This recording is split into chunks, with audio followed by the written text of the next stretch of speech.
today we'll have Sarah's Marathon Disney World trip. That's coming up on this episode 452 of WDW Prep To Go.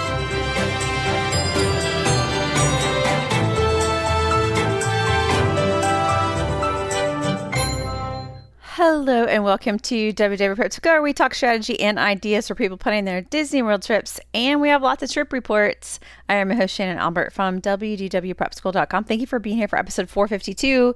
As you can tell by the length of this episode, it is a big one. Today is my chats with Sarah, who recently went for more than 2 weeks with a family of 6 plus some extended family. And she was very good to share a lot of detail and tips along the way, but it is a long trip, so the episode matches that. Before I get into my chats with Sarah, a reminder to follow on social media, but if you also would like to consider being a guest on the podcast, please use the SpeakPipe information in the show notes of every single episode. Leave a voicemail with information about your trip, and if it works out with our schedule, then somebody on my team will reach out to you to get it scheduled on both of our calendars. As you can tell by the different kinds of episodes that come out, we do try to feature all kinds of trips. So if you feel like you have something different that you haven't heard here, then we would love to hear from you. I think that is it for the intro. Let's jump into my chats with Sarah. Welcome to the podcast, Sarah. Thanks for having me. I'm super excited to be here. We are talking today on Saturday, February 8th. And you, I understand, are headed to Disney World. We are. Yep. We are leaving on Thursday the 13th, but we're driving, so we won't be there until the 16th. Oh, that's a long drive. Okay.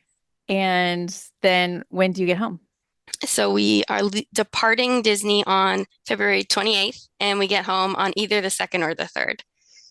Oh my goodness. Long trip. This is a lot. Okay. Let's start with who is we? So this is kind of like a split trip. My husband and I and 4 of our 6 children will be there for the whole time. And then it's a 4-generation trip. We frequently do these 4-generation trips. So my mom and my grandmother will join us part of the way through and stay for the rest of it. 4 of your 6 children? Yes. Which 2 are not coming? The adults. I have the benefit of video. Yeah. You do not look like somebody with adult children. Yes, we have. They're actually my stepsons, but yes, I am old enough to be their mother. They're 23 and 21. Actually, the 21-year-old is going to meet us to spend the day with us in Atlanta, Georgia on our way there. Okay. And you said that you're driving, and I'm going to guess that flights for a group your size are expensive. Yes, it's kind of a combination. This summer we went to Disneyland and we flew, and I had to essentially beg my husband to fly because he just loves driving so much. Maine to California seemed a bit much. Maine to Florida, we do almost every year. Okay, you're driving from Maine. Yep. And we had a recent guest that was also from Maine. You guys know each other, kind of. And yes, we do. That is a story that will be up on Patreon later. But it's just very coincidental because it's not often that I talk to somebody from Maine. And now there's 2 and you know each other. Yes. So that is a lot. I am typing away because I like to make a note for every single day of your trip, and your trip has a lot of days. Yes, we will. I'll try to be brief. Yeah, it's a lot. So as I write down the dates and the days and everything, I've got my little headings going. Okay, so the first couple of days are driving, as you said. Yeah. So February 13th, Thursday, your drive begins. Yeah, so we do most of our driving at night because we have 4 kids, and if we do it during the day, we don't get very far. So our kids are 17, 13, 5, and 2. This is my youngest, Maddie's, last free before 3 trip. That's kind of why we chose to go now. We will leave. I took a half day of work, so we'll leave as soon as the kids get off the bus around 2:30, 3 o'clock on Thursday the 13th. We have family in Massachusetts, and we have not seen them to celebrate the holidays yet. So we're going to swing by there for dinner, spend a couple hours there, and then we'll drive through the night, Thursday night into Friday, with the goal of getting to Virginia by Friday morning. We like to drive at night. Mostly my husband drives, I'll drive a little bit, and then we try to do something during the day to get the kids' energy out. So we're going to stop at Natural Bridges State Park in Virginia, take the kids on a little hike, and then hopefully get back in the car. And that's on Friday Yeah. in Virginia. And then y- that's during the day Friday, and then you drive at night. Yeah, so we'll probably spend I'm hoping to get to Virginia by 8 and we'll stay there till like noon. My husband will probably take a nap in the car.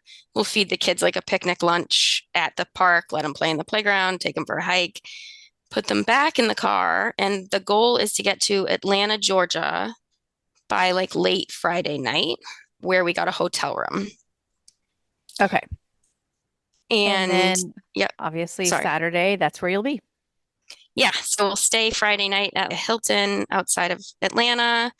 Our 21-year-old who lives in South Carolina is going to drive and meet us there for the night. He'll stay with us. And the next day is Saturday the 15th. We'll eat like breakfast at the hotel. And then we bought these Atlanta City passes that get us into the zoo, Coca-Cola factory, and the aquarium, where we'll be for like the day. Zoo, Coca-Cola, factory, and what else? Yeah, Aquarium. Okay. yeah, our kids Aquarium. want to, the whole purpose of going this route is because they wanted to go to the aquarium to see the whale shark, I think, is there. Uh-huh. Okay. And then you're gonna drive again. Yeah, so then Saturday night, our plan is to drive through the night. It's 6 hours to get to Crystal River, Florida.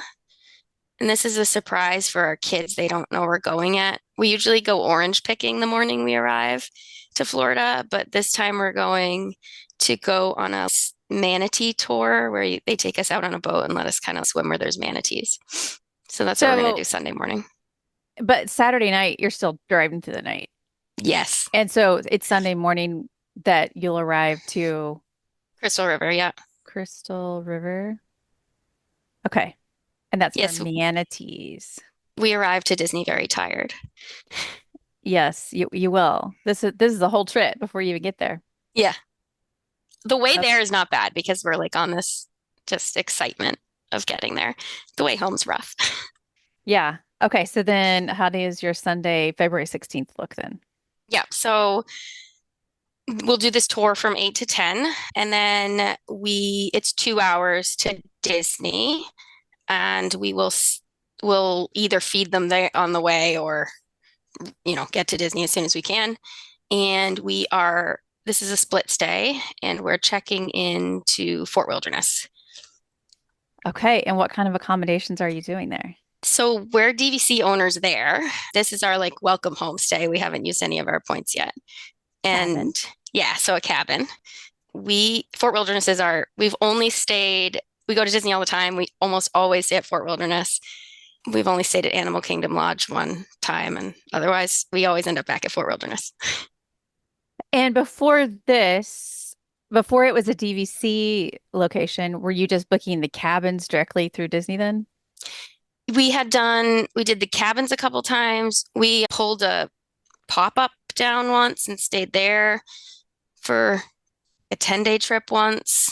But yeah, either the cabins or a pop-up.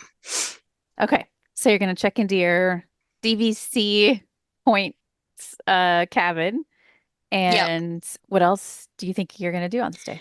So we're going to be at the cabins from this day until the 21st. The first thing that I have scheduled is Hoop-Dee-Doo. I let my kids kind of tell me, what are your must-dos? And the older ones one of them said Hoop-Dee-Doo. One of them said Garden Grill, or what they say, the Spinny restaurant, actually. That's what I remember about it too when I was little. It wasn't Garden Grill, but as a Hmm. kid, a restaurant that moves will stick with you. Yep. So All right. we have Hoop-Dee-Doo at 4. Before that, it'll just be like get settled. We bring our bikes down. That's how we get from the cabin to the bus or the boat. I was So, just going to ask you if you had a golf cart, but you're using bikes. right, we rented a golf cart once only because our bikes in the middle of our trip, one of our bikes broke. We love the bikes. One of our favorite things to do is come back from the parks really late. The kids are usually like asleep and we put them in the little bike trailer and just ride around the campground and look at the deer, look at all the wildlife, look at the other campsites. it's a memory. And we actually got engaged at Fort Wilderness in one of the cabins. So we Aw. got lots of memories there. Yeah. It's its own culture. Yeah. Very different. Yeah, I we just love it. I mean, we're part of a Facebook group called Original Fort Wilderness Scavenger Hunts. Hmm. So we bring little like trinkets like Disney puzzles and bubbles and hide them all over the campground and you post like hints on this scavenger hunt page and then people go looking for them. And so we'll look for other people's, they'll look for ours. It's so much fun. It's kind of like geocaching or something, Hmm. but just Fort Wilderness style. Yeah. I love that. Okay. So Yeah. who did you review? That'll be Yep. your dinner and show. Anything else? This is my daughter is 2. She's obsessed with characters, so we need to meet like every character we can. This trip is full of character meals, and we're gonna do the Chippendale campfire that night. Hmm. If we have the energy, we'll go down to the beach and watch the fireworks and the electric water pageant because we did that right after we got engaged. So we kind of have to do it every trip. And that'll be it. We got to get our mugs. We have the meal plans. So get our mugs, that kind of stuff. Okay. So you do have the Disney dining plan. Are you Yes, using credits to do Hoop-Dee-Doo? we are not. Okay. We're paying cash for that. We have some that we're doing cash, some that we're doing credits. We are, despite having 2 Disney adults that can't drink alcohol, we feel one time we didn't do the dining plan and we put all the money on a gift card and we overspent. So it works out for our family every time. And I've never mentioned this on the podcast before, but we have a calculator on the website that you can put in all the places you want to eat and go during your trip. And do you drink? Do you normally get dessert? Blah, blah, blah. And it will tell you the dining plan's worth it or not. And if it is, pay for these out of pocket, use these on the dining plan to maximize your credits. Because Yeah. these 2 credit meals can be tricky because the overall value of your credit is down per credit. Yeah, we never use the credits for the two credit ones. But I feel like it's not intuitive. I feel like Right. people think 2 credits, that's expensive. Let me go ahead and use the dining plan, but your value per credit goes down. So Mhm. anyway, just some math stuff if anybody wants to use the dining plan calculator. Okay. That sounds like a jam-packed arrival day. What does Monday, February 17th look like? So we're starting the day at Magic Kingdom. We are annual pass members. This is the Disney math to the max. We were supposed to be at Disney this week and next week. I'm a family physician, so I deliver babies and I try my absolute best to be there for all of my patients' deliveries. And I had 3 babies due this week. So I moved the trip to next week and the week after, which led to us needing a split stay because the cabins were not available, which led to us needing annual passes because it was cheaper that way. Of course. But I mean, it's a long trip, so it makes it easier to justify. It does. So I've never done this before. We have to figure out how to activate our annual passes. And Go then, to guest services. okay. And then we're at Magic Kingdom in the morning. If activating them goes quickly and we can rope drop 7 dwarfs, we will. But if not, we'll just kind of do a bunch of the smaller, less things that have less of a weight in Fantasyland. And then we have a 10 o'clock Crystal Palace breakfast. We have my daughter's getting her first haircut at Harmony Barber Shop. Right now I have an 1140 and a 120. I'm not sure which one we'll keep, but we'll keep one of those. And my son's going to get a haircut too. It's just not his first haircut. And then Okay. we are hopping to Epcot at some point in the afternoon. We may end up going back for a little while to the resort. I'm not sure. And we have Tapanetto. We've never been there for dinner. Okay. And are you using lightning lanes? Some of the days we are. I haven't booked them yet because it is a week, less than a week from our trip, but not a week from our first day. This is one of the days we are going to buy lightning lanes. I'm going to just buy the multi-pass. My hope is that we're going to try to do the big rides because my grandmother and my mom, who are coming later, don't do as many of those. So we'll try to get Space Mountain as our tier 1. And then I don't know what we'll do for the second 2.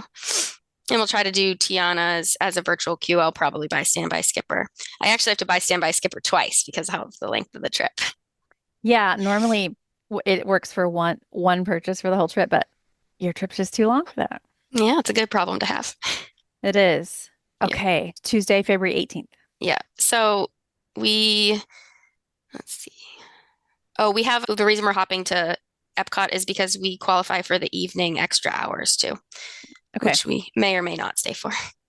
Okay. So Tuesday, I noted that. And that is, I know that's a DVC perk, but never has anyone been able to stay at Fort Wilderness until recently and get to use extended evening theme park hours.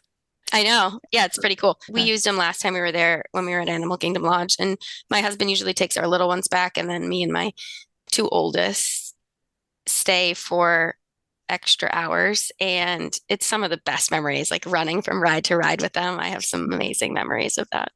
Do the older ones ever stay out by themselves? They don't, but when we were in California and Disneyland this summer, it was the first time we took our littles to the very expensive princess meal, Mm-hmm. and our other kids just wandered the park alone. That was the first time we did that. I'm fine with them doing that. They just haven't yet. Yeah, I've mentioned this all the time, but I think in that age range, it's really fun to have a little bit of independence because it's hard sometimes at home to be able to do that. Yeah. I think it just hasn't happened because I love being in the park so much. I never want to leave them there. Yeah. But if you're ever tired, it's, oh, now you guys stay. I'll go back. Yeah, exactly. Okay, Tuesday, February 18th. So we're going to be at Hollywood Studios. We're going to buy multi-pass again. I'm going to try to get all of the Toy Story rides. We have early entry at 8:30. I know Rise of the Resistance is frequently down, but if it is open, we will rope drop that and do Star Wars stuff this day because my mom and grandmother, it's not their favorite thing. So we'll do that when they're not with us. Mm-hmm. We have a 950 Hollywood and Vine with the Fantasmic package. And then we have a 5:10 reservation for Droid Depot with my 5-year-old. He does not know this yet, but he's going to be very excited. Mm-hmm. Our older kids have built droids and he was too little. So now it's his turn. Mm-hmm. And then we have a 6:40 Cape May Cafe reservation because my 2-year-old daughter is seafood obsessed. Your 2-year-old. Yes, her favorite food is shrimp. Well, that's going to be heaven for her. Yeah, she's going to love it. And then how will you get back to Fort Wilderness? Oh, you'll just take, yeah, how will you get back to Fort Wilderness from there? Yeah, so we will, all of this, we have some plans, but we also have a car. So we'll Yeah. have our car that we can drive at any point. But I think that we will take a bus to Hollywood Studios in the morning, take Mm-hmm. a boat from Hollywood Studios to Cape May Cafe, because I think that they have that. Mm-hmm. Mm-hmm. And then our plan is to go back to Hollywood Studios and go to Fantasmic. Okay. Oh, because you have the Fantastic Dining package. Yeah. Okay. And we probably will head over to our dinner reservation on the earlier side and use that as a break, just kind of hang out at those hotels over on that side. We've done that frequently, not take a full break, but just go to another hotel and chill out for a little while. Yeah. Okay. I have a 940 Oga's Cantina, but I have multiple of them and I will cancel. I'm not sure we'll keep that one. All right. Wednesday, February 19th. So we're not getting Genie Plus this day. We're gonna rope drop Animal Kingdom, hopefully to rope drop Flight of Passage. I think only me and the big kids can do this. My husband gets very motion sick, and he has all the kinds of motion sick, the screens, the movement, the going backwards. So he skips out on lots of rides Mm-hmm. and buys snacks with my daughter. We'll do Flight of Passage, and then he'll meet up with us. I don't know what he'll do while we're on that. What else? So we're gonna spend most of the day there. We're gonna head from Animal Kingdom to, we have Storybook, Artist Point Storybook Dine that night to get in a character meal. We're gonna pay cash, not use credits for that. And again, we'll probably do the thing where we hang out at that hotel for a while around dinner time. And Magic Kingdom is open until 1 a.m. We'll see how long we make it. So we'll go there after dinner. What's your experience with little ones and staying up? Do you have kids that fall asleep in a stroller? How does that work? Yeah, my kids are very used to travel and they'll just fall asleep in the stroller. We had my 5-year-old fell asleep on my husband's shoulders with his head on top of my husband's head while watching the fireworks in Disneyland. because they just know, oh, we're here. I'm going to sleep in the stroller or I'm going to be awake. It is what it is. They're very flexible children. Yeah, that's good because I know you've had some late nights, so I figured it must work for you. Yeah, and we've done this frequently where it's just like we do these marathon trips and then I don't know. We'll sleep when we get home. And you're just used to it. Okay. Yep. Thursday, February 20th. It's a bit of a rest day. We are going to go to Blizzard Beach. We have the annual passes that have those things included. We have an a 825 Ohana breakfast. And then we'll go to Blizzard Beach after that. I think we'll take our car to all of these places this day. We are from Maine and we don't care how cold it is. We love the water parks. I think that we've been the only people at a water park at one point in the pouring rain, and it was a blast. It's all relative, I guess. Yeah. This will feel warm to you. Yeah, it will for sure. So we are at Blizzard Beach till early afternoon, and then we're going to Disney Springs. I got the kids Lego building figurine day. I don't know what they're called. Minifigs. Yes. And I don't know how it will work because I have 4 kids with 4 reservations that are like each a half an hour apart. And I'm hoping they'll let us do them closer together because that's 2 whole hours in the Lego store. Yeah. Hopefully they will. Yeah. And then our plan is to use some quick service dining credits for our dinner that night at Disney Springs. I'm not sure where we'll go yet. I have. May I make a suggestion? Yes. For a polite pig. Okay. So good. Okay.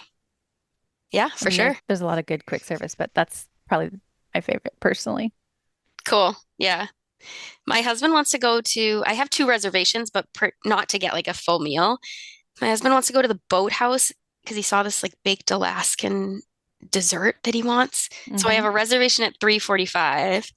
And then my 5-year-old's obsessed with dinosaurs. We have eaten at T-Rex every single trip, and it's a great atmosphere, but not my favorite food. So we're going to go there just for dessert at 7. But you're having dessert at Boathouse? Yeah, we'll probably have dessert. Then we'll have a dessert sandwich. We'll have dessert, meal, dessert. Okay. If we end up doing that, I'm not sure if we'll keep all of these plans. Okay. And if I have any energy left, Yeehaw Bob is playing, and I've never seen him and really want to. At Port Orleans Riverside? Yeah. Okay. That is not a rest day, but that is a non-park day. A non-park day. Yes. Yes. Okay, so the next day is Friday, February 21st, and you're checking out of your cabin. We are. This is more of a rest day. Okay. The plan is to sleep in, and then we are moving to the Riviera. This is a bit interesting because when you book online, so we're in a studio at the Riviera with 6 people. And when you check online, they don't let you do that. And unless your child is under 1. And I called DVC to move my trip around, and they actually brought up Riviera and said because my daughter's under 3 that she doesn't count. So there's a bit of mixed messaging. So we'll have 6 people in a studio there. That is a lot, but I don't understand the 1-year-old comment. Like it's usually under 3. Yeah, I don't know. We tried to do this in Disneyland and they said no because she was over 1. But here, like I was completely upfront about what their ages were. And the lady on the phone for DVC said, totally fine. And we know it's small, but we just sleep there. Yeah, it is small. It's going to be a big change from the cabin, but the pros and cons because it has some things to offer as well. Have you ever stayed there? No. Okay. We went to Topolino's once. Kids played on the lawn, some games, but no, we've never stayed there. Okay. And you used your points for this? Yeah. Okay. And what else is planned on this day? So we have to have 2 different meal plans, Disney dining plans, because it's a split day. I suspect we're going to have a whole bunch of quick service to use up this day. So we're gonna do a Skyliner crawl and eat at all the different places until we use up all of our credits before we check in. That's fun. Yeah. And then we'll spend the afternoon. We have to do laundry, and we'll spend the afternoon doing laundry and swimming, probably. A lot of parents love this swim area for kids. Oh, good. I've never seen it, so we'll see. Yeah, I think it's something about it being like not just fun, but also really enclosed. So it's real easy to keep track of the little ones. Oh, that's good. Yeah. Yes. And I just happen to love the pool bar restaurant that's right there. It's just it's such a great setup. Awesome. We'll check it out. Okay. That does sound like a rest day. Yeah, we have dinner at Topolino's at 5:45. Okay. And when you were there before, was it for breakfast? Yep. We may end up, this is the only night of our trip that Animal Kingdom's open late. And we love going to Pandora at night. Mm-hmm. So we might go there for an hour before they close. But if we're able to see it, there's a night we have a late reservation at Tusker House, and then we'll be leaving the park when it's closed. And I don't know if I can walk over there and walk through, but we may end up doing that, going over this night, not sure. And because you are going to have annual passes, did you make park pass reservations to go with all these Yeah, things, like right? the just in case. I know. It's such a pain, though. Yeah, it is. There's just not a lot of spontaneity in that, is there? No, we're planners, so it doesn't bother me that Well, much. I was going to say, planners, we often aren't spontaneous, but like on this night where you're like, maybe we'll go to Animal Kingdom, it'd be really nice if you had the flexibility without having to commit to a park pass reservation. Yeah, for sure. But it's fine. Okay. So Saturday, February 22nd. Yep. Let's see. We're not spending a lot. We are going to parks, but not spending that much time there. We have a Garden Girl reservation at 9:40. So we'll end up there some point before 9:40. Mm-hmm. We have mini golf reservations at Fantasia Gardens at 2:45. And then I've really wanted to go to the Italian restaurant, Il Molino, I think it's called. Mm-hmm. So we have reservations there at 6. And we'll spend some time at the boardwalk that night. When I was a kid, I went with my family, and it's one of the things I really remember, but I've never actually gotten my family there for some reason. So that's On the boardwalk? Yeah, we've never been there at night when it's all the entertainment's there. It just hasn't happened. So I'm hopeful that it can happen this night. And we have a 9:15 Beaches and Cream reservation just to get the kitchen sink. Fun. For kitchen sink. All right. Maybe with a couple of teenagers with you, you guys can actually eat the whole thing. Yeah, we have to get the whole can of whipped cream on the side because one of them won't eat it. Oh, that's all right. Yeah, that's okay. Okay, Sunday, February 23rd. We're going to do early entry. This is another not Genie Plus day. Early entry at Magic Kingdom. And then we're going at 10:40, we have a 1900 Park Fair reservation. We have reservations for foot golf at 4 o'clock. Well, at 4 and 4:08, because you can't make reservations for more than 4 people. But they let us combine once we get there. And so everyone's doing foot golf. Yep. We don't have a reservation for our 2-year-old because I don't think she needs one.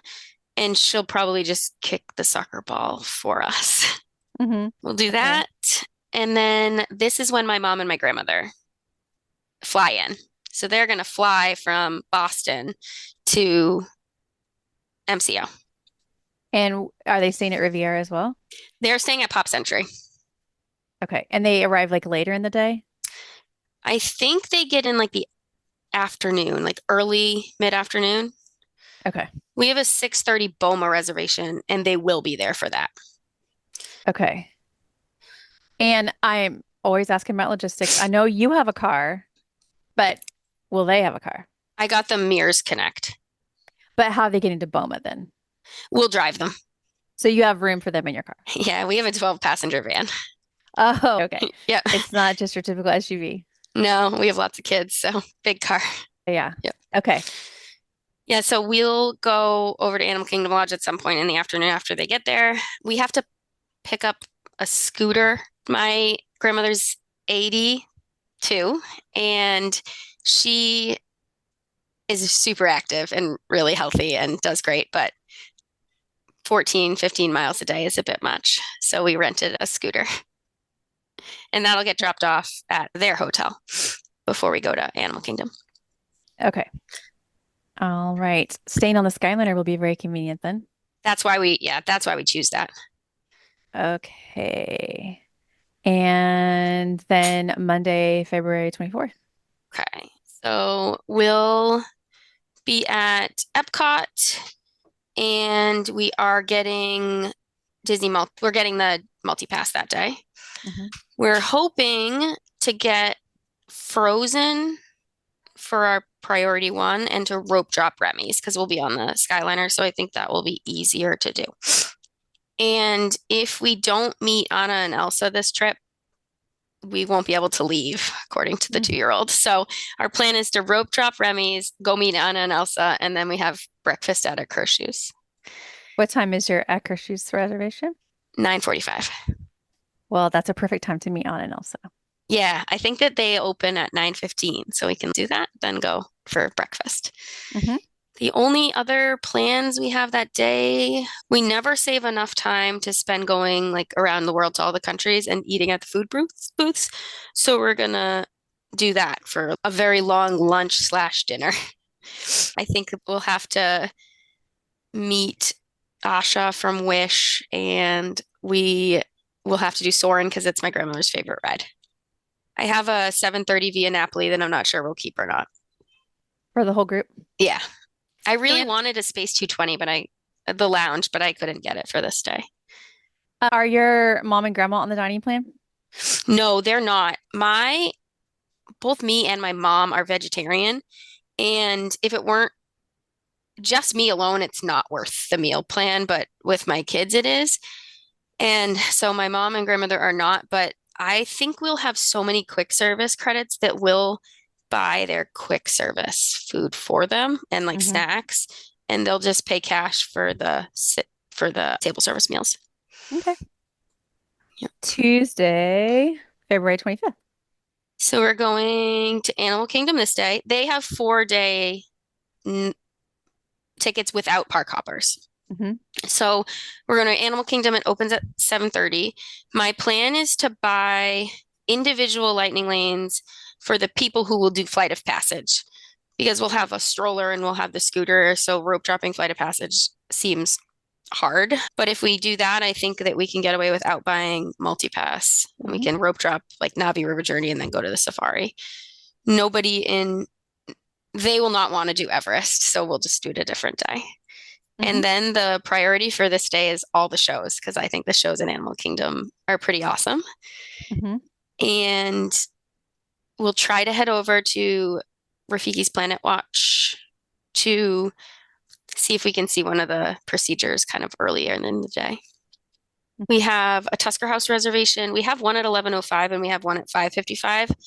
I think we will cancel the lunch and keep the dinner reservation. And the only other priority is we have to meet Moana. Got a character obsessed kid. We do. Every time we talk about a character now, she will say, "Are we going to eat with her?" It's fun. This phase will not last forever, so I'm going to soak it up. No, as you know, because you Yeah. have the older kids, it doesn't last. Yeah. Okay. Wednesday, February 26th. We're going to Magic Kingdom. We're going to buy multi-pass. We are going to Cinderella's Royal Table at 10:05.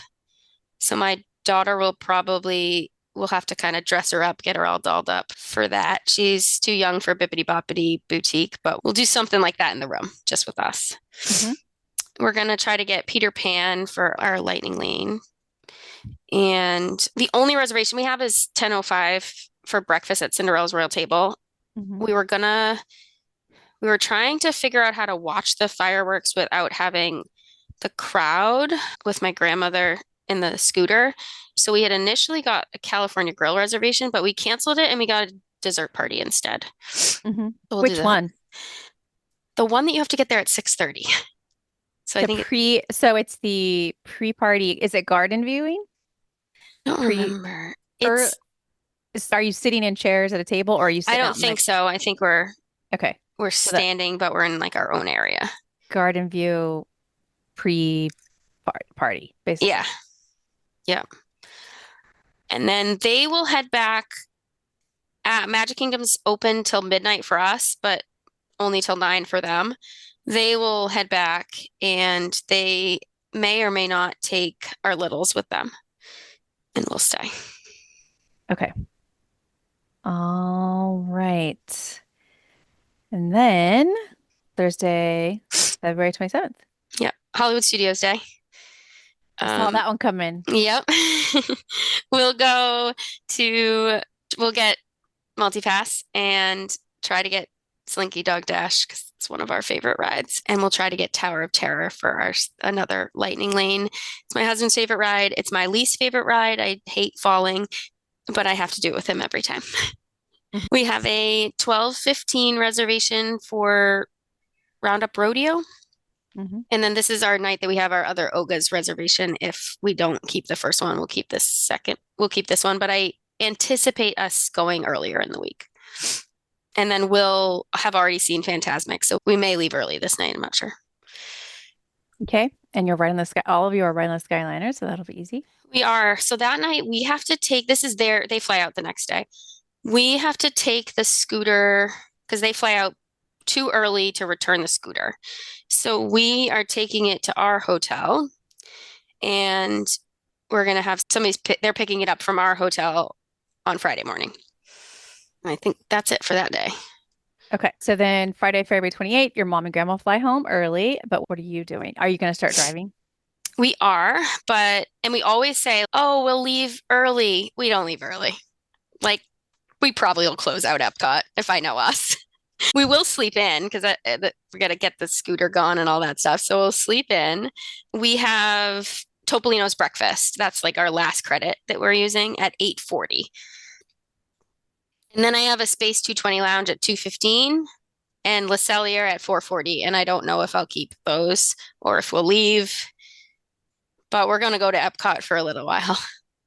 And then eventually you'll have to start driving. Eventually. It is very common for us to decide we're going to leave early, we're going to drive as far as we can, and we get to like northern Florida and end up in a hotel room for the night because we don't like leaving Disney.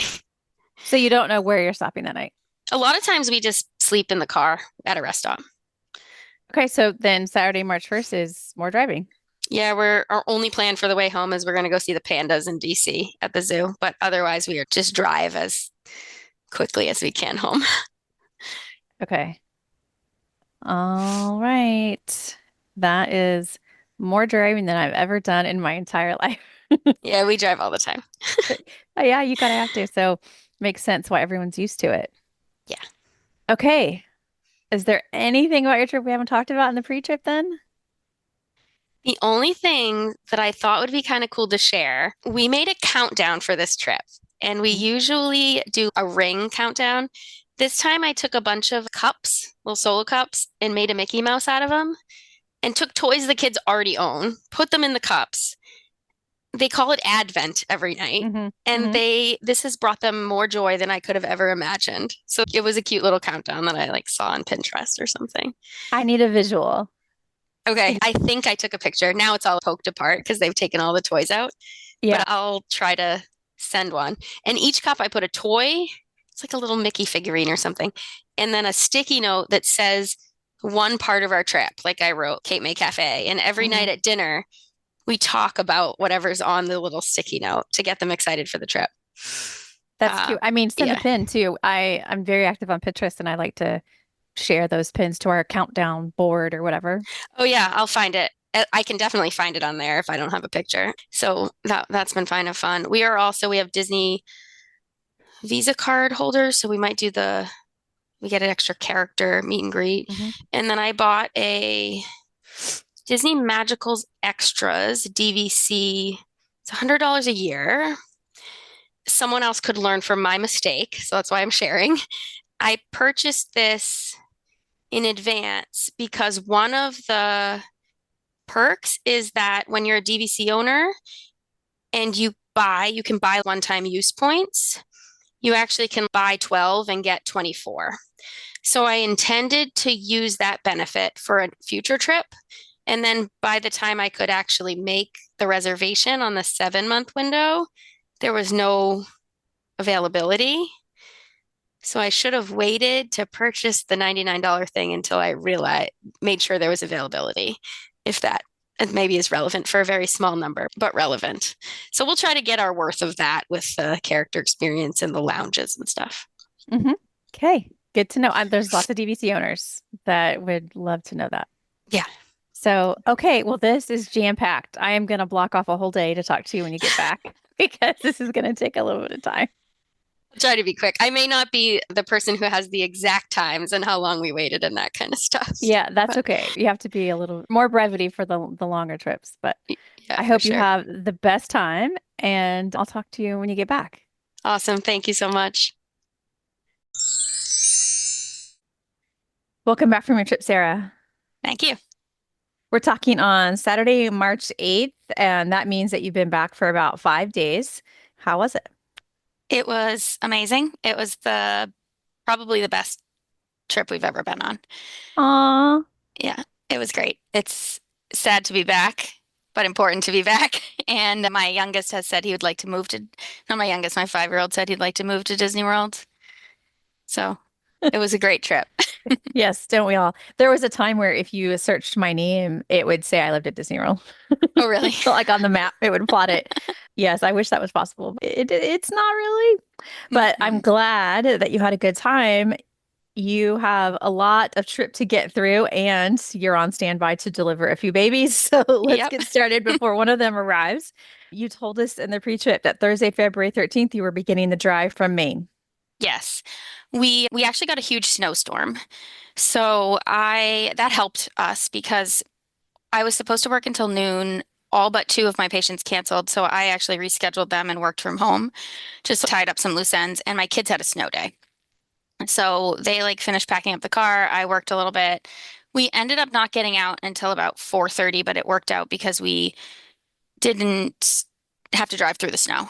We got from our house to my brother-in-law's house. We were stopping there on the way because we finally got to see them for Christmas. Was that Massachusetts?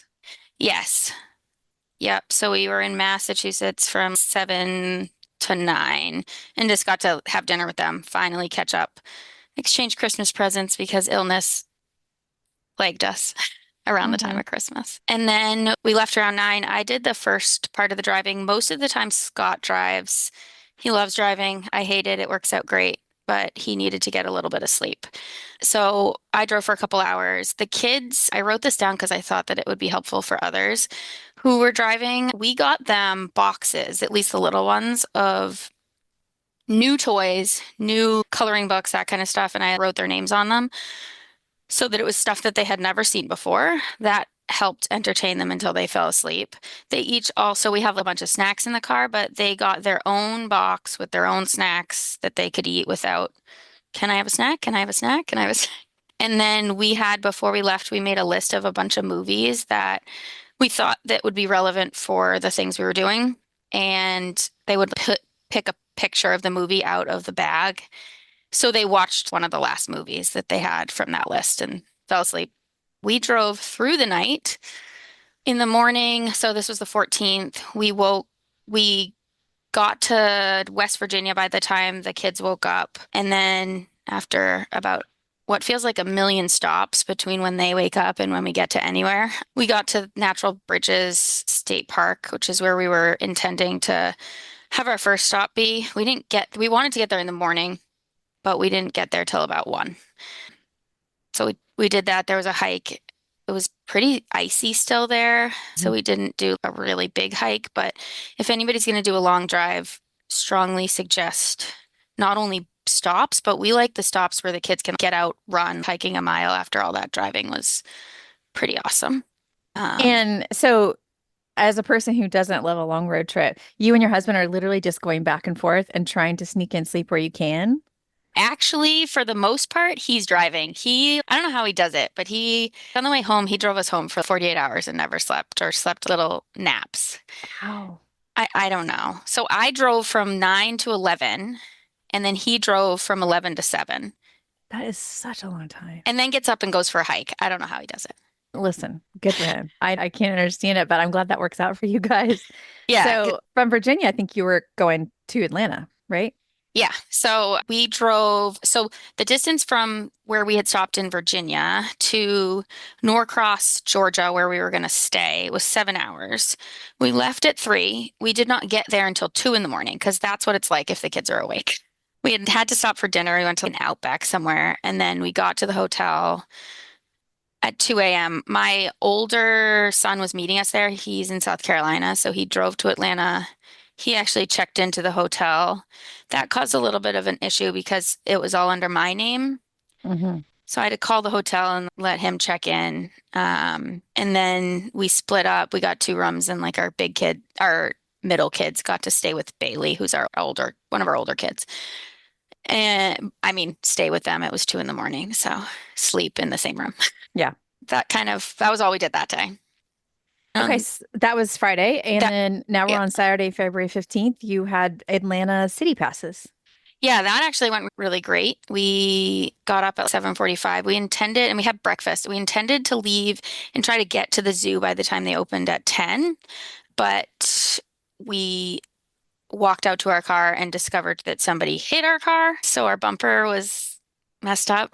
Called the There was cameras at the hotel and whatnot, but we called the police. It ended up being like a big thing. And partially through, we decided what's going to happen if we really pursue this? Absolutely nothing. So we called the police back and said, never mind. We're just going to go about our day. It wasn't enough damage that we had to fix it, or it just needs to be fixed eventually. Not a big deal. It didn't affect the drivability. Not at all. Just it's kind of, I mean, honestly, had somebody actually told us the truth that they did it, we probably would have said, it's okay. Accidents happen. We will fix it. But it was frustrating that they did not. It is. But you were able to make your way to do the fun stuff like the zoo eventually?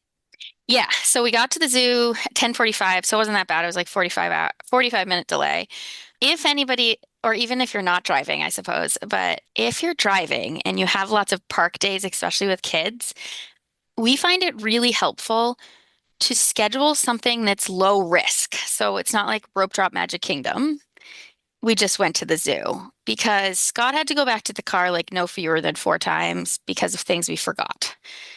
So it let us figure out how to do the stroller and what to bring into a, park. It's not really a park, but the zoo, Mm. because going from Magic Kingdom back to like our cabin would have been much more annoying than just back to the car.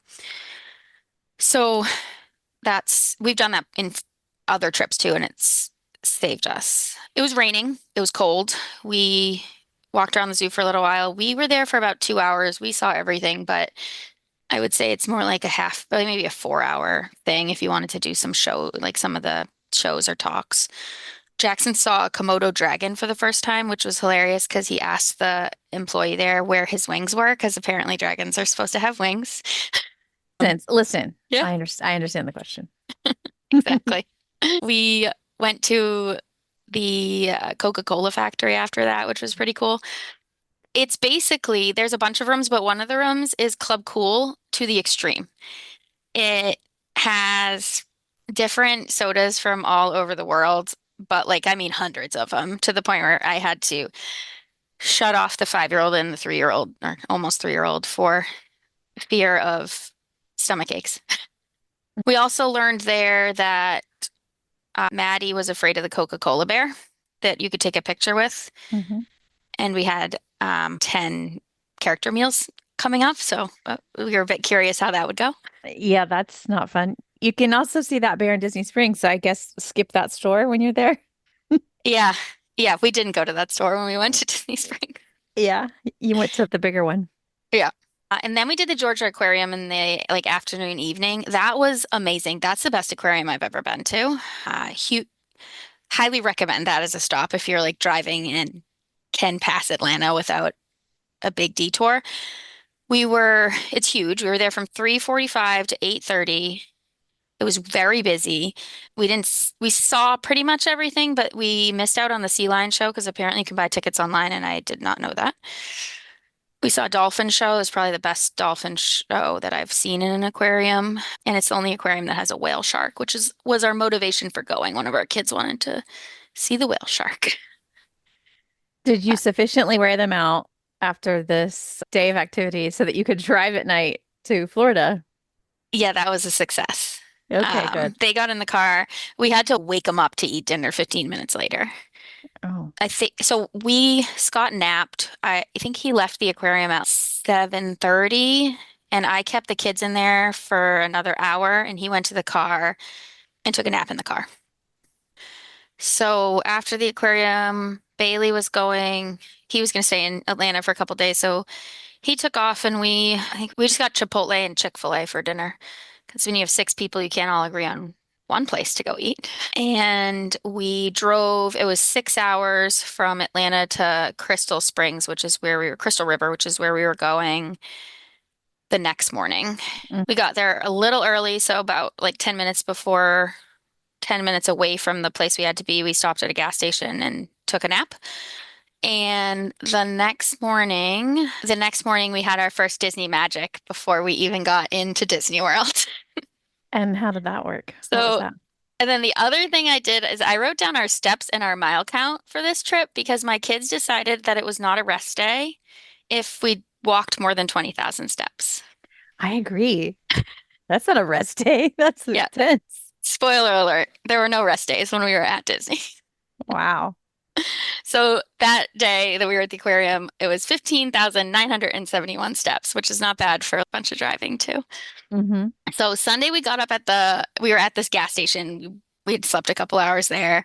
We've never had problems like stopping at gas stations or even like in most states, you can stop at a Walmart. You're supposed to go in and ask them to take a nap in their parking lot. We went in to get like snacks and use their bathroom, and I forgot my wallet in the car.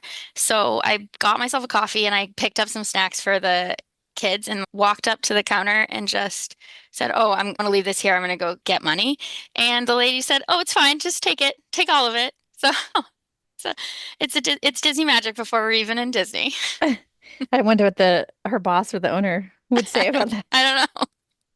So we got a tornado warning right that morning, right before we were going to get on a boat to go see manatees. And it was super windy and pretty cold for Florida. And we're in Maine, nothing's really. So we got a phone call from their website specifically says do not show up early, which is hard to not show up early but not be late. So we were a couple minutes late, and the guy called us on the way. He was super nice just to make sure we were finding it okay. It was supposed to be a 2-hour tour. He took us out despite the wind, but we were only out for an hour and 15 minutes. We went to there's a bunch of tours doing the same thing, and we went to this one area where we could snorkel out, and we saw one of the manatees. And then it was getting windier. The kids were getting cold. We went back. We snorkeled in this one additional area that was pretty cool. No manatees, but some like fish. And then he just took us back because it was absolutely freezing and windy. And then he canceled the rest of the day. So I guess we're lucky that we had the morning tour. Yeah, you got a partial one. Yeah. And that was your last planned stop before going to Disney World. Yep. And believe it or not, it was our last stop. We went to just like the gift store that was next to wherever he took us out. But Scott slept, and I drove for the first time. I was the one to drive us into Disney World. He almost always does that. We say we're driving into the Disney bubble. A tip if you're driving into Disney World, don't go to the bathroom before you get through that sign because the sign to our hotel was like almost 20 minutes and there was nowhere to stop. So we were like trekking into Fort Wilderness in a hurry. Yeah, it's a bit of a hike. What time did you arrive at Fort Wilderness? At 12:30. Hmm. We had put in the day before while we were driving, I ordered an Amazon Fresh order for delivery.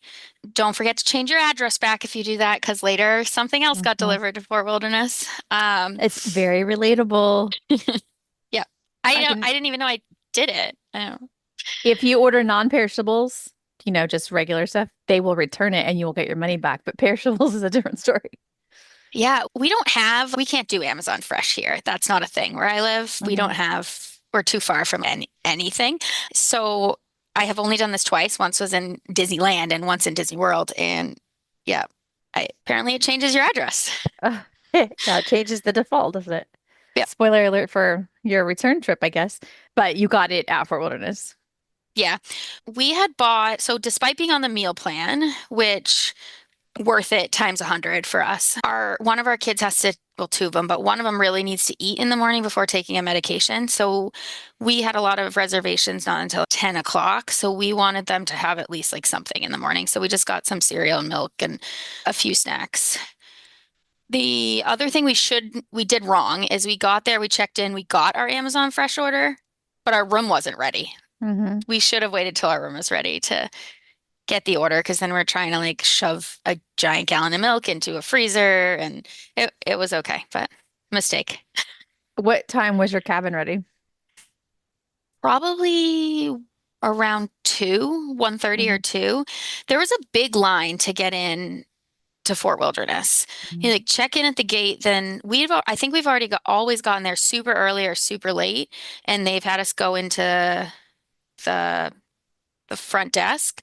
Hmm. But they don't do that during the day. They have this like line of cars and you have to wait there. So by the time we got through that, we just parked at this overflow area, which we've done before. It's really nice. We had brought a trailer down there once. We were able to leave our trailer in the overflow, take our car, and go to the parks. But we parked there. We had to take all of our bikes like off the back of the car. There was some like putting together of the bikes and getting things organized. And by the time we planned on just like taking our bikes and exploring the fort, by the time we did that, we got the text that our room was ready. Hmm. So we rode our bikes to the cabin. I'm glad we did that because we discovered that Jackson's bike should not be actually used for transportation. It should just be used for fun because he is 5 and he can't get anywhere without a problem. So we all went to the cabin. Scott rode his bike back to the front and picked up the car and brought it like back to us. And then we started unpacking. What'd you think of the cabin? We loved it. I was really concerned that I wasn't going to. We have been going to the cabins for years. Scott and I actually got engaged in one of the cabins. Hmm. And I thought maybe we would have this, I don't know, well, this isn't the old cabin, but it was better. It really was better. It's super, well, for one, the bathroom situation is better. They have a sink outside of the actual bathroom. The it's cuter. It's like more bright. There's this big, it's not really a skylight, but it's a huge window that you can see out if you're laying in the master bedroom bed. So we could lay there at night, watch the stars. It was awesome. There's just enough Disney touches. There's a lot of Chip and Dale. They're really cute. The pull down bed was better than the one that we had in the old cabin. The only things we didn't love, the kitchen is it's fine, but the furniture is just too big for the room. So if you're like sitting at the table, you cannot walk around the table. And I was like, this was an easy solution. Like just get smaller chairs. And then the temperature, they don't let you put the temperature lower than 68. And we live in Maine. So we were like hot in that cabin. And one day we forgot to shut the shades and we came back and it was 80 degrees in there despite having the AC on. So that was really like my only complaint about the cabins. There's YouTube tutorials about how to override the thermostat Really? if you need it. Yes, because we do it every time because 68 seems to be the limit in all of Disney World. Oh, really? We didn't run into that at Riviera, but You were able to go down below 68. yeah.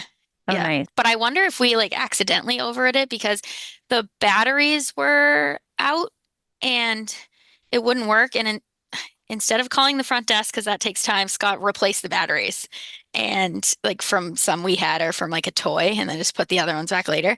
And so maybe like by doing that, He overrode it. yeah. Yeah.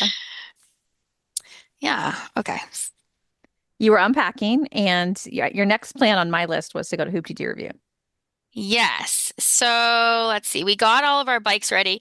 I had a trailer for Maddie on the back of my bike. It was like a kid trailer. We Mhm. ended up, we did let him, I think, ride his bike this time, but in the future, when we needed to use the bikes to actually like, get somewhere fast, we put Jackson and Maddie in there. It was great because it had space for stuff. So one day we put our bathing suits in there and it just gave us some space. I'll send you a picture of it, but Scott built something onto his bike so that he could hook our double stroller to the back and pull our double stroller with all of our stuff where we needed to go. Ryuko has a lot of logistics, isn't it? Yes, I mean that's true for our daily life too. But yep, Extreme and Disney. If someone's gonna go to Fort Wilderness and bring bikes, I'd suggest that they go on the website and really look up the requirements because they have a lot of safety rules, which they're all super reasonable, but you just wouldn't know unless you looked. So you have to have a bike light on the front and a bike light on the back. The trailer didn't need a bike, but that seemed silly, and we put one on there. But there's so much like traffic and golf carts that that's what should, I mean, you should have lights. It was a little rainy. We had to get like a bag to cover like one of my seats. I just couldn't like keep the bike seat dry. And so we covered it with a bag. We brought a bike lock that could tie them all together, but we never even ended up using it. We just left our bikes and we didn't have any problems. So we didn't go right to Hoop-Dee-Doo. We went to the pool. So we packed up all our stuff. We brought a change of clothes so that we could change at the pool. We got to the pool at 2:50 and we swam from until 3:30. The kids adored the water slide. They have everybody can swim except for Maddie, and they had life jackets that were great for her. And they also let the parents stand at the bottom of the slide and catch the kid. I've been at places that was like not allowed, so that was nice. So we swam for a little while. The other thing I wrote down is that for the cabin, there's tons of storage in the cabin. So we got used to all that storage, and then we moved to the Riviera where there was not so much storage. Mm-hmm. And the arrangement of the beds in the cabin are weird. Like it was fine for us, but there's a bedroom that has like a queen bed and then bunk beds, and then in the other room there was a pull down. I've just never seen a room that had that kind of arrangement. The old cabins were like that too. Yeah, yep, Yeah, it is super strange. I wish there was multiple bedrooms. yeah. I don't know how you could do it differently and still fit. Like we appreciate that you can put six people in there. That I don't care if we have to sleep like sideways and upside down. If you Mm-hmm. can put six people in one room, we're happy. Mm-hmm. Because the Riviera, like next time we go, when Maddie turns 3, we won't be able to stay there. Space-wise, totally fine for us, but Disney would say no. Yeah, Disney would say no. You would basically have to do a suite at that point, like at All-Star Music or Art of Animation. Yeah, and But we have DVC, so we probably aren't going to do that. yeah, probably not. And also, you're a big fan of staying at Fort Wilderness, so the cabin works great. Yeah, we'll stay there. The downside is our next trip, we're probably going to have to fly because we're only going for a long weekend, and I think we'll have to rent a golf cart. Mhm. So we swam, we went in the hot tub. It started raining while we were there. The hot tub, they let kids, like little kids, go in the hot tub too, as long as they're with a parent, which is not different than some resorts. We got our mugs from near the pool, and we figured out that there's a problem. There was a problem with our magic bands. They weren't opening the door, only Jackson's was opening the door, but none of them could connect to get the mugs. And it turns out it was a Disneyland problem. We had gone to Disneyland and used our magic bands, and then they don't use the same system. And Scott had to go back later to the front, and I mean, it required like supervisors. It was a big to do to fix them, but they fixed them. I think this is good for anyone to know because Magic Band Plus can be used at so many places now. But because I just keep one in my purse because I go to all of them so often, but every single time it has to be reconnected. Ah, okay. But the app does let you connect your Magic Band to your room now, and I'm surprised they didn't advise. Yeah, they didn't, but I wonder if, I mean, we needed to use it for the meal plan and stuff, so I don't know Hmm. what they had to do, but they had to do some things. Hmm. But you got there. We did. And so somehow they were able to get us our mugs too. He took my phone, did some things, got us our mugs, but that didn't ultimately solve the problem. And Scott had to go that night to have it fixed. Uh-huh. But we got the mugs. We went swimming. It was pouring when we left the pool. We changed they have a decent place to change over near the pools. And then we went to Hoop-Dee-Doo. We were late. We got there. We were supposed to be there at 4. We got there at 4:15. Honestly, I think that I would not arrive at 4 because my kids would have lost their mind like sitting there for 30 minutes not doing something. We got there, we had time, we like sat down, they gave us our appetizers, show started. That's perfect. We This came up over and over again this trip, but I'm a not very picky vegetarian. So I don't eat meat just because I don't like the taste of meat and chicken and fish. But I don't care if it's all on the same plate. I'm not allergic to anything. And I had looked at the menu on Hoop-Dee-Doo. Hmm. They had different potatoes on the vegetarian platter. And I tried to just get them to bring me those. Nope, because I feel bad throwing away all this food I'm not going to eat. I don't like the taste of meat, so the impossible meats are like, I'm not eating those. So I asked if they could do that, and I did. I tried like a couple times to do this, and every time I ended up throwing out so much food that I felt bad, and I just stopped doing. I stopped asking. But the kids liked the food. It wasn't our favorite, but it was adequate. Maddie now thinks that the Disney World coleslaw is like best food on the planet, next to shrimp and avocados. The show's really good. I wish I had brought noise canceling headphones. The 2-year-old, a couple of times, and she's into fireworks. It's never been a problem before, but this show, she kept covering her ears. So I will add that to our packing list. Especially when the washboards come out, Yeah. the whole Yep. place is playing. Oh my gosh, it is so loud. Yep. She was fine with that because she was like doing it. She was participating. Yeah. Um, I will say Scott was anxious. I didn't know this till after, but he was like, I'm anxious at that show every time until after I know that all of the audience participation is done because he's like terrified they're gonna pick him. Yes, we need to be able to have flags that say, I want to play, I don't want to play, or something. Yes. Yes, for sure. But overall, great. It was good timing. It wasn't too long. It wasn't too short. We liked it. We'll probably do it again. We we were getting pretty tired, had driven lots and not slept a lot.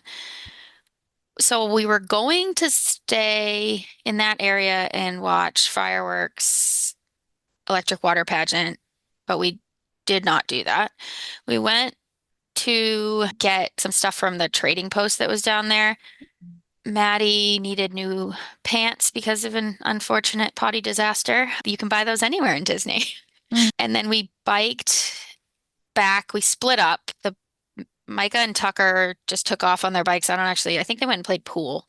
And Scott and I took the little kids over to the Chippendale campfire. It used to be a bit more interactive than it is now. They so they don't like sign autographs or anything. They do this show on the stage and like this dance party type of thing, but you can't really meet the character. He's just there. We had brought our own s'mores stuff. We have this box that is like a s'mores box, so we fill it up with stuff. I learned that you have to pay for the sticks. So they're 63 cents, and I had no money, and I don't remember what we ended up having to do. We figured it out. I think Scott had money. And our Magic Band at this point wouldn't work. It wouldn't let me buy anything on the Magic Band. Did you get him at the little food truck thing that's there? Yeah, they sell the sticks there. Okay. I think that I ended up having to go back, get a credit card and like charge 63 cents. That's what I ended up doing. But It's so silly. yeah, well, the movie, so we didn't do this, but you could do the campfire and then immediately afterwards the movie starts in the same place, which is pretty nice. But we were done. Absolutely done. We rode back to the cabin. Like Scott went fix the magic bands. I set everything up for the next day, packed up a little bit. I'll send you a picture of this too. We bought a charging station to make it easier to keep everything charged right next to each other. Because if you multiply everything by 6, like we had 12 bike lights, 6 magic bands, 6 like extra battery chargers for the phone, Apple Watches, phones. We had neck fans that we charged. Everything had to get charged. So this was the only way. Yeah, there's not enough USB ports for all that. Mm-mm. No, so he has like one that is a USB to like 6 different connectors, and he has a bunch of those. I packed everything up. I wrote down like a kind of a list. I think this is probably my like longest day of notes because I wrote down a bunch of tips that I had for people who are going to travel with kids, especially if you're going to travel with kids of varying ages, because our kids are very flexible. There's 6 of them, but we have to be really prepared for all the age groups. So we pack our stuff into 4 different bags. We have a bag that clips to the stroller. It's a diaper bag, but we still use it. We have a bag that we call like our critical bag. So it's the only bag we bring on rides. We leave everything else in the stroller. This is like the one that has our money and the kids' pins and charging blocks, the things that we don't like want to get taken or lost. And the pins, they always want to trade pins at the time when they're, across the park. So we put all that into our critical bag. We have a diaper bag, we have wipes and sunblock, that kind of stuff in. Then we have a bag that's just for waters and snacks. And then we have a bag that we clip onto the stroller that has all our extra clothes, sweatshirts, hats, sunglasses, all that, and neck fans. When we go through security, we give each person a separate bag because if you get stopped, they don't have to look through. And we take the clip and we leave the big like clips attached to the stroller because those set off the alarms. We bring sweatshirts no matter the temperature. We bring extra clothes for little kids no matter the temperature. We take everything out of the bottom of the stroller so that security goes like pretty quick. It's kind of amazing how fast we can get through. We brought sandwich bags and freezer bags for extra food at restaurants and for wet clothes and wet sneakers, that kind of stuff. We brought a bunch of small toys, crayons for the kids in lines, little bubble wands. We actually brought a bunch of them so the kids could give them to other kids. And Jackson has pretty profound ADHD, and he would have a really hard time in the line that was longer than probably 20 minutes. And we discovered this trip that a Rubik's Cube is a lifesaver. So we had numerous Rubik's Cubes all over the place. And you're kind of setting the scene for your first park day, right? Monday, February 17th, Magic Kingdom. Yeah, so this is all the stuff I set up in the bag. We learned our first day we need, the night before you're we learned that we needed to bring an extra book for Maddie because the 2-year-old wants to sign the same books the characters are signing, but the rest of the family doesn't want her to sign the book that the characters are signing. Let's see. We brought a solar charged like garden light. It had a bunch of sparkly lights all over it, and we marked our stroller, like we put it out on the stroller to make it easier to find the stroller. This is a good one. We've done this for years. They sell watches that you can put a little like Apple AirTag in, and Maddie and Jackson wear those. And we've taught them that because you can look on your phone and find them, but you also can make their watch beep. So we taught them that if they ever can't find us, that they should stay still and listen to their watch. And if their watch is beeping, then they know that we're trying to find them. And Jackson was like teaching Maddie how to do this trip. It was pretty cute. That's pretty clever though, too. Yeah, it works out pretty well. The other thing that we did is we don't teach our kids to find like a cast member. We teach them to find another parent. And Jackson did that once and he didn't get upset. He got lost. He found another parent. I mean, I think we found him within 3 minutes, but someone's going to get lost at least once. Yeah, it happens. I think that was our arrival day. That's like the end. I think we walked 10,773 steps. So it was a rest day, according to the kids. Yes, but lots of bicycle time. So yeah, bike. Yeah, my watch kept saying, it looks like you're doing an outdoor bike ride, or it looks like you're on a swim. Yes. That adds to the steps. I don't know how you track that sort of thing, but yeah, no idea. So Monday, February 17th, you were gonna rope drop Magic Kingdom. Yep, and that's what we did. We woke up at 5:45 and we left at 6:50 to ride our bikes to the boat dock. We got to the boat dock at 7:10.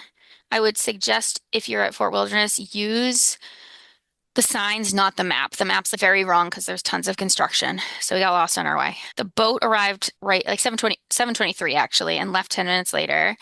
And it was super fast. We were able to get off the boat, go through security, activate our annual passes, and we were in line at 8:01. Another tip I have for parents of really little ones, like older than 3, maybe younger than 6, don't have your kid use their own finger for the when they tap in your magic bands. We use my finger much better than prior trips. And we rope dropped Mine Train. The we did child swap. Scott went on first. I That line when you rope drop, unless you're like at the very beginning, which if you have a stroller, you're just not, Hmm. you it wraps like all the way around the outside. I sent Scott and the kids just get in line, and I took Maddie in the stroller, and I pushed them just to where the child swap cast member is, and I waited for them to get to me instead of finagling through that line. That worked out so much better. Did that. I took Maddie on the Little Mermaid ride, and it was my first experience of, oh, she's going to be more afraid of things this trip than any of our other kids have ever been because she was afraid of the Ursula scene. Ursula, I was gonna guess that's what she was terrified. Right, yeah.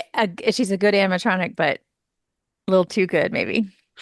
Yeah, I was afraid she was like not going to do things after this. It turns out she would do things with her dad who could protect her better, apparently, according to her. So she did do that again later in the trip, but that time she was like, I'm not doing that again. We swapped right away. I went on Mine Train with Jackson, and then we are at Tiana's. We had gotten a virtual queue because it was still virtual queue time. It switched in the middle of our trip. So Yes. we got a virtual queue for Tiana's. I got standby skipper for this part of the trip. I didn't get it for the second part. And we got number 10. So I think we were called like right at 9. We went on that. Scott did not. He stayed with Maddie. We did the rider swap again. I really liked it. I was afraid I wasn't going to because I was a Splash Mountain fan, but it's better. It needed to happen, and it's really amazing. We split up at this time. Scott gets super motion sick. He skips lots of rides, which works out okay when we have little kids. I don't He's gonna just need lots of medicine when all of our kids want to do all the dizzy rides. Hmm. So I took the big kids on Space Mountain with a lightning lane. This was our first lightning lane. It was a 50-minute wait, and it was like 5 to 10 minutes for us. We had a 10 o'clock Crystal Palace reservation, 10:10 Crystal Palace reservation. And he took the kids that way. They ended up meeting Chip and Dale on the way, and they watched like the Friendship Fair, which then made us late for Crystal Palace because we couldn't leave the Friendship Fair when Anna and Elsa were on stage. So we got there shortly after 10:10. It was breakfast, but we've done this twice now at Crystal Palace where you get a late breakfast reservation. You go up and you get your breakfast, and then shortly after that, while you're eating your breakfast, they switch to all lunch food, and then you go up and you get your lunch right after. This is maybe embarrassing, but I did not know that zero proof drinks are not really truly zero proof because our kids we were on the meal plan, so they could order a specialty drink, and I don't drink alcohol. Rarely I drink alcohol. So I ordered one of those. They tried to order one of those, and they're like, "Oh, you can't have those." So don't let your kids try to order zero proof drinks, or maybe you'll look like a bad parent at Disney. Yeah, it's just the tiniest amount, but I guess they can't even give that amount to kids. Right, no. So this is our first character meal, and Maddie was afraid of the characters. She was so I was like, oh, are we gonna have to switch everything up? She would not meet Piglet and Eeyore. And of like all characters that you could be afraid of, Piglet and Eeyore, come on. So now she's afraid of the Coca-Cola bear. She's afraid of Piglet. She's afraid of Ursula. She's afraid of the Eeyore. But she couldn't get enough of Winnie the Pooh. That's my favorite bear. Pooh is my favorite bear. And we discovered that what it actually is, if she does not know the character, like she doesn't know the Coca-Cola bear, she didn't know Piglet and Eeyore, she wouldn't talk to them. But Stitch was fine because she knows Stitch. Okay. Good Uh, to know because you have lots of character meals coming. yeah, we do. And we did them all. We didn't cancel or change any of them. We liked this character meal at the very end. I like ranked all the character meals. So this one was decent. We felt like there was good food. We didn't feel rushed. The timing of the characters was good. Scott will say that a character meal is just where you have to eat cold food because you have just enough time to go get your food, but not enough time to eat it before you have to take pictures. So that was good. Poo is separate. You can watch to see when the line's dying down and be able to get in line only when there's no line. We walked out of there and I didn't know that there was a 12 o'clock parade at Magic Kingdom. I just thought there was a 3 o'clock. So we basically walked into the parade, watched the parade. It was right on Main Street. We didn't get a spot, but it was fine. The kids could see fine. I have a really cool video of Maddie dancing up on Micah's shoulders, and I posted it online and said, "Here's why I'll spend all my money at Disney World." We had a Buzz Lightyear lightning lane. I'm not right after the parade. I'm not quite sure what time it was. And it cut the wait from 30 to 5 minutes. And then we had a Speedway lightning lane, which I don't know how many times we did the Speedway this trip, but it was way too many times. Way too many. The track calls the children. They can't resist it. Right. At And least we never waited in line for it. It takes up too much space. It Can't. just smells awful. And the kids will see it even if you're like, nah. Right. The kids are like, I want to drive. Yeah, I knew that, so I got a lightning lane for it, knowing, all right, we're just gonna do it. We're gonna get it out of the way. Yeah, because you've been there. Yeah, but we did not just get to do it and get it out of the way. We got to do it like 5 times. Oh well, we were there for a long time. Yeah. Good thing you have a long trip. Yep.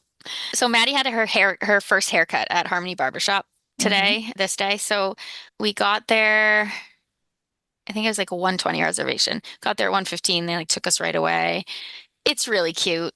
They do this like big putting sparkles in their hair and set you up for a cute picture. They give them a hat, which we then later lost, and they gave us a new hat after we lost the first one. They do a lock and put it in this like special envelope with like a certificate. Jackson got his haircut too because he was not going to let us just have Maddie's haircut. It was super reasonable. I think it cost $40 for both kids. And I was surprised. Bring cash for a tip. We didn't. I felt so bad. They gave us envelopes so that I could give them a tip later in the trip with whose name it was on it. But I wish I had known that in advance. After that, we split up. When we had done the child swap for Tiana's, we didn't have time to have the second person go. So the cast member told us you can't hold more than one child swap at a time, but you can hold this one for as long as you want. So he went with Jackson on Tiana's, and I took the kids. I think we got snacks we got slushies and baguettes at Friar's Nook and then went to the store right outside of Winnie the Pooh. It always amazes me. He goes and does this whole ride. Tiana's is not a long ride. And I feel like we accomplished only walking one place and eating. I think Tiana's is a pretty long ride though. It's like Yeah. And so he 17 walked minutes. all the way from Main Street, all the way there, did the whole ride, the line, the ride, and then met up with us. And I was like, we ate 4 bites of food. That is what we accomplished. Yeah. Weird. Yep. We had gotten a lightning lane for Barnstormers. This was Maddie's first roller coaster. I didn't know that she was tall enough to do it, but when we walked up, she was. She was not a fan. She said it was too dizzy for her and that it was not nice to her.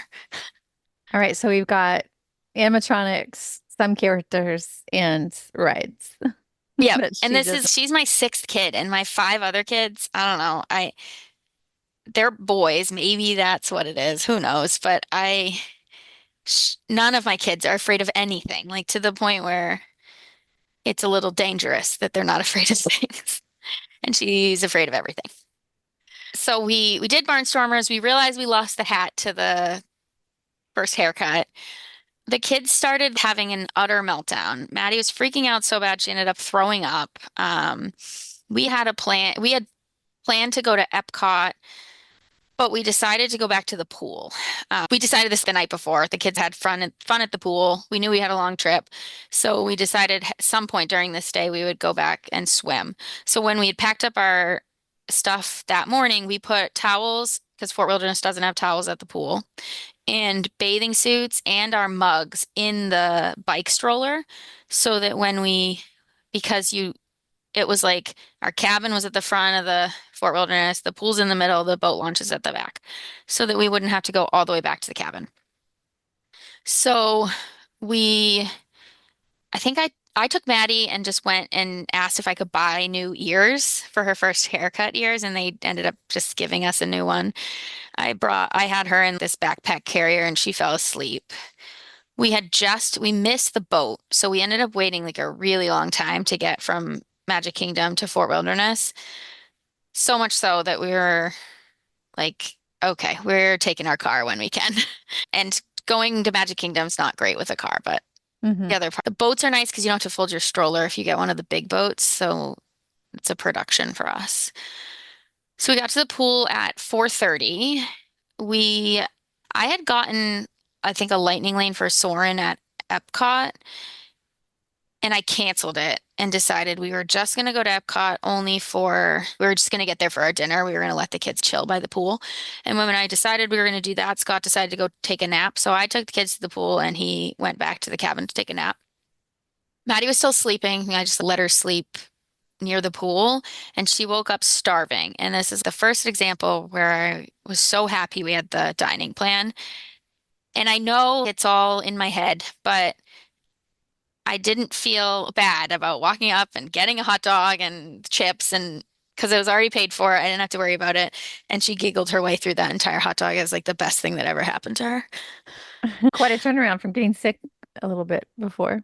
Yeah, she'll do that and she gets like super upset. She'll just like gag and yeah. She needed a nap is what happened. Hmm. So she woke up, she ate, they all swam. I got dressed first to leave, and Maddie was still in the pool with her brothers.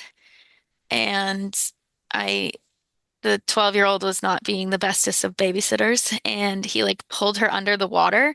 I ended up having to jump in the pool in all of my clothes to rescue the 2-year-old.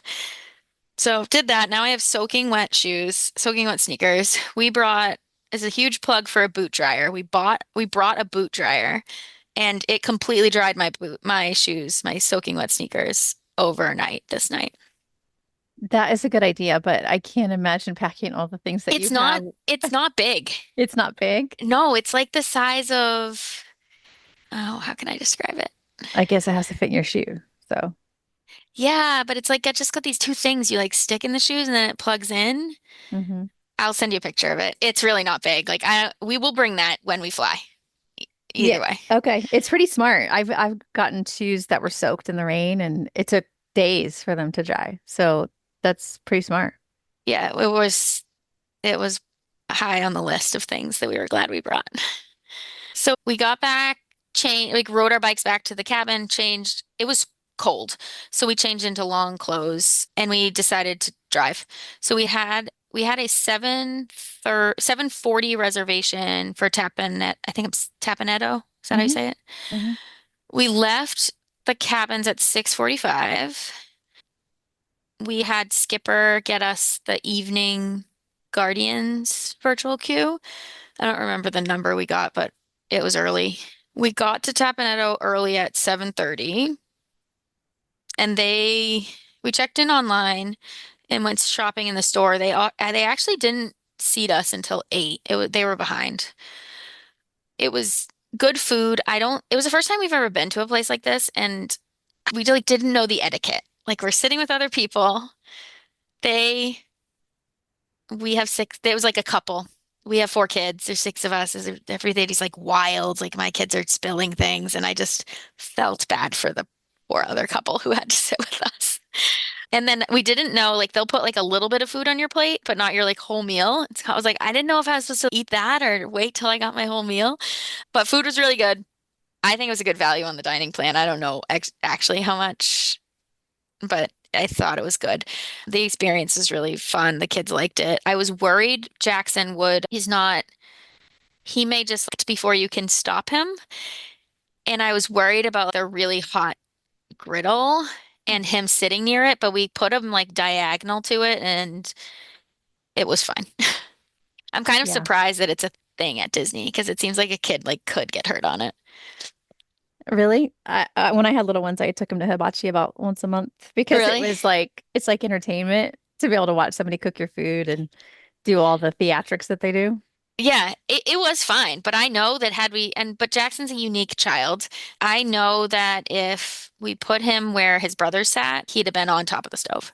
Mm. I think that the experience was a little too long. My kids were like done by the end of it. We actually took the dessert to go. We never even ended up eating it, but I was able to easily share my meal with Maddie. I don't eat meat, but she loves shrimp, so they just cooked the things separately for us. Worked out perfectly. The kids were done before we even paid. So the big kids took the little kids out to the balcony up there and they watched the fireworks from there while we like paid and got ready. This night was a Monday, so there was extended evening hours at Epcot. We went, first thing we did was go to Frozen. It was a 30, posted 35 and we waited 15. And then Maddie and Jackson were really tired, so he put them in the stroller and he ended up taking them to the car. And what he did a couple of times this trip when I had the big kids is he would take them to the car and he'd move the car really close so we didn't have to walk far at the end. We got in the Guardians queue and I don't remember. We did Guardians three times. We got three different songs. I don't remember which one we got. And me and Tucker and Micah all say this is probably our favorite ride. They said maybe Tron, but I think this is way better than Tron. Mm-hmm. And then we ended up back at Fort Wilderness at and in bed at 11:30. The kids were like fighting over the bunk beds, so everybody slept in a different spot every single night we were there. Just, And just the chaos of having a bunch of kids. yeah, yeah. They sometimes started in one bed and ended up in another. Like Maddie and Jackson sleep with us when we're at home, but we have a king size bed, and so we like desperately tried to not have that happen, and didn't work. But Well, that was a long day. yeah, 27,413 steps. And I've discovered at during other trips, we have so much stuff in our bag that I keep a list on my phone all day of like the things we need to restock. Oh, we took the last Tylenol. So when every night, it's really easy to refill the bag because I have a list. You're really just a professional organizer when it comes down to it. Yeah, I mean, You have. Scott did say it seems like when we got out like our stuff at security, he was like, we are like professionals at this, like getting Mhm. ready and going into Disney. Yes. Yeah. You have a whole system. It's impressive. Yeah. The next day was Tuesday, February 18th, and you had plans for Hollywood Studios. Yeah. So we got up at 6:15. We quit Disney transportation and we got Hmm. in our car at 7:20 and they let us through at 8. We had multiple days, so I did not buy. In the past, we've bought individual lightning lanes for Rise of the Resistance. We love Rise of the Resistance, but and I know this is not a good plan if you only have one day there, but we knew that if Rise of the Resistance was down, we could figure out how to do it later, and it was up. And they let us in line at 8:15. They actually started letting people go through early. So I think that they started the ride before 8:30 and we were completely off at 9. And I think that it was I've seen multiple variations of that ride. I think that this was like everything worked. What a treat. Yeah. Scott had Maddie. I think they met Jesse this morning and he like walked around with them. He does Star Tours he can do Star Tour. He can do Rise of the Resistance, but I don't think he did it this trip. Or maybe he did. I don't remember. He might have. I think we set up the child swap. I don't know if he used it. We went into Star Tours, and this we discovered was a problem. So I did a 9:05 Star Tours to try to then be able to pull another lightning lane, but Scott doesn't do Star Tours. And so I went through with the kids, and then I canceled his Star Tours lightning lane. But then when I tried to pull something else, I couldn't pull for him. Hmm. So I pulled Rock and Roller Coaster because he doesn't do that either. And I made him a Star Tours reservation for like, I don't know, 11 something. And then one of the kids had to run over and fake ride Star Tours with his band. But that's a little, I wish they did that differently. Like, I don't want to have to take his band and go pretend that he rode the ride just so that he can like then ride the next thing with us. I think it's a good tip though, because a lot of people do book an early lightning lane so that they can start churning, pretty quickly. But that first one, I guess, needs to be something everybody can do. Yeah, So and it's a good note. it's hard. There are days he doesn't ride anything. He loves Disney World. He like will, you know, he's already trying to plan the next trip before we're even back. But there are days he rides nothing. He gets dizzy if we sit in the wrong place at Garden Grill Hmm. because the restaurant spins. So I don't know. I wish that was just taken it. I don't know how they would fix it, but it was annoying. We met up with him. We met Olaf. I would say if you are gonna meet one of the characters that has one of those photo boxes, just take your own pictures. The only photo we have of Olaf is like his head standing in front of Olaf, and you can only tell it's Olaf because you can see a carrot for a nose. The That's a Anna and bummer. Elsa photo boxes were better, but these ones were not good. But still, it's like, how do kids know where to look, where to smile, where to pose if it's just a photo box? It's so confusing. It is, and then on top of that, did do it right. Like we could hear it clicking, and we stood there and took a couple of pictures with it clicking, and it didn't work. Like it did not give us Mhm. those pictures. So even when you try, it doesn't Yeah. always work out. Yeah, that's a Yeah. bummer. And I make a scrapbook each trip where the characters, we have them sign a few things, but we have them sign these pieces of paper that are the size of photos. And I print a photo of the kids with the character, and then under it in the photo album, I put the name. And then they can connect the ones that can't read can connect the character with their signature. And they like look at these books not infrequently. They love them. The other thing we had them sign is Scott has a Glowforge, which is kind of like a Cricut but more extreme. It's like a laser printer, and Hmm. he made ornaments with the like with Mickey Mouse and Minnie Mouse, and we had them like wooden ornaments, and we had them sign those too. How I don't know how y'all are keeping track of all this stuff. That's so clever. Yeah, I know. I'm organized. Scott's not super Well, organized, he's but he's crafty. he's crafty. He is. We had a Hollywood Vine reservation today. My opinion, this is the best character meal in all of Disney World. And I think we've done every character meal. Maybe it's because it wasn't busy. I don't know, but we saw the characters. We saw all of them within 20 minutes. We like saw all the characters before we even got food. The And this service and was this was great. Disney Junior. Disney Junior. Are your kids Yeah. fans of Disney Junior characters? Yeah. The little ones love Disney Junior. When Maddie found out that she was gonna meet Fancy Nancy today, we had to paint her nails before we could leave the resort, before we leave the cabin. And I had to bring extra nail polish in case it like fell off. So she likes Fancy Nancy, she likes Doc McStuffins, she likes Vampirina. It was perfect. They do this dance party thing where they actually let the kids dance with them. The food's really good. The service was good. The waitress was like just wonderful. Never let us need anything. I think great food, best character interactions of all of the character meals. And I think if people went to this meal in the before times, it's very different now. It used to be not good. Real, so I did go in the before times and we liked it before, but It it was definitely is better. the food quality was really rough, I Hmm. feel like. And now it's more consistently good. Yeah. And the characters do come around a lot. Yeah. Yeah, they're like really interactive with the kids, and for non-speaking characters, it's sometimes hard, and they did a really good job with it. It's like top And tier. you also said it wasn't busy, and I do find that to be the case there as well. Like a lot of character meals are so packed, and this one is, does anyone know about it? Yeah. Is it that Weird. way for lunch and dinner too? We've had that. I mean, but we always chalked it up to we eat it kind of off times, but we've never really had it be busy there. Yeah. Yeah, we usually eat breakfast around 10 because we want to rope drop first. And Mhm. other character meals were busy at 10. This one was not. Yeah, that's so interesting. Maybe it's because it's not Mickey. I don't know. Disney Junior Mhm. characters versus Mickey. I don't know. But you also had this as a Fantasmic dining package as well.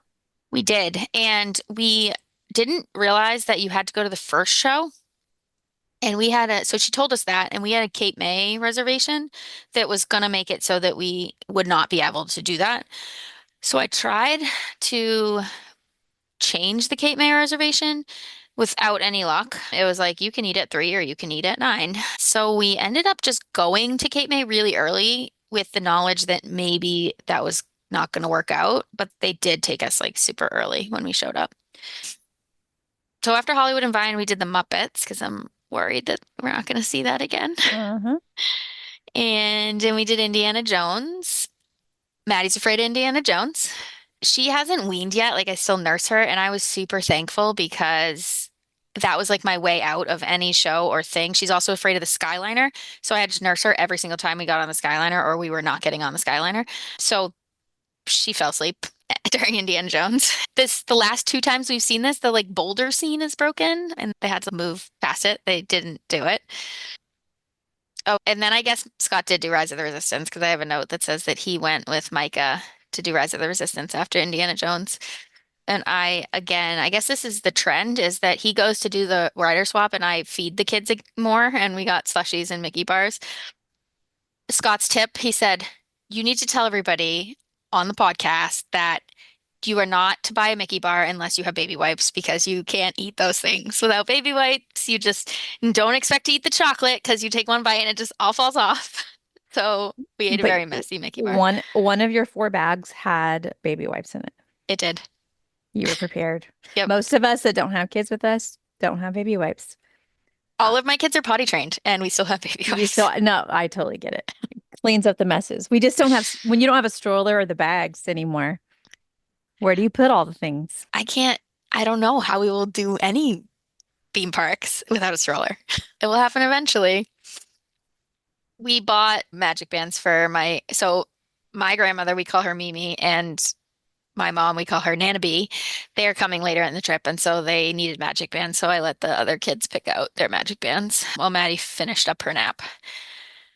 We went to Beauty and the Beast after this. We've seen this a few times and we like the show, but this time we sat right behind. They have the sound, it must be like the sound stage is right in the middle, and we sat right behind there, and I'm going to try to sit there every time. It was almost more cool to watch them Mm-hmm. do that than it was those cast members. Like they love their job. They're like dancing in there to Beauty and the Beast. I attempted to give them a cast compliment, but you don't know their name. And I couldn't figure out how to write miscellaneous person in the 145 show. Random person I saw at the show. Yeah, but they were great. We did Rock and Roller Coaster. It was a 90-minute standby, and there was still quite the line for Lightning Lane.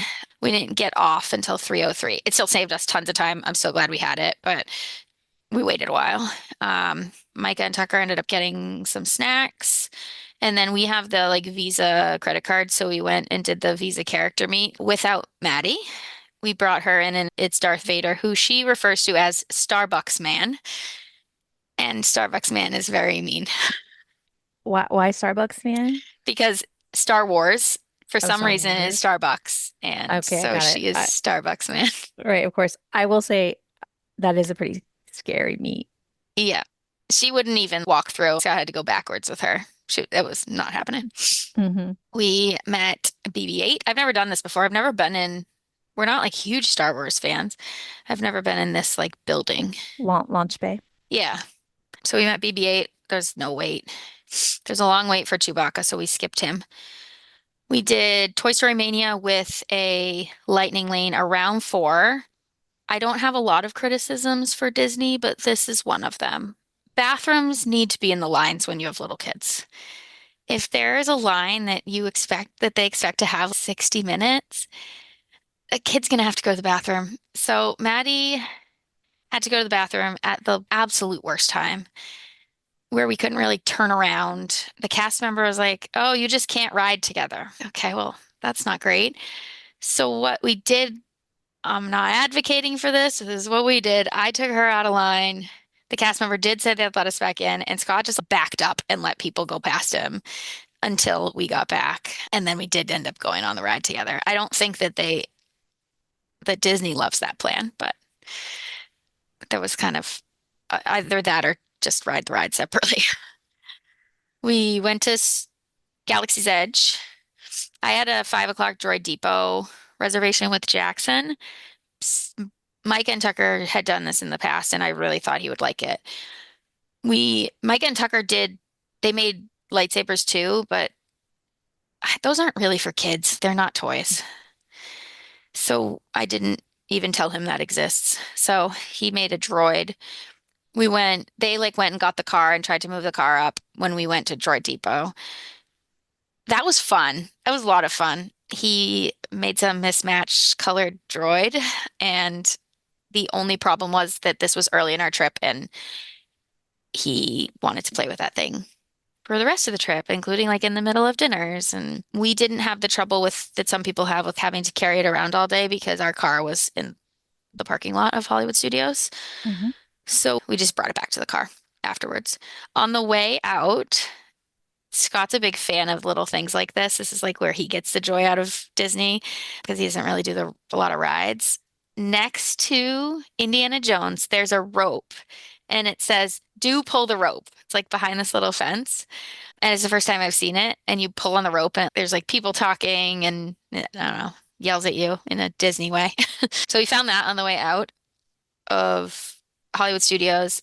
And then we walked back to the car. I think that Jackson and I walked an extra mile because we lost the car. And I should have realized that everyone else in the car had Life 360 and I could have just followed it back, but that didn't happen. So Hmm. finally got to the car and we went to Cape May. Our reservation was for 6:40 and we got there at 6:15 and they sat us down right away. Oh, Maddie's I'm curious to hear what you eat with this meal. Oh yeah, I eat all the sides. Like I get salad and sides and everything off of that kid's pizza and mac and cheese section. Is it worth the money? For me, no, but I have a 2-year-old whose favorite food is shrimp. Hmm. And Scott must have ate half of the clams that they cooked that day. So as a family, worth it. I'm not going to go there by myself. And they have enough food for me. I'm a pretty boring eater. I eat bland things and I'm not super adventurous, and they had options. So it's Hmm. fine. Jackson brought his droid in, so I don't think he ate any food. I think that he played with his droid under the table the whole time. Each of the, I think each of the hotels has like a scavenger hunt where you have to Hmm. find a character. So Maddie found Flounder. We realized this because Pascal was at Riviera later. So she found Flounder outside the bathroom. I was like, "Where's Little Mermaid? That's Mermaid's friend." And apparently Mermaid's friend can't be without Little Mermaid. I don't know how we did this, but we left the table at 7:32 and we got to Fantasmic at 7:45 In your car or by the Skyliner? in the car. We I don't either. Yeah, we like one of us paid, one of us ran to the car, changed the kids into warm clothes, got there, Scott dropped me, the stroller, and the kids off. He parked the car, we went through security, and somehow both of us like got to Fantasmic at 7:45. They told us you should get there at 7:30, so I was stressed out, but 7:45 was fine. You had reserved seating. I think this is my favorite nighttime show. Maddie was afraid of it. The seats were good, and we didn't need to get there earlier. We did not need better seats than we had. In fact, I think that closer would might have not been as good of seats. Our magic bands, I don't know if they changed anything, but we think that the magic bands interact more with the shows than they used to in prior trips. So Jackson found that pretty fun and everything.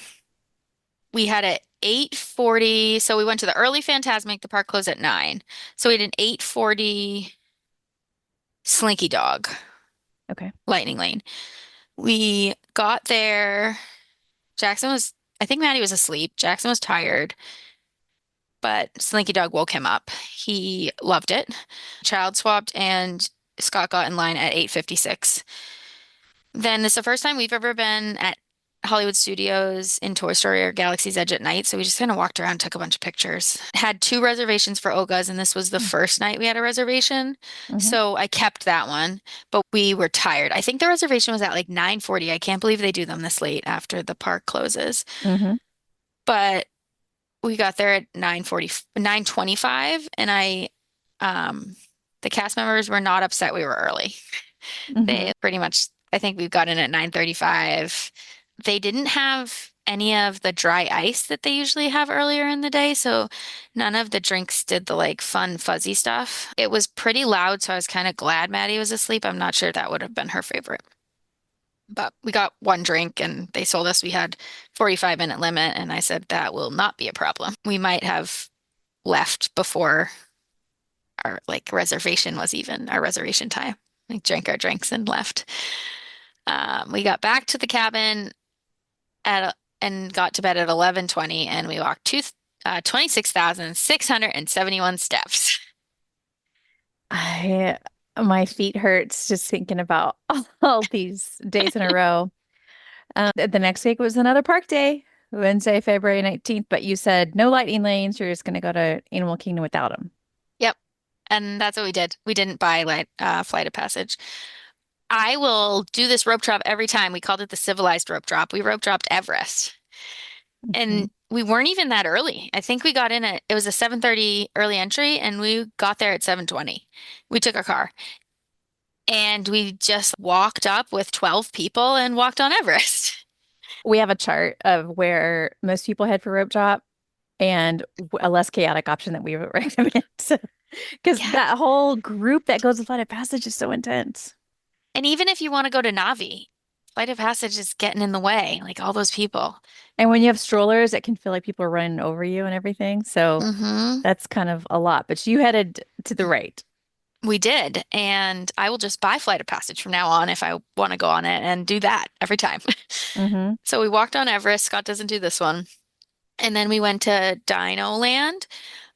I So it was a 5-minute wait for Dino. We didn't do child swap instead because we have so many kids. It kind of stinks that they can't like you have to pick one kid to go with dad instead of all the kids going with dad. They used to let more of them go. Mm-hmm.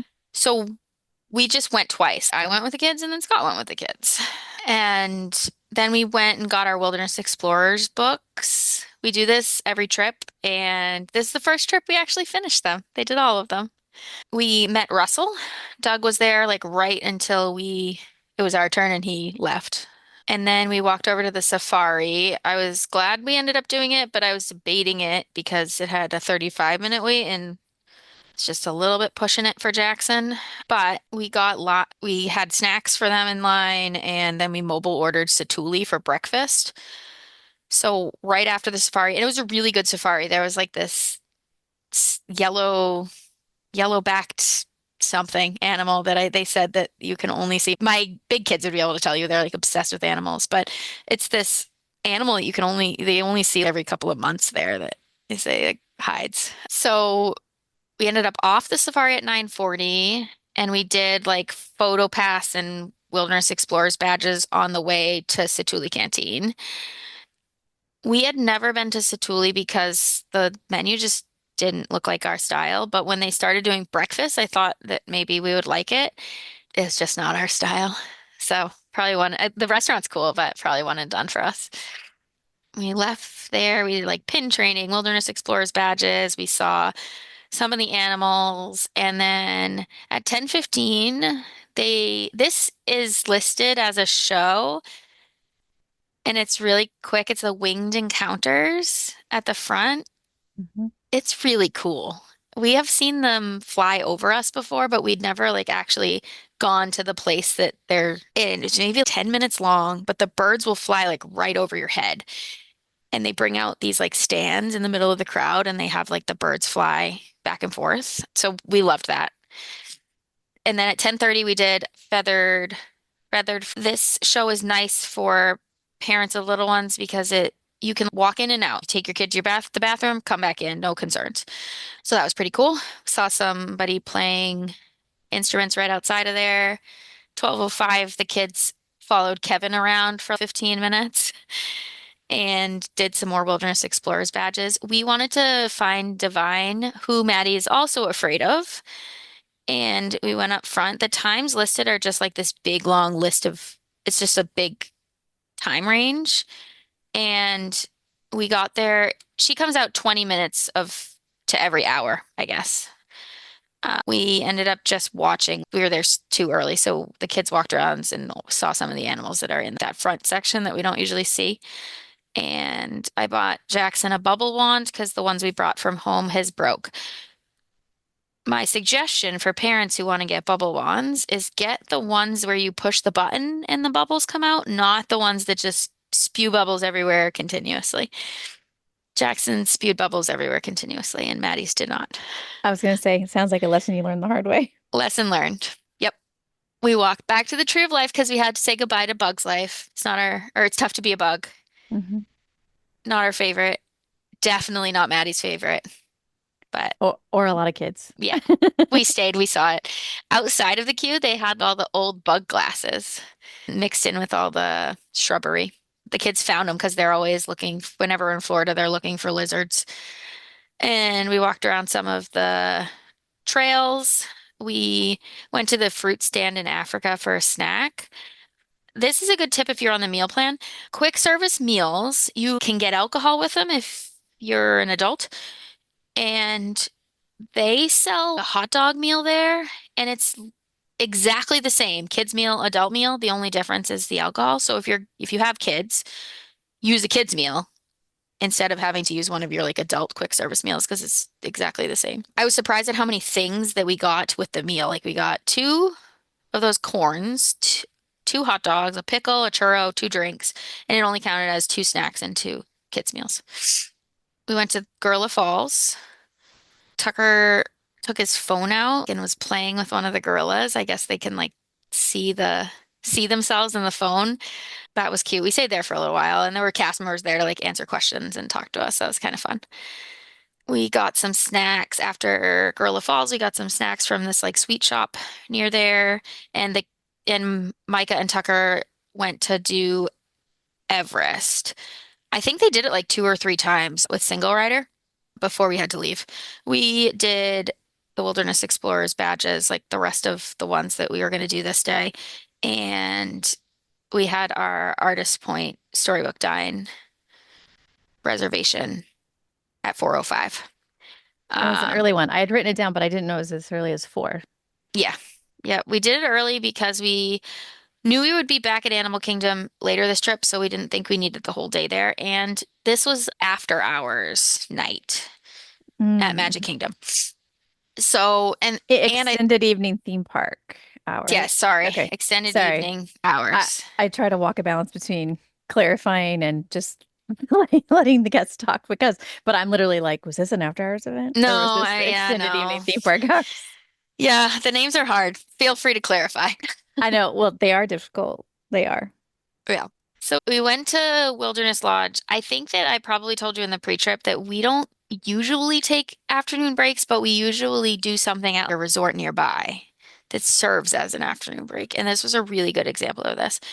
So we did the Storybook Dine dinner. We've done it before.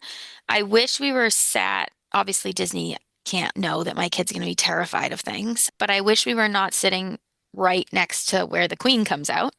So she had to go sit on Dad's lap for most of the meal. The characters were good. They came around twice. Service was good. Scott had been there before, so he knew what to expect in terms of what they were going to give him for food. And he saved the mushroom soup that they give. And he got the vegetarian meal that's this like gnocchi.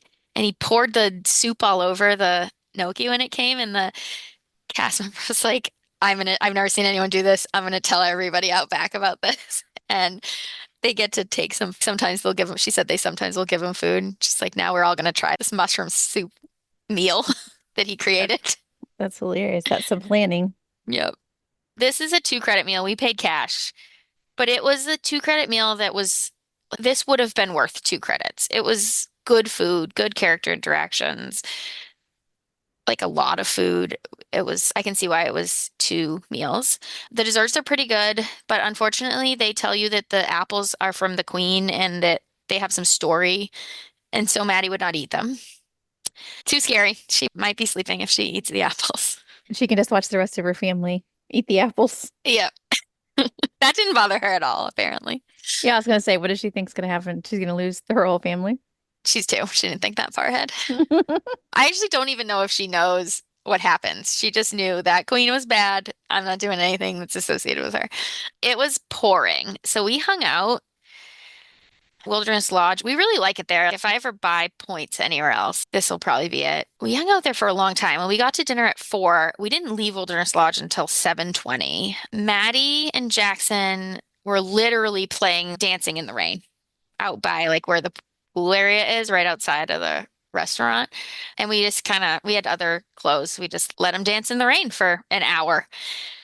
Then we sat by the fireplaces and tried to dry off. We wanted to see the geyser, so we went down to Geyser Point in the pouring rain. We stood there and like we looked up like when it'll go off. We waited to the side.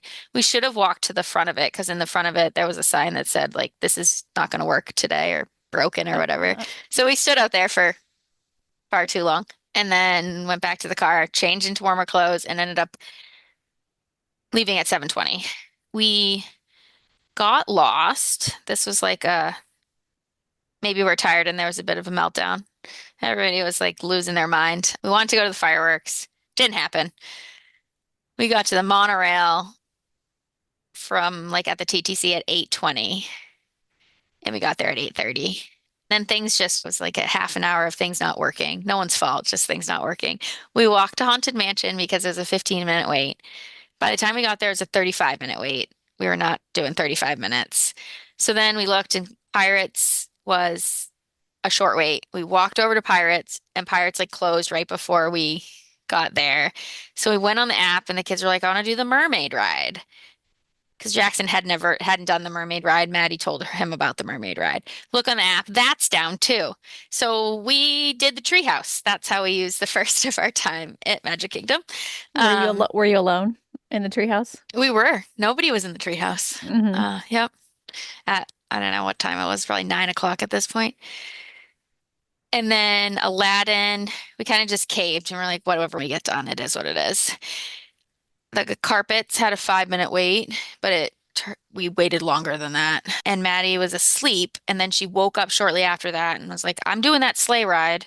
So we had to do we had to do Aladdin, which to her is the sleigh ride again. We did the Tiki Room at 10:10, and there's a bird in there named Mimi, so it's just special to us. That's what we call my grandmother. Mm-hmm. 10:30, Maddie's wide awake and asking to do the sleigh ride, so we did the magic carpets again. And right outside of that ride is the smallest hidden Mickey. Have you seen it? The smallest hidden Mickey in Disney? I don't really look for hidden Mickeys. Yeah, it's this tiny one in like this gem, and we found it finally, took some pictures, and we later did a pencil rub of it to keep it. Kids were starting to get hungry, and it was just about, I think extended evening hours was from 11 to 1 today. Nothing is open for food during extended evening hours. We got into Cosmic Rays minutes before they closed and ordered a bunch of food that was theme park food. And Maddie was wide awake right at 11, completely awake. She saw sunny eclipse and thought we knew we were going to be tired the next day. So, and it was supposed to be really cold, and we were supposed to go to the water park. We decided we probably shouldn't go to the water park, and turns out Disney thought that too because they ended up closing. Mm-hmm. So we moved back. I don't remember what time our Ohana reservation initially was, but I moved it back as far as I could, and that was to 8:40 so that we could sleep a little. It was at 8:25 in my notes. Okay, so I moved it 15 minutes. This was a highlight. Maddie wanted to go on the car ride again, so Tomorrowland Speedway. Micah took her. We didn't all go. Micah took her. Jackson was asleep, I think. Yeah, he was asleep in the stroller. We have a stroller set up so that 2 kids can lay back completely if we attach the backpack carrier to the front of it. So he's asleep in the stroller. Maddie's wild child at midnight, and she's asking me to go on Tomorrowland Speedway. Micah took her, and I have a video of her just like giggling away. It's like the best thing that happened. I think it might have been the highlight of the trip for her is this car ride with her brother. The Speedway at midnight. Yes. Micah, Tucker, and I got in line for Tron after this, and it was a 55-minute posted. I think we waited 30. But Maddie and Scott was going to take Maddie Jackson to the car because he didn't do Tron this night. But she was wild. She was like absolutely wild. So shortly after midnight, she walked through the castle and she pulled the sword from the stone. And he has Wow. a video of her pulling the sword from the stone. That's fun. We don't hear that too often. Yeah, no, I've never seen it, but she did it. And she tried to show her, Scott tried to get her to show her brothers later, and I already did that. So they went to the car. We ended up walking out of Magic Kingdom at 12:50, where all the cast members say good morning to you on the way out. Monorail back to the car, and we had 31,723 steps, but then some, like we kept going after midnight. So those are on the next day. Yes, you got to add them up. Yeah, but more than 14 miles. Oh my gosh, such a long day. That's why Yeah, you have a stroller for the littles because they can't walk 14 miles. no way. The I'd next be day, carrying them. exactly, which would just add to your Hmm. physical labor. The next day was Thursday, February 20th, and it was a non-park day. But as you mentioned earlier, you did have that Ohana breakfast as well as some other plans. Yeah, we were supposed to go to Blizzard Beach, but they closed Blizzard Beach. But we were planning to switch it up anyways. So we got up at 7:30. We left the cabins with 3,000 steps already and took our car over to the, where'd we go? We parked at the Poly and went to Ohana. This was our least favorite character meal. The food was not good. The service was not good. I don't, I almost felt like bad asking the server for things because I felt like he was unhappy with us asking for an extra drink or ketchup. The characters were really rushed. One of the characters came, Maddie was in the bathroom. I like said something and they ran back right afterwards and took maybe 4 seconds to take a photo and then they're off. It's okay. We had lots of character meals, but we probably won't go back to Ohana. Was it busy? Very busy. Yeah, I feel like that is a difference with Hollywood and Vine. They just didn't have as many people to see, so you got to see them Mm. multiple times. But some of them, like this one, seem like they stay busy. Yeah, and it was earlier. It was 8:40, so maybe that was part of it. I'm not sure. So this was our rest day, but we have annual passes. So we went to Epcot. We went to the gift shop at the Poly. We decided to leave our car at the Poly and I've never taken the monorail from Magic Kingdom to Epcot. So we did that. We met a security guard who's from Maine. The number of like people we met from Maine or connected to Maine in some way was unreal. But took the monorail. It's pretty cool. You can see a lot of things from the monorail. We could see where the electric water pageant is stored, Hmm. and we knew about the water bridges. So there's only a few water bridges in the world, and a few of them are in Disney, where the boat like goes over the road, and you could see them from the monorail. You could actually tell that they were water bridges. We used to always tell the kids that they're on a water bridge, but it's different when they can see the cars going underneath. Hmm. We went into Epcot just for a couple, maybe even an hour. We went to Communicore Hall. They had stuff from the movies. Then we went up to the DVC lounge for the first time in Epcot. That was really cool. And I thought, well, this is going to be like really awesome to be able to take Mimi and Nana B later. And we never made it back that way. But they have this game it's like video games on a table. Kids played. They have a TV, snacks, drinks. It was a nice break. So we sat there for a little while. And then at 12 o'clock, we walked over and met Asha from Wish. Just waited a couple of minutes. It was a good interaction. She told Maddie, like, asked where her star was, and she told her she was at the Wish ceremony and then said, maybe you should come to the Wish ceremony later.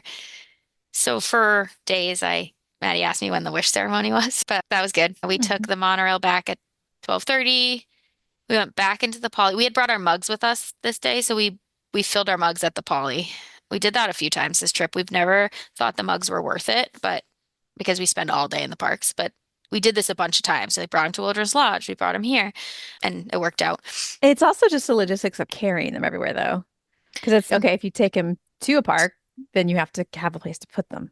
Yeah, And there's a we didn't bunch of bring them them. all. Okay. Yeah, we brought a couple of them. So we had to reverse our days. So we took today, instead of going to the water park, we went mini golfing. So I didn't have a reservation. So I was a little worried that there would be a wait. Is the only other time I've done mini golf. There was a huge, without a reservation, there was a big wait, but there was nobody. We were the next people to start. If I would suggest, if you're doing Blizzard Beach or mini golf, to not use Disney transportation. Like pay for what Lyft or a minivan.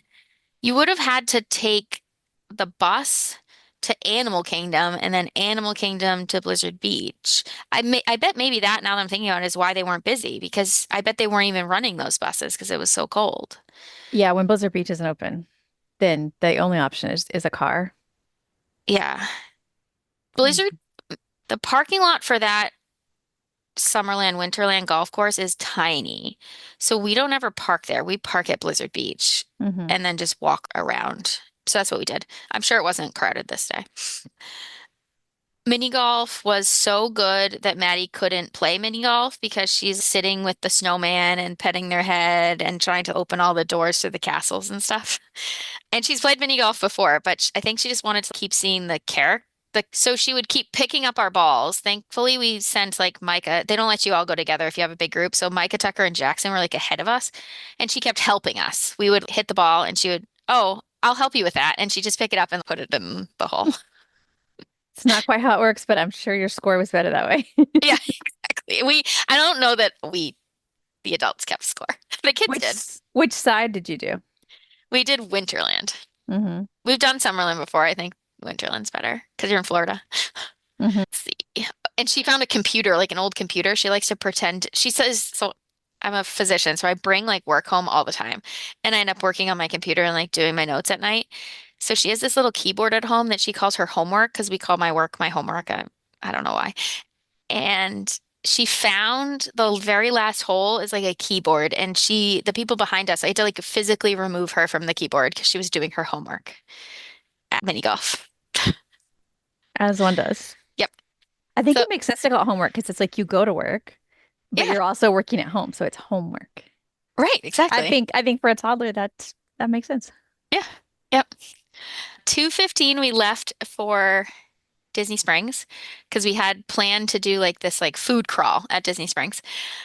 We parked at the Lime Garage. I want to like Disney Springs. I really want to, and I don't. It's busy. It's not Disney. I know it is, but it doesn't feel that way. I have a really strong sensitivity to cigarette smoke. Like I have to carry an inhaler. It like really bothers me. And one thing I love about Disney is that I don't really have to worry about that, except at Disney Springs. There's like smokers everywhere. So yeah, it is what it is. Yeah, there are a lot of people that feel the same way as you do Yeah. about Disney Springs. Yeah. We, well, Scott has a tradition where every time we go to a Disney park, he buys Maddie a Pandora charm. I have a Pandora bracelet that I never wear. So we like gave it to her and she every trip gets a charm. This is the first trip that she like really contributed to picking it out, which is cute. We went in the Pandora store in Disney Springs and we like immediately left. We've always bought them at Magic Kingdom and we will from now on. Like the store there, the employees were they must get like a commission or something because they were a little pushy. So we went there, we left there, we checked into the boathouse early. We told them what our plan was. So we were going to get the baked Alaskan. It's this giant dessert. And so we told them that in advance. And because we did that, they didn't make us wait and they just put us in the bar. Like they had some tables at the bar. There were really tall chairs. So they said maybe like it wouldn't be great if you had a kid that couldn't sit up there. But we we got in right away because we did that. Apparently, we're not the only ones who do that. The waiter said that he had a family do the same thing the other day. And it's huge. It says it serves four people. No, we were starving. There was six of us. We ate like a little more than half of it. Wow. Yeah. There's a DVC lounge at Disney Springs. If when we go back to Disney Springs, I'm sure we will. When we go back to Disney Springs, that is where I will spend my time. It's a cool lounge. There's a balcony you can like sit on. They have rooms there. So they had a model room for Riviera, which was nice because that's the place we were going. So we were able to see where we're going next. Got snacks and drinks and I wish we could have stayed for this. They do like an update, it's a DVC updates at 5 every day, but we had to go to that like Lego minifigs figurine building. That was at 4:30. Hmm. The Lego store had a really long line and they let you go in through the exit if you have a reservation. And we made 4 reservations, like 4:35, 5:36 for our 4 kids. And when I checked in, they said in the future, don't do that. Just make 1 reservation and then we'll add all the kids when you get there. That's good to know Yeah. because I think most people do make separate reservations. Yeah. You had no way to add more than 1 person to each reservation time. And there was only 1 reservation at 4:30, one at 5. I knew we weren't going to be there for 2 hours, but that was helpful for next time. And it was so cute. I think we'll do it again. It was cheap. It was fun. The big kids liked looking at the 3D, the printer thing that it was printing on. It didn't feel rushed. They didn't try to upsell us anything. It was a lot of fun. That was the best thing we did in Disney Springs. Okay. And then we took your recommendation and we went to Polite Pig Mhm. for dinner. And Micah and Tucker and Scott all said that we have to thank you because it was the best food that we had. The line was long, and I know why it was long. It was so good. So good. And also, because you're on the dining plan, a really good use of a quick service credit. Yeah. Probably the only good use of a quick service credit because I think that I bought 12 hot dogs no, probably 20 hot dogs. I probably bought 20 hot dogs on the quick service plan. And it's located right next to the Lime Garage, right? Entrance exit. Yes, it is. Yeah, so that was convenient because you parked there. Yep. We were gonna go to the Polite Pig and then we were gonna we decided instead of doing like dessert, meal, dessert, we were gonna do dessert, meal at Polite Pig, appetizers at T-Rex. So, but we did not do that because Maddie, in fact, would not walk into T-Rex. So we went to Polite Pig, then we went to T-Rex and canceled our T-Rex reservation. And then we went to the Christmas store, got an ornament and a tree topper. We went to Goofy's Candy Kitchen and got some snacks that we intended to then bring back to the camp for the night. Micah did this pick a pearl thing at Disney Springs. I've done this before in the Japan Pavilion of Epcot, and I think that I will do it there from now on. I was, I think, nursing Maddie, and he was like a little bit to the side doing this pick a pearl. And so I think that the pe employees or cast members that were there did not know that he had an adult with him. And they weren't, I wasn't super happy with the way they treated him. And it changed when they recognized that I was with him. And that bothers me as a parent. Yeah, that bothers me in any situation where people are treated differently. Yeah. Yeah. He like was spending his own money to do this for his girlfriend. He's 17. He's not like 10. Mm-mm. And he picked one and he did the whole thing. And I had walked up, but she didn't realize that I was his mother. So I walked up and I heard her say, do you want to see what it looks like with the connector on it so that she could put it on a necklace? I was going to help him buy one of the cages on Amazon and put it in that. And he said, oh, yeah, sure. But what she did is she drilled a hole and put it on. So then there was like a point of no return. And it would have made the thing very expensive. So I actually stepped up and I said something and was like, he didn't, I don't think that he wants that. And she's, well, I already drilled it because he said that he did. I'm like, he did not say that he did. So it turned around. She let him pick a new one. It was fine. No big deal, but a little, I don't know. That hurts as a parent. Hmm. We left Disney Springs at 8.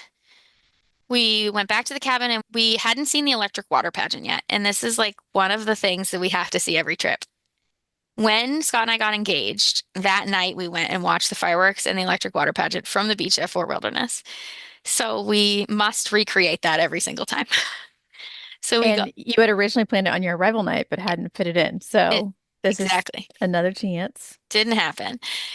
So we had one sleeping child. We put we made like a bed in the bike carrier, the bike trailer, and her and Jackson were in there. She was sound asleep. And we took our snacks from Disney Springs and our mugs. We filled our mugs on the way, and then we went down to the beach. Mhm. And it was an amazing night. It was cold, so we were all like snuggled under blankets. Maddie was asleep. She woke up just to see the electric water pageant. We had like our chocolate covered strawberries and our snacks from Goofy's Candy Kitchen, and we watched the electric water pageant and then rode our bikes back and went to bed. It's lovely. I just love the whole vibe there at Fort Wilderness. It was great. And so our rest day, which the kid said, not a rest day, 20,537 steps. I wrote down non-park day. That's Yes. what I've started writing down on these trip reports because I'm like, nobody's actually resting. And I've heard parents of little ones say there's no rest when you have little kids. So Mhm. it's really more about park day versus non-park day, but you got to keep them busy. Yeah. And we went to Epcot, so it wasn't a non-park day. It was actually, yeah, in the end. I'm no tech genius, but I knew if I wanted my business to crush it, I needed a website now. Thankfully, Bluehost made it easy. I customized, optimized, and monetized everything exactly how I wanted with AI. In minutes, my site was up. I couldn't believe it. The search engine tools even helped me get more site visitors. Whatever your passion project is, you can set it up with Bluehost. With their 30-day money-back guarantee, what do you got to lose? Head to Bluehost.com. That's BLUEHOST.com to start now. Yeah. Friday, February 21st was the next day, and you had planned to sleep in, check out the cabin, move to Riviera. Yes. So we slept in till 7:30. That's late for you. Yep. And we packed up. It's really difficult. I posted this on the Patreon page. I am not a split stay person. We're not doing that again if we can help it because it took us from 7:30 to 9:30 just to put the stuff in the car. And the kids rode their bikes, played with chalk, but that's too much time. We had to figure out what are we going to leave in the car? What do we take into the Riviera? Because all this stuff is not going to fit in the Riviera. We packed up everything and except the bikes. And then we rode our bikes down because the other thing I haven't ever done and I wanted to do is go to try Circle D Ranch. Hmm. So we rode our bikes down. We ended up getting one of the breakfasts to share at Trail's End. It was pretty Mhm. good for just, I don't know, what feels like a hole in the wall. We filled our mugs and we were eating there and we talked to lots of people in lots of places. So we started talking to the people next to us. We told them we were from Maine, and the guy goes, "Oh, have you ever heard of Skowhegan, Maine?" I'm like, "Yes, I work in Skowhegan, Maine." And he's a lineman, and he got sent to Skowhegan, Maine to turn our power back on last year when we had this massive storm that we lost power for 10 days. There's a lot of weird coincidences. In the after chat, we're going to talk about how you and a recent guest work at the same place. Yes. Yep. So we went to the ranch. I will do this, I think, again once our kids are all over 48 inches tall and a certain age, because Maddie's not 3, so she can't do the pony rides. Jackson can do the pony rides, but I can't put Jackson on a pony and not Maddie, so I just pretended there was no pony rides. The big the older kids and the adults could have done horseback riding around the fort, which I think would be so cool. But what do you do with the 2 kids who can't do it? So we just saw the horses and left. But it would have been cool to do more things. There's a Facebook page called Original Fort Wilderness Scavenger Hunt. And we bring little prizes. We just get them at the dollar store. Some people go all out and, hide gift cards. There's every range of things you can hide. And we label them and we let the kids like run around and hide them. And then you take pictures to give hints of where they are, and other people at Fort Wilderness go and find them. So we did that. They played on the playground for a little while. It was around checkout time. So checkout's 11. But basically all we had to do was like drive away. So Scott went back early to make sure that he could get the car keys. I was afraid our magic bands would just stop working at 11. They don't. But still, I want to respect like checkout time. So we go back. He got the keys and we took our time kind of. It takes a long time with the kids. We let Jackson ride his bike this time. So we ended up like meeting him right outside at 11:15, and I thought that it was going to be easy for him to put the bikes on the car. And it took until 12:15 to finally like get everything really packed up. Nobody like we were out of the cabin, but we still were in the parking spot and I felt bad about that, but nobody like was trying to get in or anything. Mm-hmm. At this point, Tucker's bike he needs a new bike. It wasn't terrible, but it's definitely not going to work for next summer. So I posted on a couple of the Fort Wilderness pages, and I regret doing this, that we wanted to leave the bike, give it to somebody if they wanted it. It functioned fine. It just was not worth fixing and taking all the way back to Maine. And there were some people who were not happy with me saying that I was giving away broken, dangerous things, which was not the case. But somebody took the bike, wanted the bike, and we got to the Riviera at 12:45. We did not check in either in person or in the app because we still had a bunch of our dining plan credits. And I knew if we checked in, then those were going to those were going to go away. So we just unpacked the stroller and we left our car at Riviera and took the Skyliner from Riviera to Epcot. I don't know what day of the week it was. Let's see. It's a Friday. Friday, February 21st. Epcot was wild. We were hungry. The only goal was to eat and use up our credits. That crepe line in Epcot was like 40, it was the longest line of the whole trip. It was like 40 minutes long. So it wasn't even a festival booth or a festival thing. No, we split up. Micah went and got like that brie bowl from France. We stood in the line for the crepes.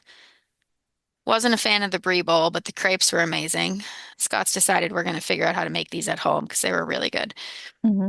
We walked over to the we're just trying to get food, but the Beauty and Beast sing-along was only starting in a minute. I had a coffee or something, and I asked them if I could bring it in because that was going to be the determining factor. If my drink could come in, we were going, and if it couldn't, maybe not. And they let you bring at least drinks in there. So we went in there. It was a rest. I got to drink my drink in peace and quiet. They're starting to do this more. Like we used to always say, if it's an outdoor theater, you can take food and drink in. And now some of the indoor places are allowing it. Yeah. Yeah, it was nice. We went through Japan. I really like the store that's there. I wanted to buy a plant. I knew they had plants there, and I had somebody from my work who was helping us take care of our plants. So I wanted to get her one. Mm-hmm. And I knew that we weren't it's hard to buy a plant in the theme parks and then carry it around all day. So I knew we weren't going to be there long. So I went in there to buy a plant, and Tucker got this like letter opener that is really like a tiny sword. And you buy it and then you pay for shipping because you can't walk around the theme parks with it, and they mail it back to our house. They told us it would take 2 weeks, and it was like waiting for us the day we got home. A letter opener. Is he opening letters often? No. He liked that it looked like a sword. They collect things like that. They have a whole bunch of fancy pocket knives that they just carve sticks with. So I don't know why he wanted it, but he bought it. Because it looked like a sword. Okay. Yep. We went to Katsura Grill, got sushi. We had sushi while we watched the drummers. Maddie then asked for sushi like 12 times the rest of the trip. Sounds like an adventurous eater. Yeah. There's nothing that she won't eat.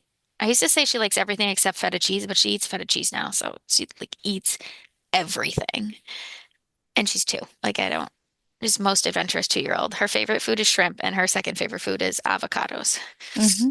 We used some credits at Regal Eagle, which was good. I've never been there because we want to eat like different places, not America when we're in the World Mm-hmm. Showcase, but it was really good. And this is a tip. They have basically baby wipes in there in packets. So if you needed a couple of those, that's where you'd find them. For the messy barbecue. Yep. When we went outside, if you're walking out of the restaurant, just to the right of the American Pavilion, there's this outdoor hallway. I don't know how else to explain it.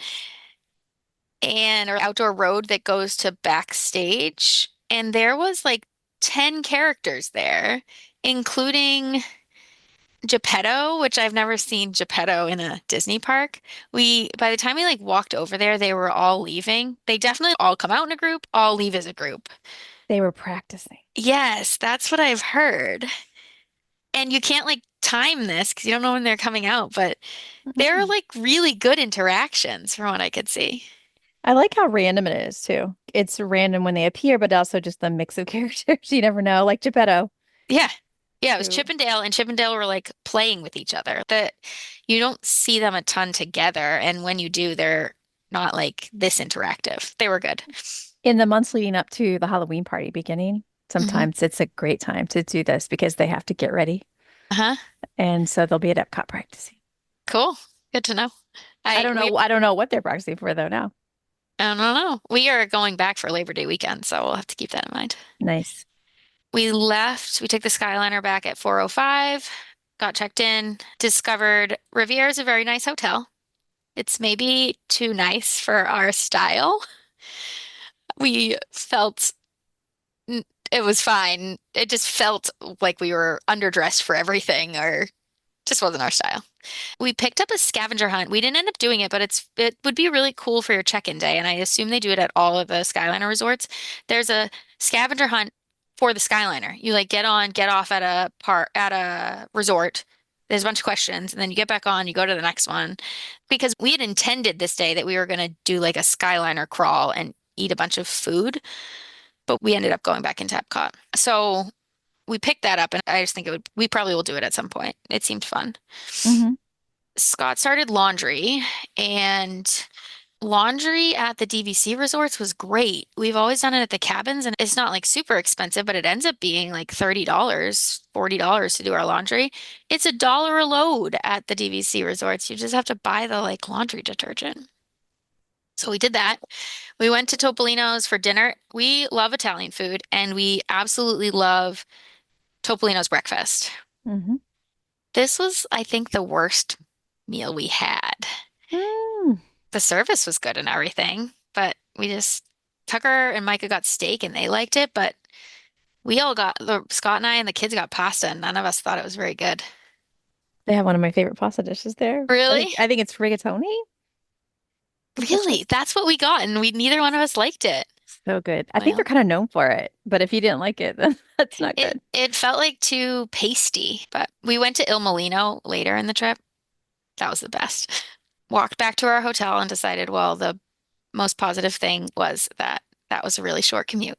It was great. And the balcony up there, the terrace was really neat.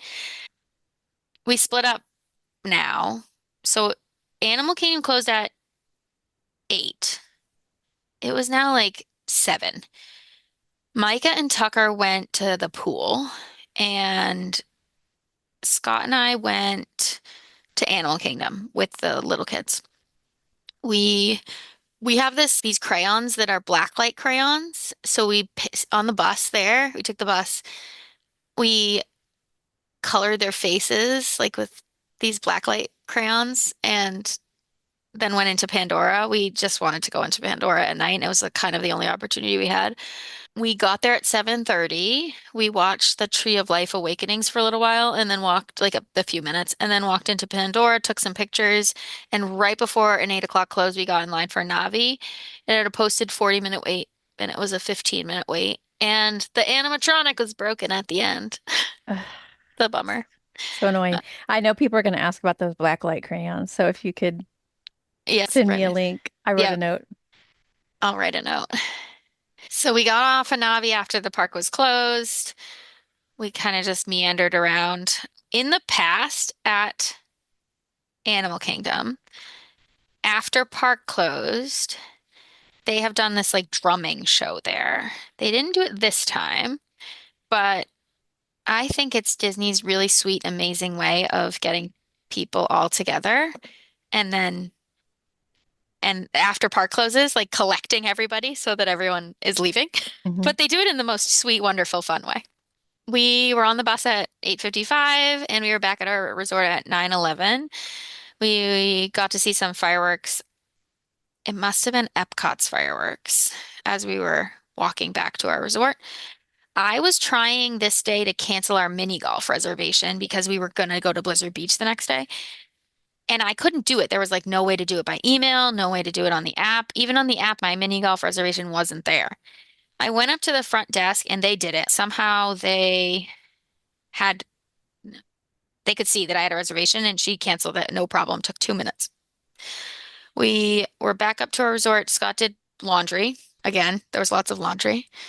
And then went to bed. 22,044 steps for this Can we rest talk? day. Can we talk about your room? Yes. Because you went from a cabin, which had a lot more space, to a room where you were maxing out the capacity. So, what was the arrangement in there? So there's a bed, probably a queen, and then a queen pull down, like sofa to bed. Whenever there's these pull downs, we like put them into bed form and they just stay that way the whole time. And then there's this twin bed that comes out of the wall under the TV. So this is fine I get that we are weird and this is not your average family, but we're fine in small rooms. We went to Disneyland and we did 3 weeks in California this summer and we rented a Winnebago and the six of us lived in a Winnebago for 3 weeks.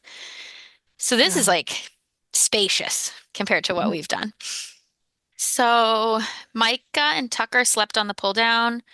Scott and I slept on the other bed, and Maddie and Jackson slept where they landed. Sometimes on the little twin bed, sometimes with us. Okay. So it worked for you. Worked for us. They had 2 showers.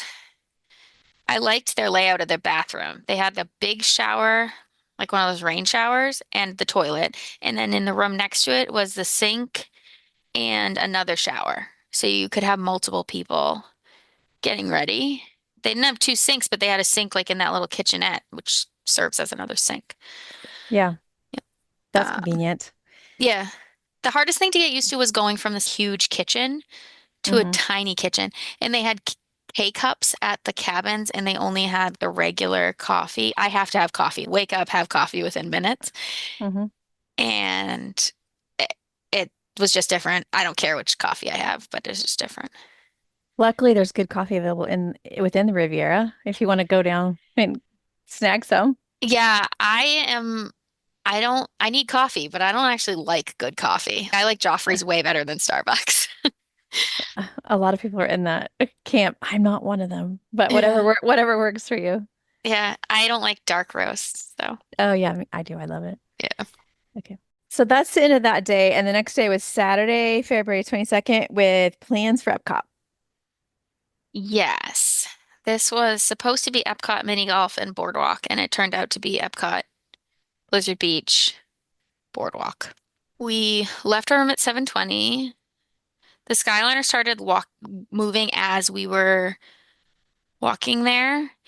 So the buses, I feel like Disney does not tell you the truth about what time they start, but the Skyliner, they definitely do. Because it said 7:30 start. That's when it started. But they don't tell you anywhere convenient.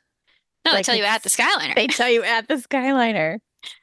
Yes. And it was raining a different day, and they started the Skyliner really late. The rope drop here is weird. So we got in the security line, get through security.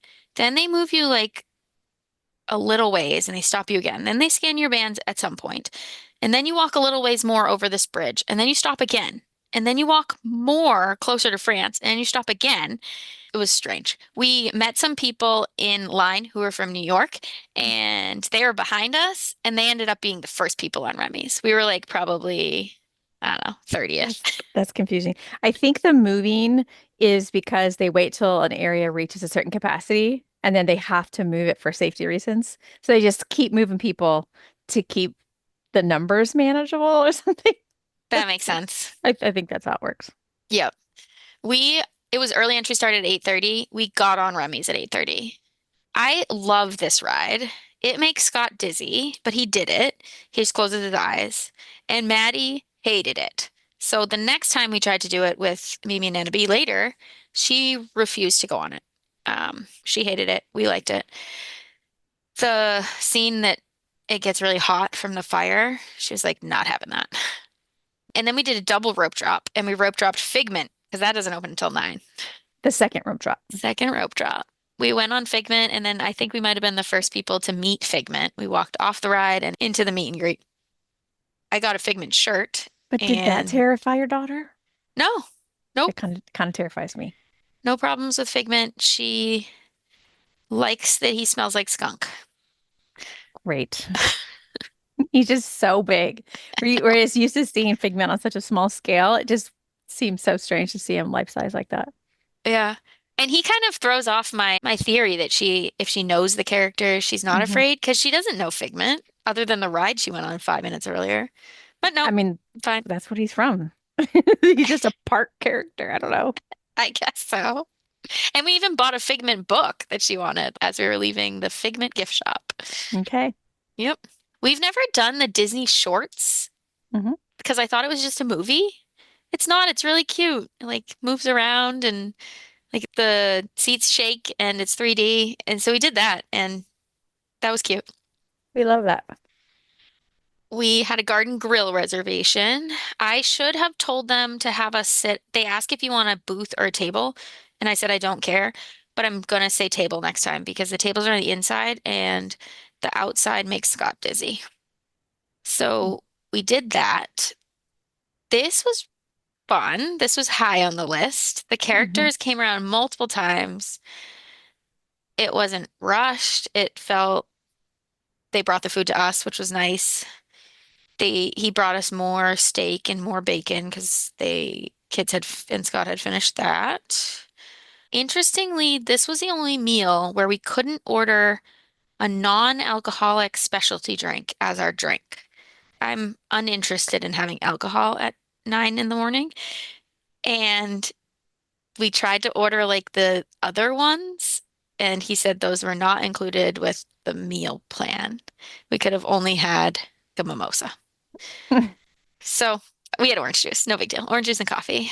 Mhm. Maddie ate enough watermelon for the rest of, I think she probably ate an entire watermelon. He would bring it. They would he wouldn't even put it down. The kids would all grab the watermelon and we'd say, "Can you bring another watermelon?" And that happened to the point where he said, "You do know you're getting more food, right?" On the way out, we painted the mural for the Festival of the Arts. Mhm. And on the way back to the Skyliner, Daisy is frequently there. We met her a whole bunch of times because every time we walked back to the Skyliner, she was there. And thankfully, there was never a really long line because we were unable to pass Daisy without stopping to meet Daisy again. So we have lots of Daisy pictures. The kids played chess, like on those big like chess boards. Maddie had been very mad when we left Fort Wilderness that I wouldn't let her go on the swing because we were late and there was like a line for the playground swings. And so when we were walking back, it was a good coincidence. We were walking back to the Riviera and she goes, Mama, you did not find me my swing yet. And I said, I know where there's a swing. So we went on the swings and played chess. Another kind of unfortunate theme from this point forward was some pretty bad guest behavior. And this was the first time we experienced that. And I know Disney has like absolutely no control over this. I'm not blaming anybody but the people that did it, but Micah and Tucker waited to play this ball game there. And when they started playing, a parent came up who was like out of nowhere and was like, "You cut my kid was playing with this. And plus, he's not going to be long anyways." And our kids they just, okay, this is an adult. I'll just back up. But it's rude. I feel like the rude guest behavior has increased a lot, but it's not Yeah, always there. And you have a long trip, so you knew the first part, you didn't seem to notice that. not at all. I was just Yeah. looking at the calendar because this is the 22nd. Yeah, this is like not the school And vacation and week. this, yeah, the first party trip was the busy part because of President's Day weekend and the Run Disney half marathon and all that stuff. Hmm. The only thing going on during this time was the Youth Flag Football World Championships. Which you would think that would have been like all stars where people would be there. And I'm I not don't sure even where. know, like, I don't know what created the bad behavior. It was just there was a few episodes, a few ch times where we're like, really? Hmm. And this was one of them. Hmm. We went to Blizzard Beach. I would suggest either Apple Watches or bring your phone in like a neck bag if you're going to split up, because it was really hard to have us in different spots. We had to keep letting the kids go and then come back to here and let them go and come back to here, because this was a spot where we couldn't do a lot together. Disney does not have a lot of height requirements at Blizzard Beach, and my opinion is they should have more. I let my kids kind of do anything. And I walked up to the slides that had no height requirement to see if Maddie could do them. And I was like, there's no way. There's a family raft ride, that's fine. She can do that. But there's these slides that you lay on your belly on mats and race down these slides. I showed them to her and asked if she wanted to do them, because the other kids are like, she can do it, she can do it. And I'm like, please say no, this is a bad idea. And she did. She's, I'm not doing that. I don't understand how toddlers are supposed to do that kind of setup. Yeah. And then there was another slide that there was no tube. And I actually hurt myself on it. It had no height requirement. I hit my arm on the side and cut myself. Like, I am so glad I did not put my almost 3-year-old on here. Yeah, that's scary. So first thing we did, Maddie's obsessed with Frozen. So there's the Tykes Peak area that is all Frozen themed. It's for little kids, but they did not, I think they just say that so that you don't have a whole bunch of teenagers maybe getting in the way of the little kids, but they had no problem with our big kids they didn't go on the slides, but being with them and playing with them in that area. There's a sandbox that Maddie spent, I think, half the day in. And it's a really cute area. I think it's pretty new and it's a good upgrade. Micah and Tucker took off on their own. They did the 2 big slides that I don't like. They did those on their own. And then the 3 of us, Micah, Tucker, me, went and did downhill double dipper on the opposite side of the park. And then I went and got Jackson because he could do all those slides that I didn't feel comfortable with Maddie doing. And we did a bunch of those. It's like snowstormers, toboggan racers. And then we met Scott in the wave pool. He stayed with Maddie the whole day. So in the wave pool, and we did a whole loop around the lazy river. The lazy river has our favorite hidden Mickey in Disney World because it's the Sorcerer Mickey, and it has a hat. It's on a bridge that has a rock bridge. There's some areas, it's kind of cold. It wasn't too cold, too bad, but it's pretty cold in there. Most of the lazy river, you don't need to get splashed by anything. There's one area you kind of have to go to the side, but we kept her pretty dry. We had snacks, bought hot dogs again, and then got some hot chocolates and coffee from Joffrey's. Their hot chocolate and coffee is pretty cheap, so we didn't use snack credits. We kept paying cash for these. And then I did a cast compliment because we were sitting at this table and our kids dumped an entire thing of orange soda literally everywhere. And one of the cast members was like walking by, so we just asked, "Can you help get us napkins or something?" Like it needed more than the napkins you could get out of the little machine things. And not only did they bring stuff, help us clean it up, but also brought us brand new drinks. Oh, It was nice. really sweet, and then chatted with us for a little while. There was one more slide Maddie couldn't do, so we went and did that, Run Off Rapids. Jackson was cold, didn't want to go at first, but then he saw us do it, decided he was doing it, so he went with his brothers. It was nice having Mike is 17, so he's allowed to be with Jackson alone, which is bizarre to me. We saw a cast member talk to a kid who was 12 and asked where his parents were later in the trip. And the kid was like, "Oh, they're over at this other place."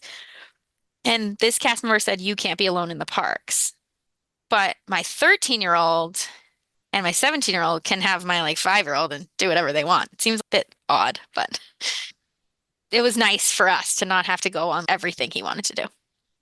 There's the chairlift and then the family ride, and I wanted to take Maddie on that. I wish we did it earlier in the day because she was just done at this point. She was not going back in the water. She was playing in the sand, and so there she stayed.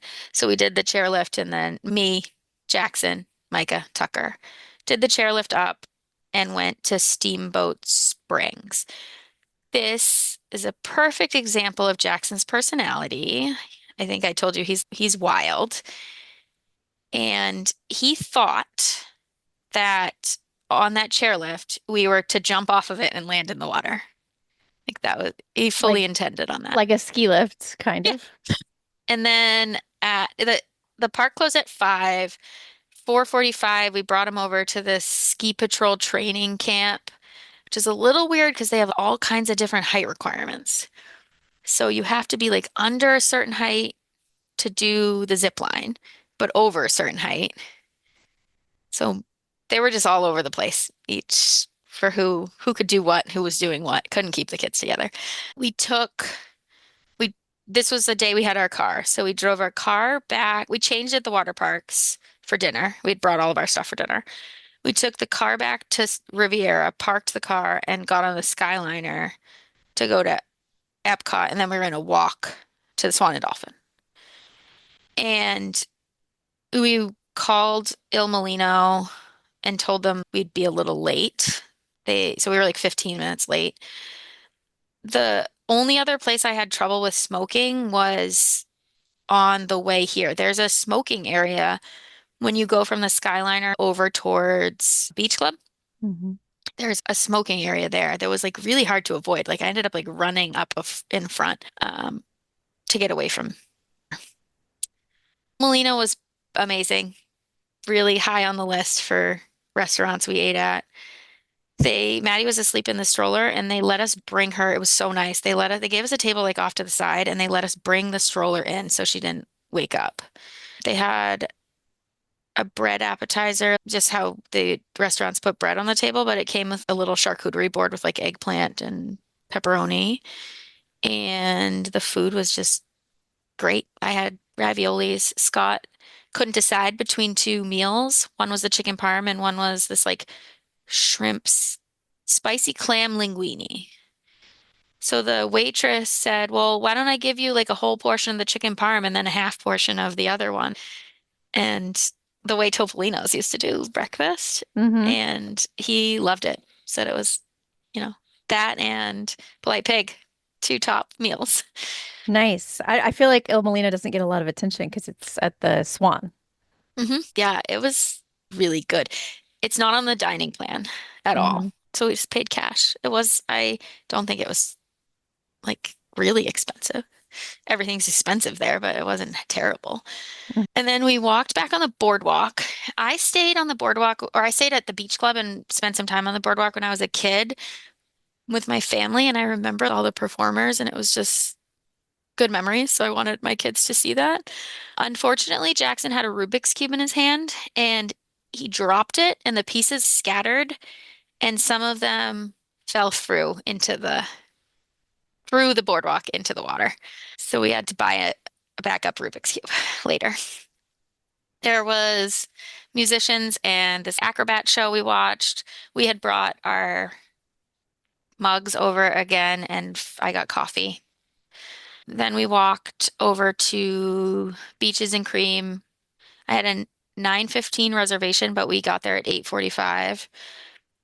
And they took us at 9:05. There's a arcade. The kids played in the arcade while they waited. The only goal was to get the kitchen sink, so that's what we did. Ordered the kitchen sink. Dinner and dessert were spaced enough that we were hungry again. Enough for dessert. Tucker does not like whipped cream, and so we order, anytime we get this, we've done it a couple times, we order the kitchen sink with the whipped cream on the side. And we did that again this time, and they brought it. They do this show every time they bring out a kitchen sink, and they brought it and the whipped cream was on it. And I felt bad because he's looking at me like, Mom, fix this for me, please. I really want this. But also the entire restaurant is looking at you and the server, and you don't want to say anything. So I looked at him and I was just like, just it'll be fine. And then the next minute later, they brought out another family's with the whipped cream on the side. I was like, oh, I know what happened. So I did end up saying something, and they made us like a whole new one. I feel bad that there was like all that waste, but he wouldn't have eaten it at all. But the other family probably wanted the whipped cream. I could see that they walked over, like a manager walked over it. When I told them what happened, I was like, I think this is what happened. A manager walked over and talked to that family. I don't know what happened, but I know I feel bad that they threw all that. I'm sure they just threw that ice cream away, but Tucker does not get to go and get that very often, and I wanted him to eat it. Yeah, I mean, I understand why you feel bad, but also it wasn't your fault. Yeah.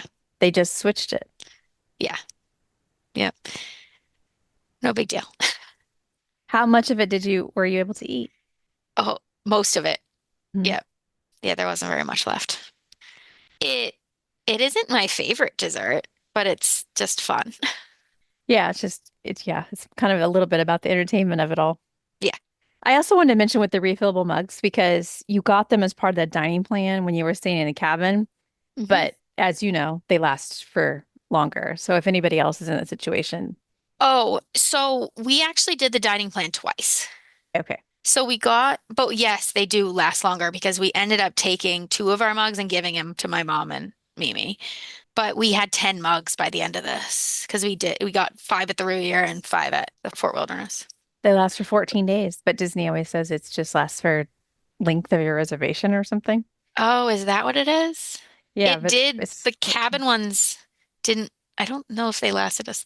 Yeah, they did, but they did say an earlier expiration date. Mm, And you can fill them at any resort, which is cool. It doesn't have, yes. and Club Cool. You can fill them at Club Cool. Yes, of course. Okay, so that was the end of Saturday, February 22nd. I assume you took the Skyliner back to Riviera.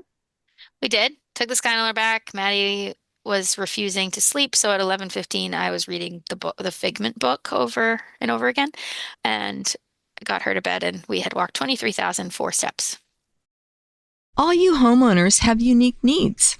Some feel the need to leave up holiday decorations year-round. Others have the need to use their garage as practice space for their new metal band. And because each homeowner has unique needs, Geico helps you get the right coverage for your home and what's in it. That way, you get exactly what's right for you, even if your needs are unique. Get more with Geico. So it was such a late night. Were you able to rope drop Magic Kingdom on Sunday, February 23rd as planned? No, but not because of us. So we got up at 6:30. We got on the first bus from the Riviera at 7:35 and we got to the Magic Kingdom ferry boat at 8:27. Why? Because, and the bus driver was like, I have never seen this before. The marathon was that day. Oh, uh-huh. And they detoured all of the buses through to the spot where what's that thing that goes from the parking lot, like the tram. They detoured the buses to the tram drop off at the TTC. So at 8:27, we split up and I went on the ferry boat with Jackson and Maddie to do an experiment.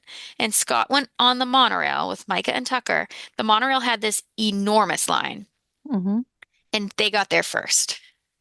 Oh, that's Um, weird. The ferry yeah. doesn't even have a stop in between. Yeah. I don't know. So, well, we had to wait a while for the ferry to go, I guess. And to fill up and then get going. Mm-hmm. Yeah. So, despite being on the first bus, we rope dropped the bathrooms at 8:41. Mm-hmm. Scott wanted to do Tron with Micah and Tucker, and it actually ended up being fine because Tron opens at 9, which we didn't know. So we didn't do anything for early entry. He just walked into the Tron line and stood there, and they ended up only waiting like 15 minutes after the park opened to get into Tron. I took the kids to the bathroom, and then we always do early entry. So I've never seen that castle welcome show that they Mm-hmm. do, and it was cute. That was the first time I saw that, so it was a happy accident. Yeah, it's confusing because early entry is Fantasyland and Tomorrowland, but not Tron. Yeah, and it should be Tron. It I should mean, it be. worked for us, but Yes, but people are using their early entry time to stand in line for Tron when it does open instead of yeah, just riding the ride. yeah. I didn't want to have to buy a virtual queue for it. So we were trying really because it was a long trip. It was an expensive trip. I actually did a breakdown of how much it cost. I did not want to spend the money on individual lightning lanes when I knew we had like early entry and we had evening hours. Just Mm-hmm. didn't feel like a good use of money. Mm-hmm. So I did the welcome show, then I did the carousel with Jackson and Maddie, and then I went on the teacups with Maddie and Jack, which turned out to be like that. Tomorrowland Speedway and the teacups were like the rides of the trip. Did them lots of times. And I bet you didn't expect that beforehand. Nope, not one bit. Took the Main Street vehicle up from the castle up to the train station because I thought we would be able to meet Scott there and ride the train, but the train didn't open until 10 this day, and they said it had something to do with the marathon. They got off of Tron at 8:24. I know lots of people have trouble with Tron in terms of the seats, and he was one of them. He's not a big person, but his calves are bigger. Mm-hmm. And he said he had to like, in order to fit, it was easier if you just kind of got in the position, the laying down position, and then pushed your legs all the way back. Instead of, it didn't seem, it was counterintuitive to how to get on the ride, but that's what he did. After that, we all went on People Mover. Scott and I took Maddie and Jackson and started, we had a 1900 Park Fair reservation. So we were going to walk up to the front, and then we were going to have Micah and Tucker. They want to do Space Mountain. So they ended up going on Space Mountain, and I told them we'll just meet you at Grand Floridian. They know they can get there at this point, and they can run if they have to. There's that walking path. They could get there. We stopped just as we were walking through Main Street. The Friendship Fair started again. So we were like right in front of the stage, and we watched that. That's an underrated show, in my opinion. It's really good. And then we intended on doing the walking path to the Grand Floridian, but the boat like was just leaving or just pulling up. So we took the boat to the Grand Floridian, saved our feet, and checked in for our 9:40 reservation or 10:40 reservation right at 10. There was a couple times this trip that despite checking in and getting that initial text that said, we'll text you when your table's ready, that we never got another text that our table was ready. Tapinetto, and this was another example. And there was one more. I went up to the desk at 10:55 to check, and they said that they'd already tried to call us, and it didn't. I never got it. Was the third one Le Cellier by chance? No, we canceled that. Okay. Yeah, no. Because that one is weird too. Yeah, maybe I'll remember later on, but I don't remember right now. I don't think we had the usual characters. So when we got there, there was Cinderella, Snow White, and Mirabelle. That's it? Yeah, and then Aladdin joined later. It's you had Snow White instead of Tiana. Yeah, and Maddie was wearing a Tiana dress. That's a bummer. Yeah, I put her in it knowing that I thought that she would meet her that day, but she didn't know that's why she was wearing a Tiana dress. She was just dressed like a princess. The characters were great. A couple of them were like, Tiana, we were wondering where you were. And I learned that I should not tell a 2-year-old what's going to happen until it's happening. That came up when we had to meet Anna and Elsa later. So she was fine. No big deal. This felt good. It was like the food was good. The characters were spaced at at a speed that didn't feel rushed. That strawberry soup is amazing. Tastes like it should go on ice cream. They do this little like wish ceremony with the kids. They give them these cards, tell them to write a wish, and then hold them up. That was fun. The kids played. I paid, and Jackson was like done with being at a table, so Scott took him outside and let him play with the games on the lawn at the Grand Floridian. And this was like another bad guest behavior. Tucker was trying to pin trade, but I had his pins in my bag. And he was like holding one of the pins that he was going to trade and talking to Micah about it. And then he called me and he said he put it down for a second and another guest snagged it and walked away with it. I wasn't there to see it, but I believe him. Not fun. No. So then we did not have our car, and we were at Grand Floridian, and we had to get back to the Riviera. So we took a bus to Hollywood Studios and then took the Skyliner from Hollywood Studios to Riviera. That worked out really well. Riviera has this like entertainment center inside right near the pool. Like there's those lawn games, and then if you go inside, there's the entertainment center, and you can do like crafts and stuff there. I didn't do the crafts there, but I took the kids some like coloring pages from there, and they actually colored them on the way home. So there's some stuff you could even bring up to your room if you wanted to entertain the kids and chill for a little while. Mm-hmm. I thought that maybe I could get them to rest. So Micah and Tucker went to the pool, and I tried to get Maddie and Jackson to lay down and rest. And my kids just don't sleep very much. They wouldn't sleep. I took a soda and my mug and was sitting on the balcony, and they were watching TV. And I think I got a 5-minute break, and they were ready to go to the pool. So we went to the Riviera pool. The slide is better at Riviera than at the campground, but the setup, the arrangement of the pool is better at the cabins for us because at the Riviera, they have a really cool splash pad. Mm-hmm. Maddie wants to be at the splash pad. She's 2. Jackson, who's 5, wants to be going up and down that slide 100 times. And he can swim. He's big enough to do that, but he's a wild child, and I do have to watch him to make sure he's not, trampling people. And I ended up having to stand in like this garden of bushes so that I could see like my kid at the splash pad and my kid in the pool. It was because Scott was taking a nap. So that didn't go great. Sorry. They were doing like trivia and games down by the pool. I guess one of the kids went back up to the room, and we got changed. We were going to do foot golf. So when we were leaving, the character van pulled up. That's pretty neat that they do that. There were like characters getting out. We didn't have time to stop, so we like quickly hurried them along so that they wouldn't see them. But I think it's a fun thing that they do at the resorts. We had a 4 o'clock and a 4:08 foot golf, but unlike the mini golf, they let us go together. So we all checked in and right at 4, and they just let us do it together, which would have been a problem if not, because we would have been like way too far away from the other kids. Mm-hmm.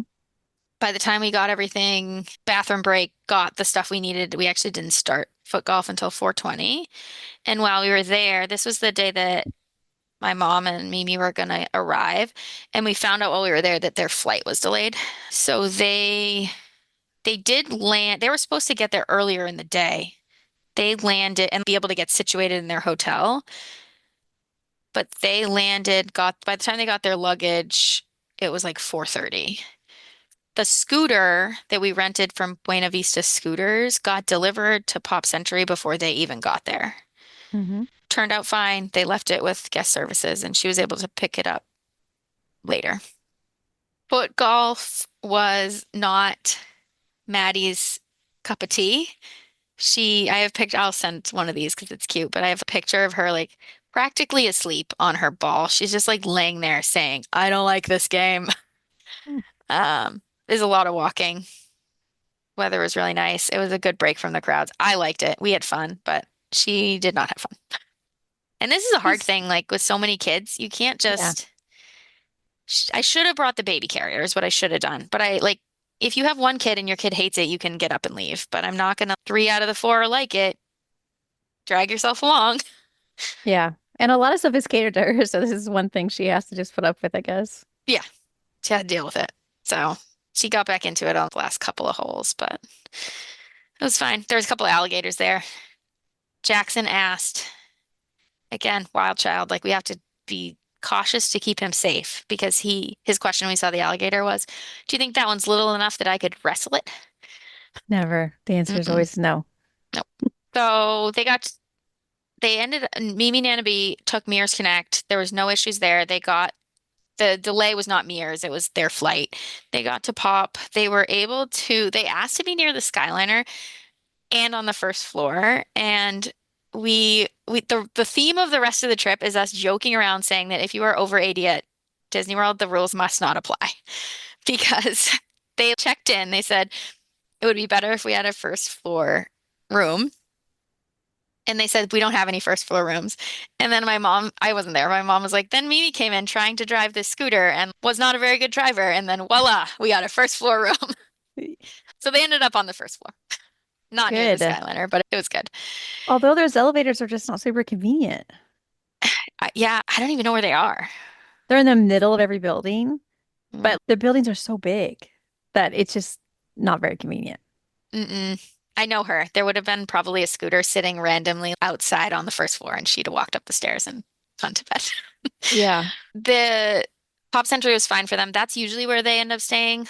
One trip we did a 2-bedroom at Animal Kingdom Lodge, but most of the time we stay at the cabins and they stay at Pop Century. Mm-hmm. The Skyliner is really nice when you have a scooter. Mm-hmm. We picked them up at Pop Century in our car at 6:10 because we were going to Boma. Mm-hmm. This is Mimi's favorite restaurant. We had a 6:30 reservation. They were so busy. We ended up not getting called.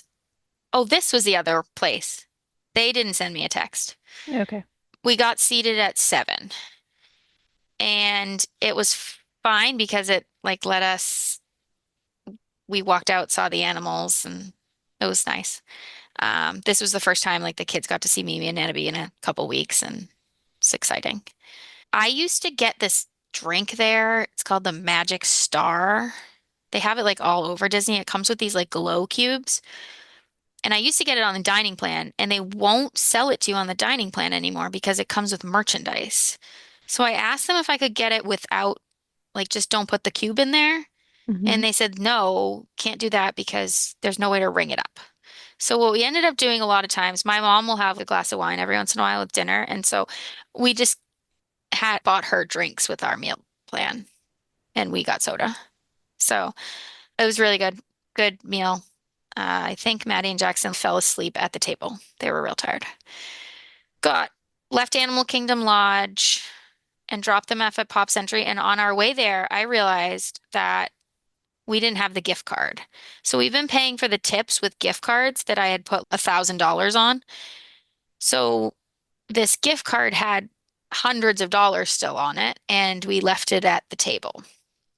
If I put them on, there's a gift card website that Disney has. Mm-hmm. And if you're going to put a lot of money on a gift card, I would highly suggest you do that. So I had done that. So I was able to log on line. I called the Animal Kingdom Lodge and they were like, you can come back, see if it's here. You can do a lost and found thing. I was able to log in and just transfer the money from that was left on that card to a card that I still had. And it's DisneyGiftCard.com for anyone that doesn't know. Yeah. Yeah. So that was great. It seems a little safety net. It is. Totally agree with you on that because everything is stored in your account Mm-hmm. and you can move them around. Mm-hmm. Yes. Yeah. And I've logged in once. I think when we got ready for this, we buy these at like Sam's Club or Target with a discount. And I logged in to load some that I got at Sam's Club because those come by email. And I had $35 on a random gift card in there that I don't even know where that gift card is. So I just took the $35, put it somewhere else. Mm. So it makes me not lose them. Yeah. The only heads up on that is if you put a bunch in there, don't throw away your original gift cards because if they issue refunds or something, you have to have the original card. Mm-hmm. So, which is confusing because it feels if you're combining a bunch that you shouldn't need the original. Yeah. But you do. I have kept them until they're gone. I like leave them at home, but I have kept a stack of them. The other thing I don't like is that when you buy like lots of gift cards, there are plastic ones and there are paper ones. And the boardy ones, so many times I've ripped the thing off and it rips all the numbers off and then you can't combine them. You can only swipe the card. That's annoying. Yeah, but good tip to have the digital and the physical. Yes. Yep. So we dropped them off. We had to get gas. We saw the Epcot fireworks over the gas station, and then we were back in bed at 20,812 steps. And the start of a trip with your family members that had just arrived. Mm-hmm. So Monday, February 24th, you had plans to go to Epcot with them. We did. This day, it poured. I've never been at Disney where it rained the entire day. So it rained sun up to sundown, not a break. We were soaked. So we got up at 6:30. We got to the Skyliner at 7:20. It was supposed to open at 7:30 and it was pouring. Scott said to put a plug out for these like Merrell waterproof sneakers. He kept his feet dry all day. We did not. The Skyliner didn't open until 7:50. Yeah. I don't know why they don't let you go inside. it gets all covered, but everybody's lined up outside. Anyways, this day, going through Epcot, the security line just didn't go well. I feel like normally you can go through security and then I can put my children back in the seats and then push them.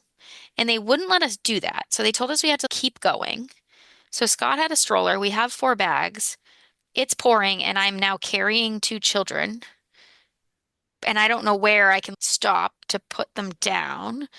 So we went over after we got through to the left. There's this like little bathroom, I think. And we went over there and got to reload everything. But by the time we did that, the little ones were unhappy with the plan for the day. They're soaked. We were going to rope drop Remy. We got in line for Remy at 8:13, and at this point, the line was like wrapped into Morocco. Or not, no, where was it? It's France, then Italy. Oh, Italy's far away. Okay, it was wrapped into whatever comes after France. I think it's Morocco. Yeah, it was all the way back there. We were in front of Chef de France when we got in line. And then within minutes, it was like, I couldn't even see the end of the line. Which I think that the park that has the extended evening hours is the busiest park of the day, just like it used to be with the like extra magic hours. You think so? My theory. I don't know. You probably know better than I do. Felt that way at Magic Kingdom and here. We'll look into that. The scooter was not, we thought we were going to have to call the Buena Vista scooters because we thought there was a problem with the scooter, but we figured it was user error. We figured it out. So we all got in line. We got on the ride. It was an 8:30 early entry. We didn't get on the ride till 8:54 by the time we like got through the line. Maddie made Scott take her off, so they just got out of line. I thought the original plan we were going to do Remy's and then meet Anna and Elsa and then go to breakfast because we had a 9:45 breakfast at Akershus.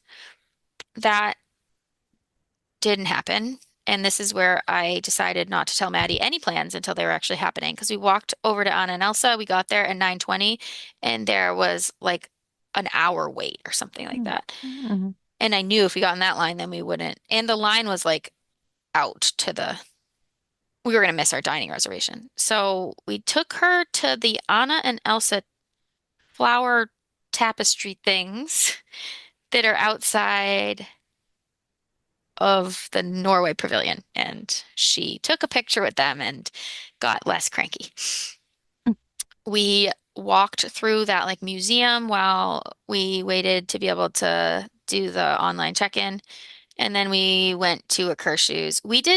I know that it's pretty popular, and a lot of people's opinion is that Akershus is like the better option overall than Cinderella's Royal Table, especially when you factor in like cost. I disagree. The food was not great. The service was fine, but not like some of the other places we've been. And the characters were just like super fast, like super rushed. And the tables were so close together that you could hardly get out to get to the characters to take a picture. We also disagree that Akershus is better, but I think that's how it used to be. Sometimes the beliefs that people have had for years don't evolve to match, current, situations or whatever. Cinderella's Royal Table is the better choice now.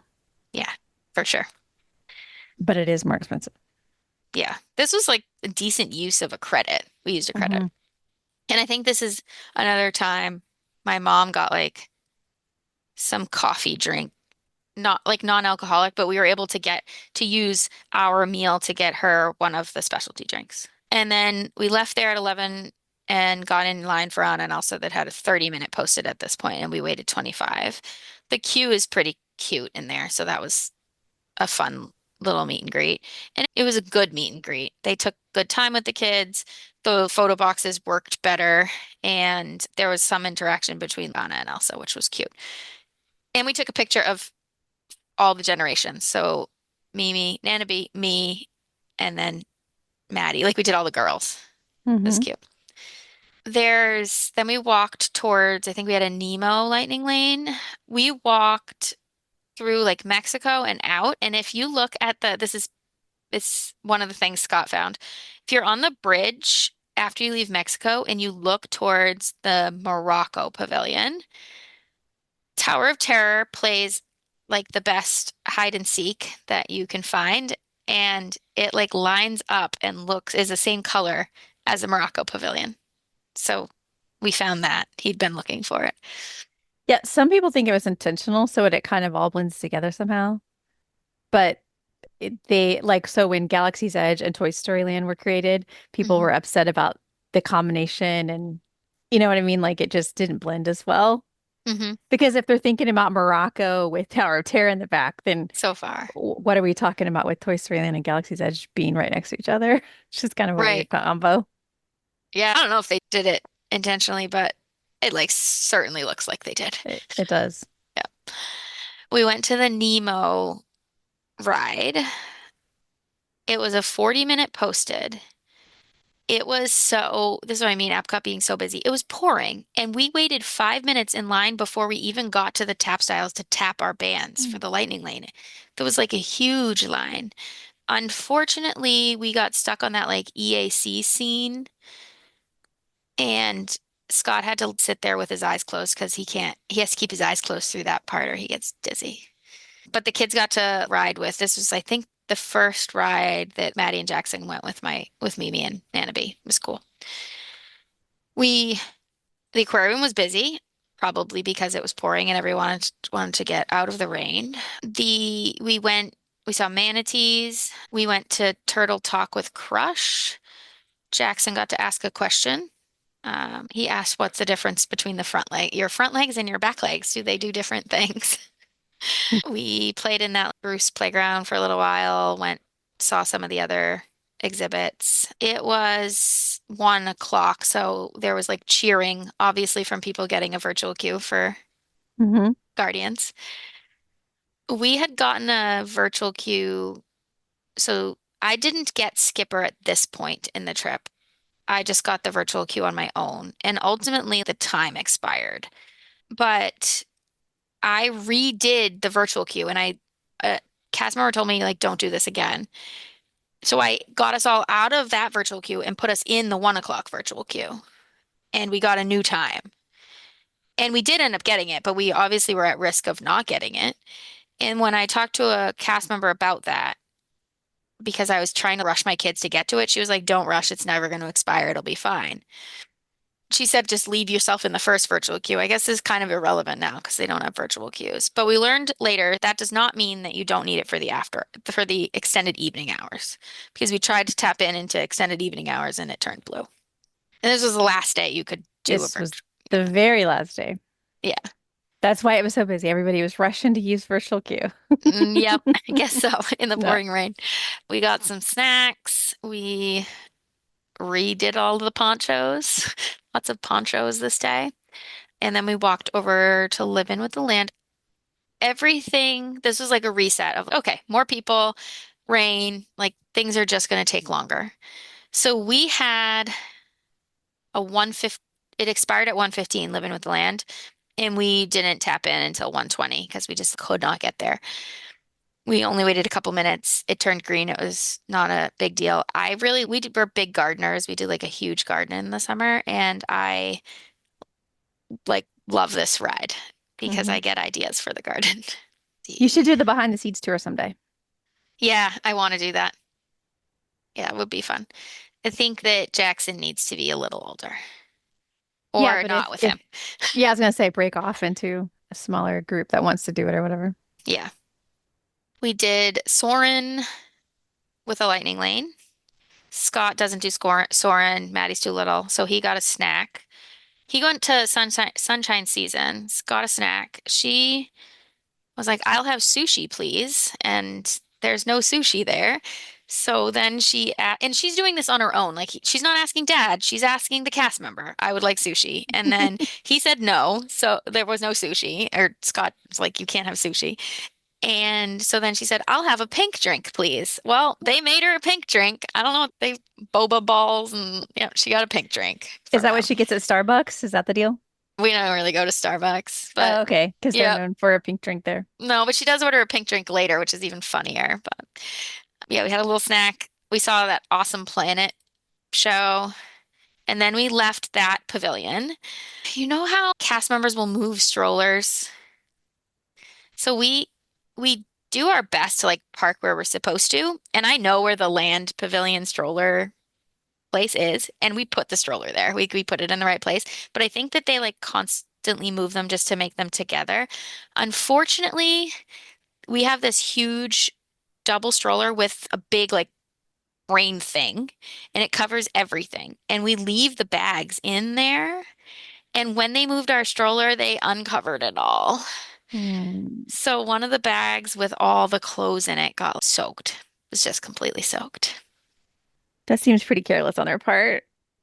Yeah, I mean, I guess they moved a bunch of strollers, but I don't even know how they did it. Like it must have got caught on the wheel or something. But yeah, whole bag soaked. Scott was unhappy. Yeah, it's a bummer. Because now we got clothes that we brought in to have spare clothes, and instead we just have soaking wet spare clothes. We walked all the way back to Frozen, tapped in for our lightning lane for Frozen. There was a 70-minute wait, and we only waited 10. And then we decided to go around the World Showcase, and we were going to get snacks. So we got a cookie that was really quite good and a lemon cake from the Norwegian bakery. It was really crowded. We did end up finding a seat, but I think that was just like luck underneath a covered area. And then we went to Mexico. I had Crocs for the little ones, so we switched them into Crocs. They let us, I don't know if this is a usual thing, but they let us take our stroller to that up the ramp and to that first room. They didn't let us go down into the pavilion, but they let us go where there's that Coco themed thing Hmm. so that we could get new socks. And then Scott just had to bring it back down after. And then they let us bring it back up and put the kids in it and then leave, which was, I thought that was like so nice because we are talking downpouring rain. It's such a bummer because now it's been hours and hours. Oh, it rained through extended evening hours, the Mm, entire day. that's too much. Yeah. At least Epcot has a bunch of indoor things, but once you're Hmm. soaked, you are soaked, and there's indoor doesn't help you that much. I think Epcot comes in more handy when it's hot because there are Hmm. plenty of places to dip in. That's why I call it lily padding because you're just going from one cold spot to another, and there's plenty of places there to do that. Rain, Hmm. you're just kind of in it. Yeah. Yep.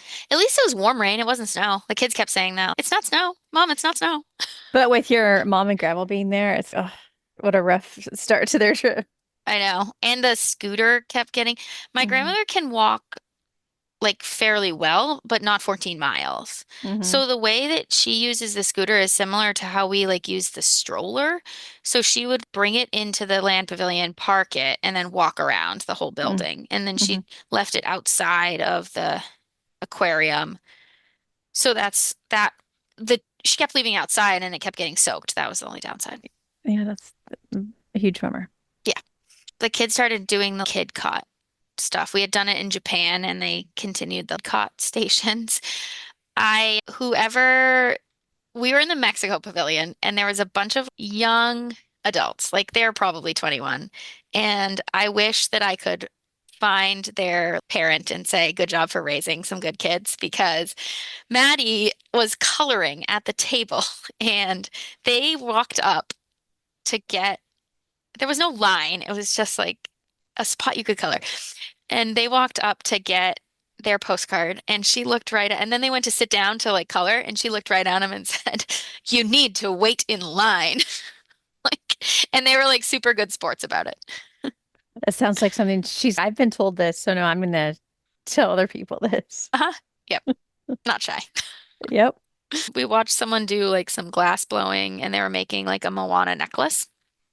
Maddie has a Moana necklace, so she liked that. There was a band playing like right outside of that restaurant in there. And this is kind of a fun fact. I guess when they, and I don't know how true it is, we like heard it, Scott heard it. When they were planning Epcot initially, it was going to be like more of a World Fair. Do you know anything about this? Oh. And it was going to be indoors, and and Mexico was like made, and then they like canceled that plan and went to the pavilions instead, but they kept Mexico as like the indoor pavilion from that. Hmm. So. We walked across and went to that like quick service place in Mexico and got cheese empanadas. Apparently they don't come with sour cream, which we're gonna eat Mexican food. It has to have sour cream. So I like go back, buy more sour cream, and then the kids would eat them. And then we went to China and got the orange chicken from Lotus Blossom Cafe. Kids just needed the Jackson's pretty picky. Maddie will eat anything. Jackson just needed something relatively familiar. So they have these like kids, basically they're chicken fingers there. We went through all the shops. We bought Jackson a new Rubik's Cube, got these itty bitty tiny pencils that were fun, and then went to Reflections of China. The no chairs thing, they should have chairs in those shows. But They only do in France. France, yeah. Otherwise, all that walking you're doing all day, you're gonna keep standing. We laid on the ground in the Reflections of China, just Oh my laid there. That's supposed to be a new show too, by the way. Yeah. Since what, 2019, they've been saying there's a new show coming. Where is it? I don't know. The cast member was advertising for that show. They were like, come on in, come in the exit, come watch the show.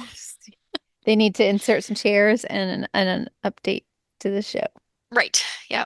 We did have coffees at that point, so that was good. Mm-hmm.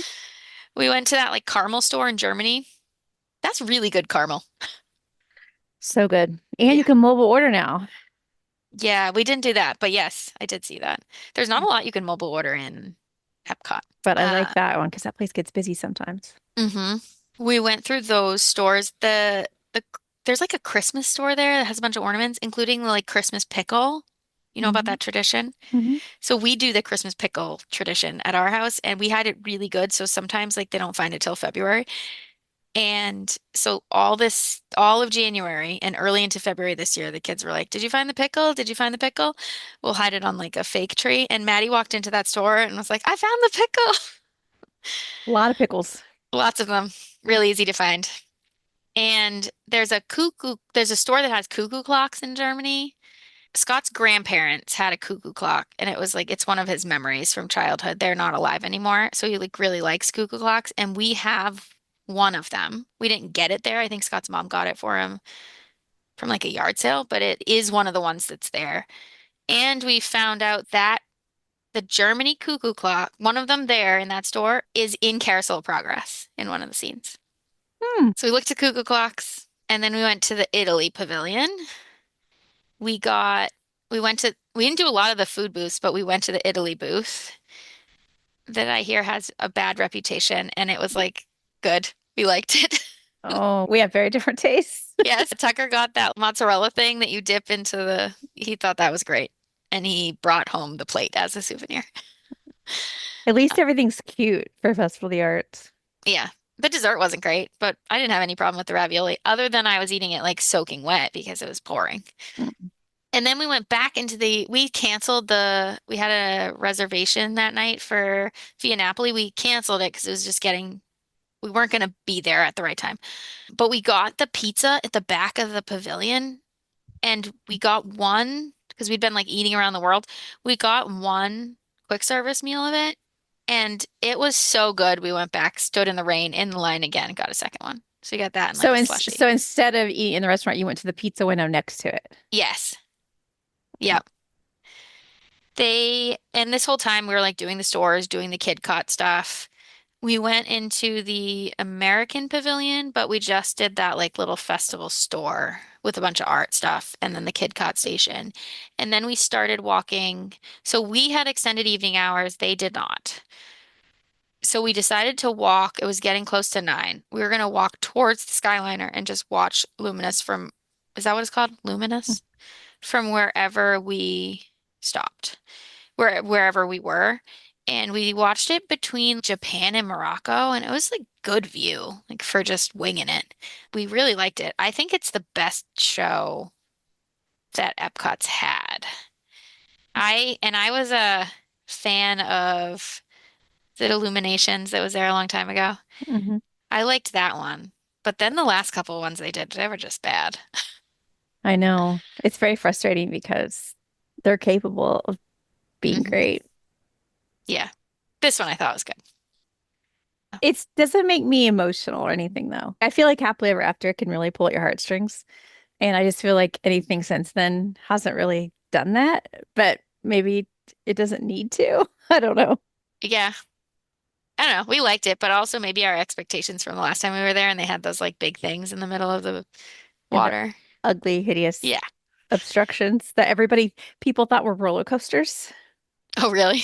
Many times we were at Epcot and people are like, what's that roller coaster in the middle? Because during the day, like, what does it look like? Yeah, I feel like they were trying to get World of Color, but it failed. Right. But World of Color is so great. Yes. So wouldn't it be nice if the Epcot, the genius that they've used at Disneyland could be also brought to Disney World? It would be wonderful. It would. And if it's on the water in the World of Color, and why can't we make that happen in some form again? I don't know. And also at Animal Kingdom. Because they Yes. can't do fireworks with the animals, but hello. And they have put so much effort into Pandora, and it's Yes. almost never open. Yes, I know. Listen, Yeah. there's lots of downsides to the Yeah. current The last offerings. the last show we saw at night at Animal Kingdom was this like kite thing. The kite tails. Yeah, that was not good. No. They could do the drones too at Animal Kingdom. Yes, they could. We Yeah. should submit our feedback. Yes. Along with, I'm sure, a lot of people. Uh-huh. Yeah. So after fireworks, it is still pouring, but there's extended evening hours, and I can't really exit a park if it's still open. So Scott went back so Jackson was awake for the fireworks. He loved them. We have some cute pictures of like him watching them and like my mom watching them with the kids. And he put him in the stroller because I was going to go do things that I thought he couldn't do. And Maddie was already asleep in the stroller. So he went back with them. This was like another bad guest behavior, but Scott ended up giving the cast member a compliment on the app with the way that they dealt with it. He said that they were all as a group. Maddie and Jackson were sleeping in the stroller and Mimi had the scooter. And they all walked up as a group and they directed them all, said you all come to the handicap area. And then when they got closer to the Skyliner, Scott said, I can't fold this because I have two sleeping toddlers in here and I can't like carry them and a stroller that's folded. And so we're not going to like both fit in this Skyliner. I don't mind going back to the end of the line. Like he like pointed this out. And he said, "Oh no, we're going to keep you together. We're going to put you like one after the other in the stationary Skyliners." And the guest behind Scott lost his mind that they were going to take up two Skyliners. But it's obvious why that was necessary. Yep. I don't know. And I wasn't there, but Scott was like, that cast member, I don't know how they trained, like they dealt with this in the most amazing way by making me feel like I wasn't a burden and I was comfortable and they were taking care of me while also like hushing up these people who were being jerks in the most like Disney kind way. Yeah, that's unfortunate though. So me, Micah, and Tucker went on Mission Space at 9:40. Micah went on the orange. We went on the green because Tucker gets motion sick. And we basically walked on. I felt bad because I think that Jackson would have liked this, but it was late. He was sleeping within minutes, Scott said. At 10, we went on Spaceship Earth. It was a walk on. And then at 10:30, we went and tapped into Guardians. And we thought we were fine because that cast member earlier had told us it's fine, you can use this anytime. But apparently that was not true in evening hours, so we turned blue. They just said it's okay, and they let us go in. And we walked into the pre-show 3 minutes later. If you know where to stand in that line, you can cut your wait by 20 minutes. If you go to the right. Near that, yeah, exactly. Yeah. You Yeah. can always tell the people that know what they're doing. Yes, which is everybody at night. Yes, So you're everybody right. walks over and stands over there. I realized that the height requirement's only 42 inches, not 44. And I thought it was 44. So Jackson, like all this time, we've been doing it without him and he could have done it. So while I was in line for that, I knew that you couldn't do virtual queue anymore. So for the 28th, I bought us a lightning lane, a single pass for the Mhm. four of us to do it because he loves everything coasters. He would love it. So we got off that ride at 10:52 and the park was closing at 11. And I feel bad. There should be more information about how to get back if you're on a Skyliner resort. Because I knew enough to say, it's late, it's pouring. I don't know. I'm going to ask some people like how to get out of here. And I asked four different cast members who told me like four different things. They're like, yeah, the Skyliner's open. Oh, maybe not. Maybe it's raining too much. And I ended up we walked up to the front, took some pictures of Spaceship Earth, and then I asked that cast member, and they were like, you're going to get on a bus. I said, are you sure? Because I don't want to walk out there, get to this bus that does not exist. Yes, it's a bus. At the Skyliner station, basically, close there. No, we were at the front of the park. At the front.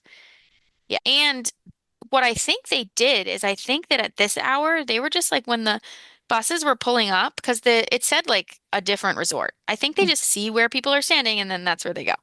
Maybe I'm wrong. They're flexible. Yeah. And there's another experience of them being flexible and fixing our mistake later on. But we were standing at the bus waiting for a Riviera bus, and there were fireworks going off in the distance. And this is like 11 o'clock at night. And we're like, what? Where are these fireworks from? And they were really good fireworks, so definitely Disney fireworks. And it was an after hours event at Magic Kingdom. Because they get fireworks during their Yeah. after hours event. Yeah. Which is nice. Yeah. All right. Was that 48,000 steps that day? No, it was 22,375. Not bad. We did, when we went to the lobby, I asked them for celebration pins and I wrote 4 generations at Disney on them. And they gave us these little stickers to put on them so that they wouldn't get ruined. So the rest of the trip, we all wore pins that said 4 generations. Oh, that's nice. Tucker found that like Pascal earlier in the trip too. So he like got this pin that has 4 different spots to put stickers for every day you find the thing. So he did that. Shoe dryer came in extra handy today. We brought 2 of them. We won't do that if we're on an airplane, but we brought 2 shoe dryers and we gave me and my mom a shoe dryer. They like went to the Riviera, got one, and then took it back to Pop. That is handy. I've written it down to consider for future trips. So. Yeah, I'll send you I'll send you. It's a good one. I'm no tech genius, but I knew if I wanted my business to crush it, I needed a website now. Thankfully, Bluehost made it easy. I customized, optimized, and monetized everything exactly how I wanted with AI. In minutes, my site was up. I couldn't believe it. The search engine tools even helped me get more site visitors. Whatever your passion project is, you can set it up with Bluehost. With their 30-day money-back guarantee, what do you got to lose? Head to Bluehost.com. That's BLUEHOST.com to start now. So the next day was Tuesday, February 25th. You Animal had Kingdom. Animal Kingdom Day and you had Lightning Lanes already purchased. Just Flight of Passage. Just for Flight of Passage. So we were like real tired. And Mimi and Nana B were a champ, and they were the 4th people in line at Animal Kingdom. Oh, spoiler alert, she's 82 years old. She was the 4th person in Animal Kingdom and the last person, I think, out of Animal Kingdom. Wow. Yeah. So we got up at 6:15, got to the bus we missed the first bus. It was a 7:30 early entry. But we got on the bus at, I think, 6:47, 6:45. Anyways, we got there before they let us in, but we didn't wait. We basically got there, walked through security. I gave everybody those 4 generation pins. They set off security. If you put them all together in your bag, they'll set off the security alarms. We went to Navi and we walked on Navi right at 7:30, and we got to see the awesome animatronic this time. Mimi sat in front of us with Maddie and Jackson. Well, it was like Nana B, Mimi, Jackson, and me and Maddie, and they're like dancing to the songs right in front of us as we were going through. It was cute. We went to the store right outside of the ride. We have one of those like Banshees that sits on your shoulder. They're much better now. They're like wireless and they work better. Like if you pet them, I don't know, they move better. They seem more cool. Scott had a real hard time not buying another one. And then the mini Banshees that they like directed us to when I was like, this is a lot of money. We don't need another one of these. Those ones are not as cool. The safari, we went to the safari. It opened at 8. It was 8:15. It said it was a 10-minute wait. We waited 20. Huge tip, because this has happened twice to us. We thought it was going to rain. It didn't, but we put our rain cover on our stroller, and this is the second time in the same area that we came out to bird poop on our stroller. And so if you can put something on top of your stroller you care less about, apparently it is the place that birds poop. And so you were protecting your stroller from that instead of rain. Yes, we didn't As a know it tip. in advance, but Yes. and we went to the coffee shop, Cat Safari Coffee Shop, and ate. Mhm. It was pretty good use, I think, of a quick service credit.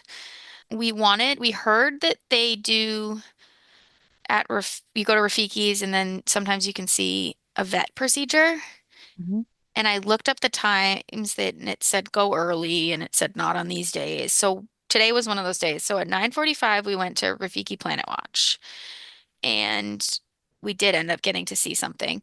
The Along the pathway, so they let you bring your stroller. We didn't, and I won't bring my stroller over there again because when you get there, there's like complimentary Disney strollers you can use.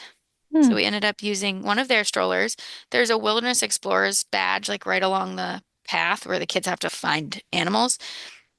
So Jackson would not leave without finding every single one. So we were there for 15 minutes. And there's these, have you ever seen the leaves over there? The like magical leaves? There's leaves like that have fallen off the trees that they say Tinkerbell leaves magical leaves, and they're stamped with a castle or a Tinkerbell or a Mickey, and they just scattered around and they let you take one. At Rafiki's Planet Watch? Yeah, like on the pathway from the train to Conservation Oh. Station. But it's the first time we saw it. It was really cute. We took one home. The vet procedure was at 10:30 and it was a like a pre-shipment exam. It was cool. I'm in medicine, so it's kind of like cool to point the things out to the kids. Like Hmm. that's an ultrasound machine, that's an X-ray. Too long, they were done. They watched it for a little while and then it was evident that we needed to move on. We met Timon. Rafiki and Timon just kind of trade off. So we thought we were meeting Rafiki, but we met Timon. We went out and did the petting zoo. They now have brushes. So the kids brushed the animals for a little while. And we did animation experience. Tucker's pretty big into art. And we drew the owl from Winnie the Pooh. It was a good one for us. Scott's grandmother's favorite animal is an owl, and Maddie never got to meet her. So he has a tattoo of an owl that says Maddie. It's like Maddie's animal. That's sweet. Did your 5-year-old have an easy time at the animation experience? He did. So they'll give you like coloring page and the animation thing. He's got ADHD and he's medicated for that. And this was 10 o'clock in the morning or 11 o'clock or something. So he could do it now, but he would not be able to do this at 6 o'clock at night. Yeah. So I was thinking more just in terms of age and how quick they move. It seems a little fast sometimes for littler ones. yeah, he did. It looks really good. I know based on when we did it in the day is the only reason it went well. He would have Hmm. got frustrated by exactly that. He would have wanted to do better than they would have, and they would have just moved too quickly. But he was content with just like skipping a couple steps. Hmm. And Maddie just did a coloring page. We split up here because we had bought Flight of Passage lightning lanes for my mom, me, Tucker, and Micah. We took the 12:10 Wilderness Express train and they just like me, Scott, Jackson, and Maddie. I'm actually surprised that the height requirement is so high. I feel like this wouldn't be a big deal for Jackson to do, but it's 44 inches. So they just took their time getting back to the train. They had the scooter and we went to Flight of Passage. We just waited 10 minutes in the lightning lane line. And then we met up with them outside of, I'm going to butcher this name, Maharaja Jungle Trek. Pro tip, get a coffee. They'll let you walk through the whole thing with a coffee. Hmm. So we got the kids' ice creams, we got a coffee. You just have to be done by the time you get to the indoor bird exhibit. We wanted to try to see the baby tiger that's there, but it was sleeping behind the mom and we never got to see it. Scott's got a pretty good video of a different tiger that's was really interactive. And then another priority for today was to meet Moana. So that's where we like walked next. Tucker Tucker went to the bathroom right before this and he went by himself, but Scott went in right after. And Scott actually walked out to him being like berated by another guest. I bet Tucker was rushing and bumped into the guy or something, and the guy like said to him, "You're the type of kid who's going to get hurt someday." He is a child. I am sorry if he bumped into you. I think the grown-ups should know how to behave. Yeah. Yeah. I mean, Tucker might not have been in the 100%, like he might not have been behaving perfectly. He says he was, but who knows? But still, he's a kid. So we waited for Moana. There was a line. I don't remember how long we waited, but it was a while. But it was so worth it. This is one of Maddie's favorite movies, and she was so good. Maddie had a Moana necklace on, and Moana took the starfish out and was like, Maddie's trying to put it back in, and she like helped Maddie put it in the right way. Apparently had some conversation with Maddie that I didn't hear because now we are not allowed to open the necklace because Moana put that in the right way. Oh, it's Yeah. a secret. Yes. And a lot of times when we did meet and greets, like Mimi and Nanabe they like stayed to the side. And Moana pulled them over and told like Mimi was the matriarch of the family, and we got good pictures. It was cute. That's sweet. And after that, we went to the 3 o'clock Lion King show. If you can transfer, if you're in a scooter, but you can transfer, they let us go through, park the stroller outside, sorry, the scooter outside, and let us walk through the handicap area so she didn't have to stand in a long line. And then we still got to sit down where the handicap seating was so that wasn't like lots of stairs. And I think we probably should have sat in so that the kids were up a little because the handicap seating like isn't tiered. So we ended up having Jackson and Maddie kind of like on our laps. Jackson's obsessed with hidden Mickeys, and there's a cool one in there on Timon. The warthog has a cool hidden Mickey under it. So he found that. We started walking. We were trying to do the shows. So we started walking towards the Finding Nemo show, did some of the Wilderness Explorers badges. There was a band playing right outside of Dino Land, and there's some cute videos of the kids dancing in front of there.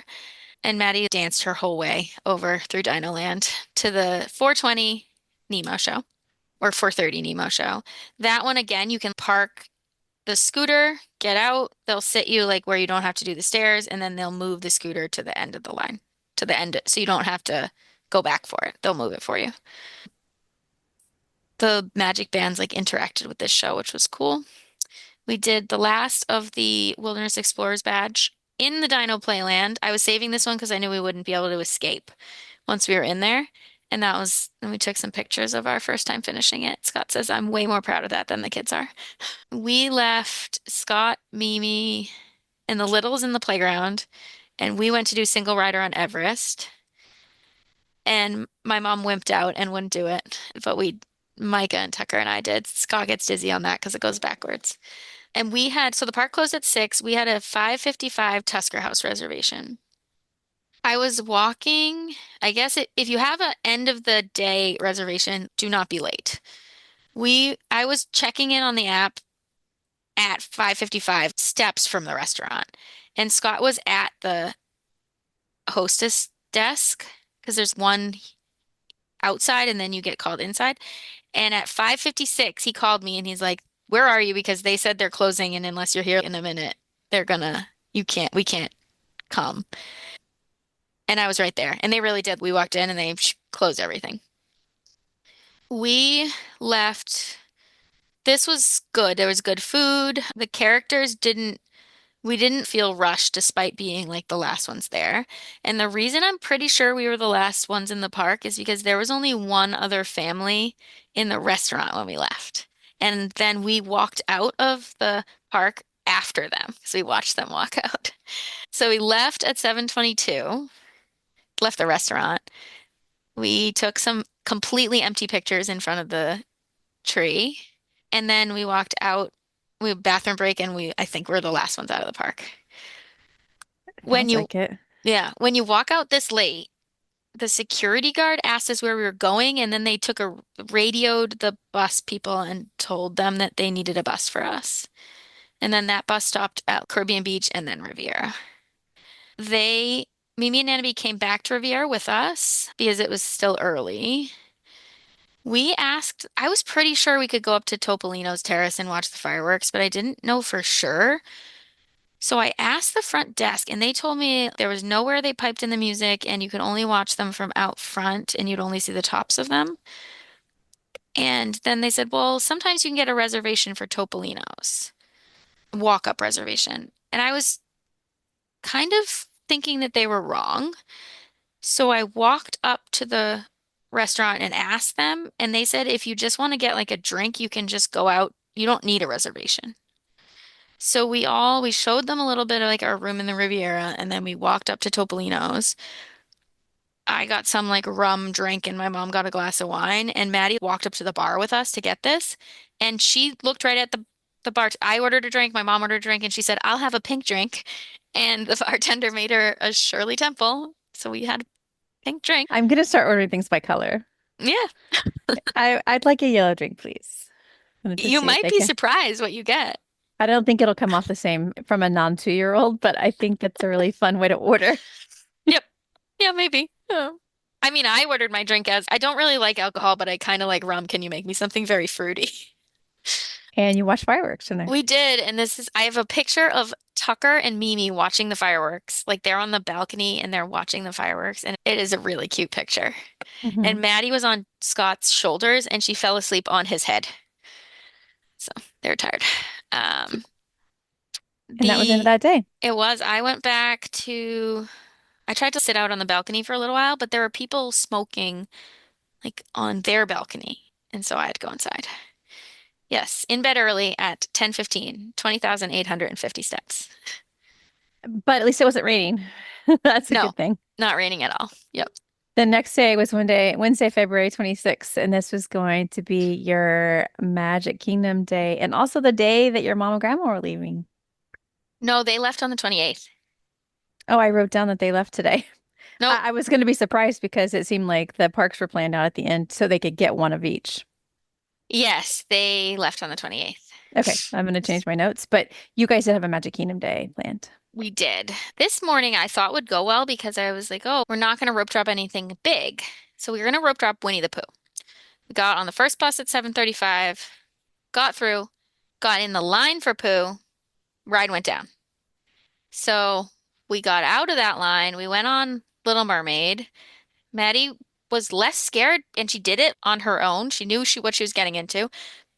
But I think that she was telling everybody about the scary part and that must have made it less scary.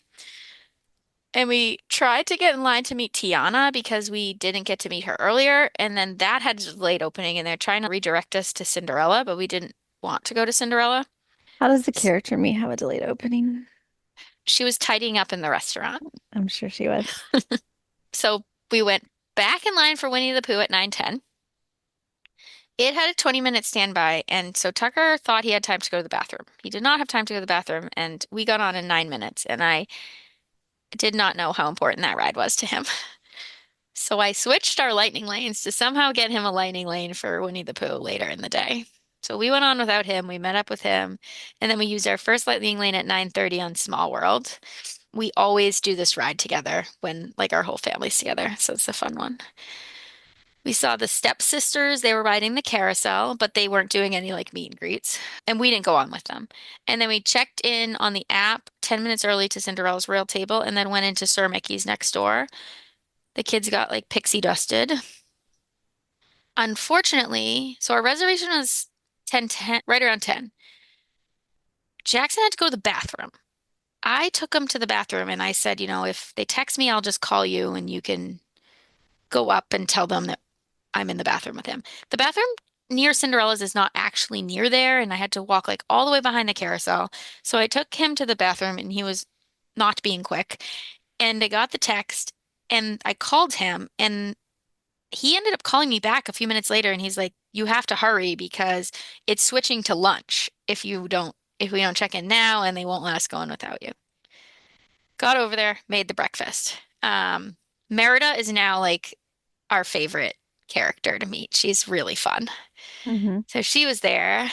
They had really good food. We sat like near, we weren't next to the window, but we had an awesome view of the carousel in Fantasyland. It was a lot of fun. I think we'll do this again. Like I thought this was going to be our like one time because it's a princess thing, but I think we'll do it again. It was fun. They give, Earlier in the yep, trip when you went to a Curtius and I said, I think we like Cinderella's Royal Table more. I had forgotten you had planned it later in the trip. So it's good. I mean, it's kind of good to hear that you liked it as well. yeah. And it was Scott's not a big breakfast fan, and he's like, you always have me have breakfast when we're at Disney World. And he really liked the breakfast that he got. I really liked what I got. The characters were not rushed, and I think that sometimes they can be if it's like the end, and they weren't. There was great interactions. The server was wonderful. They give you like swords or wands. Parenting pro tip, they offer them to the adults.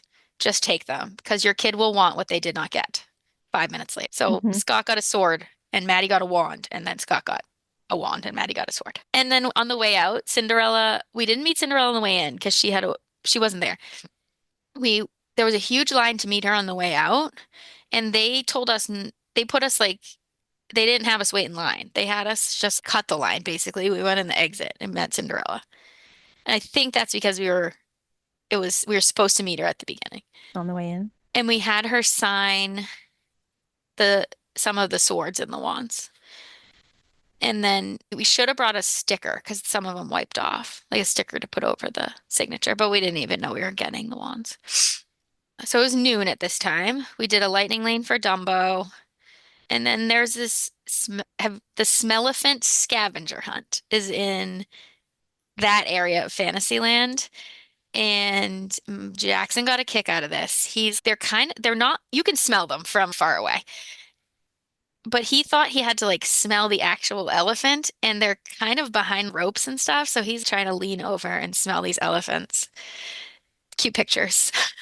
We finished that. It was more of a scavenger hunt to figure out where you're supposed to pass it in. And it was at like the exit to that area. We went on Peter Pan with a lightning lane. That saved a ton of time because the posted was 60 and we waited 5. And then we did Enchanted Tales with Belle, and this was the first time we did this, and it was adorable. Um, Both Maddie and Jackson were in it. Jackson, they picked and gave him Chip. And then Maddie, they asked if anyone else wanted to do it after they gave out all their parts, and she like jumped right up and she was a salt shaker. They all get to get pictures at the end. They gave them all bookmarks. Maddie had her bell dress on, which just coincidentally, so that was cute. And then we left there and had an ice cream break. Got like ice cream bars, and then went to Tom Sawyer's Island at 2:45. We knew that Tom Sawyer's Island and Liberty Bell probably won't be there next time we're Hmm. there. So we went and took some pictures of Liberty Bell. We sat at the place where there used to be a restaurant and watched the parade from there. Perfect timing because the parade went by and then Liberty Bell came back and would have blocked the view. And the kids just ran around this island. There's a bridge, like a log bridge, and Mimi got was is like running across this log bridge chasing the kids. It's cute. I wish they weren't getting rid of this, but one more time, got to play on Tom Sawyer's Island. There's some cute caves there they went through, and they went through one thing, this could save a kid from getting lost, even though it's going away soon. There's a area where they have a fort, and there's an escape route, and you would think it's tucked away. And parents often don't go through the thing with their kids, but if the kids go into the escape route, the exit to that is actually like outside of that area. So if your kid goes left instead of right, they're going to be lost. We came across back on the raft and did a full loop of the railroad. We bought popcorn and like some snacks. The guy at the cast member gave Maddie like a free ice cream sandwich. And then we got in line for the railroad. We ended up waiting like 25 minutes, even though it had a posted wait of 10. And the whole time I'm like Googling, can you eat on this train? I'm looking for signs. I'm trying to figure it out. Couldn't find anything except for Google said you could eat on the train. That's incorrect. We got in trouble for eating on the train. I just said, put your food away. Yeah. We saw the flag when it stopped at the front, it was 5 o'clock and we saw the flag lowering ceremony from the train. And we got off the train and we were just in time for that cavalcade, the adventure cavalcade. So we saw that right in front of Pecos Bills and then went to the riverboat at 5:28. If you want to take your scooter on the riverboat, you have to go to the side and go down a ramp and then get on. And this was the worst guest behavior. The person behind us, we have 8 people that we're trying to keep together. And we're all going to the same place. Like, you're gonna get on the boat. No, there's plenty of space. And the guy was like basically yelling at us in his scooter to move. And when we went to the side, he like whipped around us. He was so mean. So mean that the cast member was then like apologizing and calling him a speed demon. We got off. So this was the night we had the dessert party. We had the dessert party that you go before the fireworks, but we were hungry and I was worried about having the kids just eat desserts. So this was a mistake. And I put in a mobile order for Pecos Bills. And that was at 6 and the dessert party was at 6:30. So I realized while I was waiting for this food, this was like just not going to work. We weren't going to get our food and eat it and get to the dessert party. So I sent some of them to start going to the dessert party, and I got our food at Pecos Bills and packed it into to-go containers and then took it to the dessert party. The dessert party had enough savory stuff that I think that we shouldn't have done that. I think me and the kids, because we ended up sitting at the dessert party, eating our food, and then getting desserts. And But they haven't the last 2 times we've been. So what kind of savory items did they have? they had lots of fruit. They had the whole fruit, almost like a fruit bar. And then they had cheese and crackers. It's not like a meal, but my kids would not have just eaten sweets and gotten sick. We would have been fine. They used to have a lot more savory items. So to me, it used to feel more like a dinner. Oh, okay. Yeah, I would have been fine. The kids would have been fine. Scott was like, nah, I needed some food. So whatever. We did not feel rushed. We thought we had plenty of time to get everything we wanted to. We felt full. There's a bathroom up there right near, like you don't have to fight the crowd. The only negative is that the place we sat, the chairs were like tucked so close together that I ended up standing. Scott ended up standing because we couldn't all sit and have the people next to us also sit. Really? Yeah, so if you go up the ramp and you go to the right, Mm-hmm. we were all the way against the railing on the right, the corner table next to the wall, next to that big barrier. It was tight. But I will do this again. In fact, I don't know that I'll be able, I mean, I will because I'm not going to let myself be this spoiled. But part of me is, I'm going to do this every time. This was the best. They brought us down.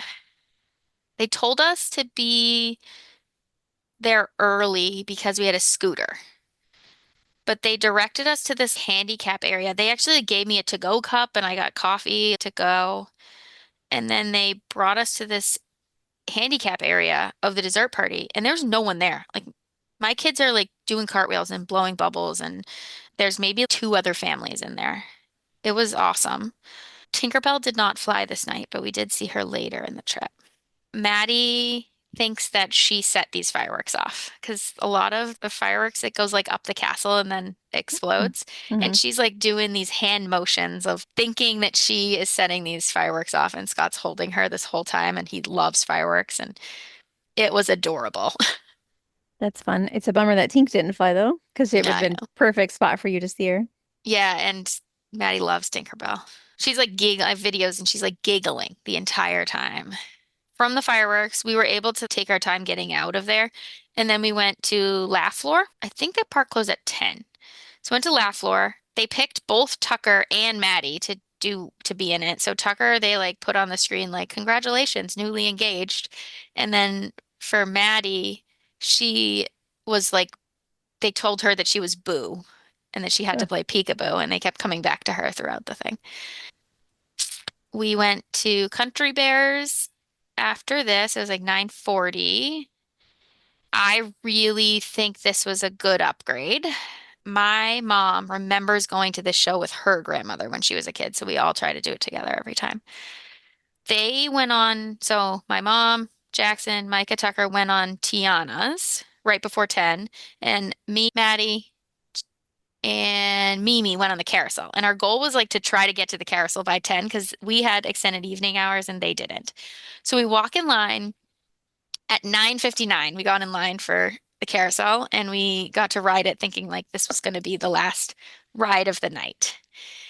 And after that, I told Maddie, they weren't off at Tiana's yet. So I told Maddie she could pick do you want to do the doll ride? Do you want to do teacups? She picked teacups. She wanted to do teacups. I thought I would just go over there and ride teacups with her. But Mimi, I guess, didn't know what time it was. And this was another time where we were like, I guess the rules don't apply if you're over 80. Because I went and got in line and tapped my band and said we had two people. And then she like parked her scooter and thought it wasn't 10 and got in line and tapped her band and it turned gray. And I was like, oh, she doesn't have the band. That's how I said it. I like was intending to say like she's not supposed to do extended evening hours. And I was like, she doesn't have the right band. And they just both went, okay. And then they just let her walk in. So she rode the teacups with us. You can do this for people listening at extended evening theme park hours. When you check in, they just say how many people. Yeah. And as long as the number doesn't exceed your room, Mm-hmm. then it's okay. So they could hang out with you as long as everybody didn't board together.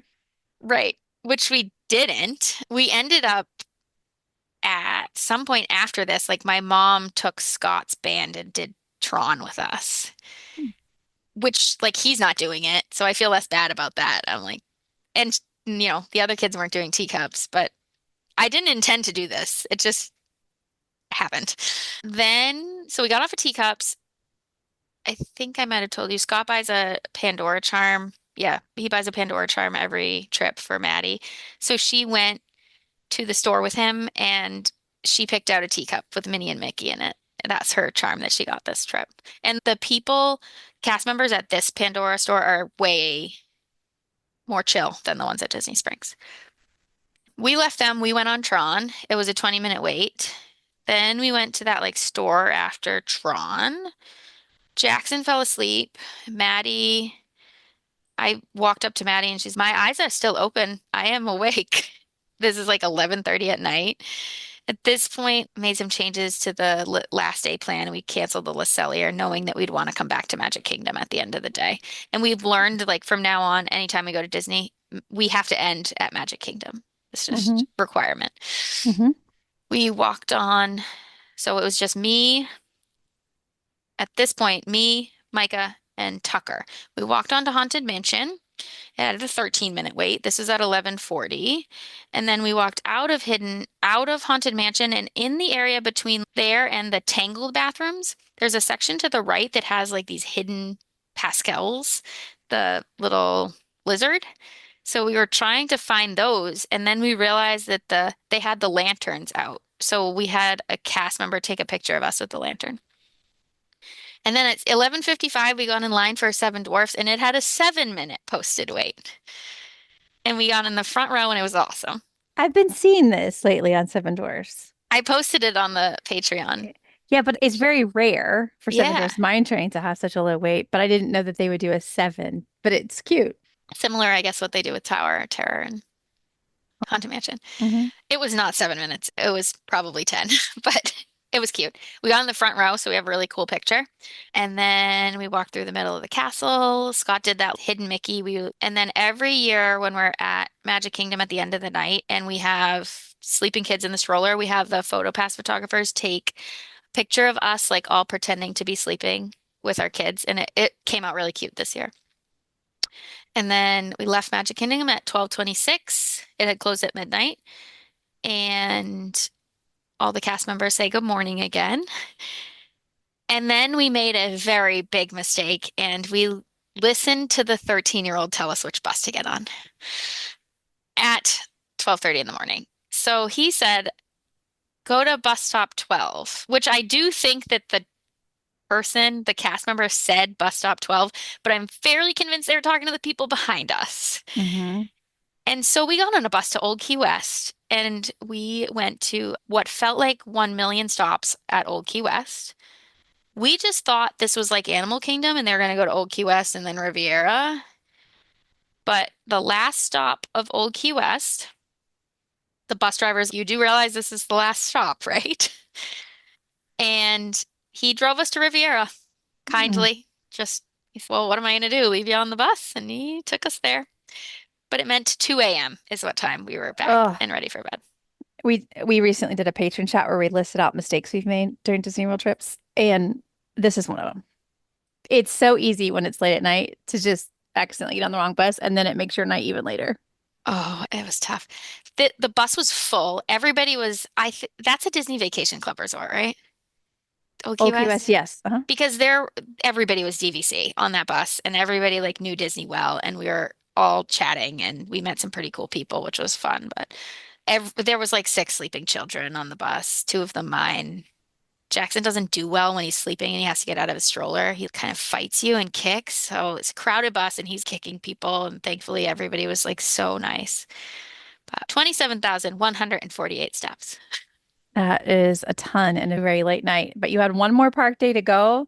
I'm Mhm. curious how it went, given that you had a 2 a.m. arrival. So Thursday, February 27th, Hollywood Studios. Spoiler alert, not our last park day.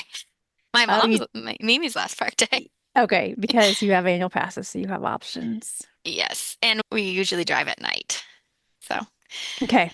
we we tried to rope drop. We were so tired. So we actually early entry was 8:30. We didn't get out of bed until 7:15, Hmm. and the Skyliner opened at 7:30. I called my mom and said, "We're not going to make this." They were just about to leave their hotel room, so they like turned around and had another coffee. And that ended up being a mistake because we left at 7:45. They didn't they left around the same time as us, and because of the scooter and there being a really long line, they didn't get there in time.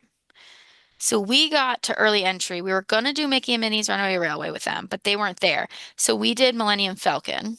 We did that at early entry, and then we met them at Mickey and Minnie's after that. Scott said while he doesn't do Millennium Falcon either. So while he was waiting, there was a crow playing with a dead bird and it like basically threw it at him. And he said, well, it was in Galaxy's Edge, so it was within theme. I don't know how a crow has to do with it, but a cast member like removed it, took care of it. Dead bird gone. And then they got to Hollywood Studios right before the park opened. So we got in line at 8:58 for Mickey and Minnie's Runaway Railway. And this was another one where one of the kids had to go to the bathroom, and I thought to myself, they really need to put bathrooms in these lines or have a system where you can get out of line easily. It's called Return to Queue. It's supposed to work. Yeah, but it only worked. What does the rest of your party do? Because what if it only works if the timing works? Yeah, I mean, I don't know if it actually works, but that's what Disney wants people to do.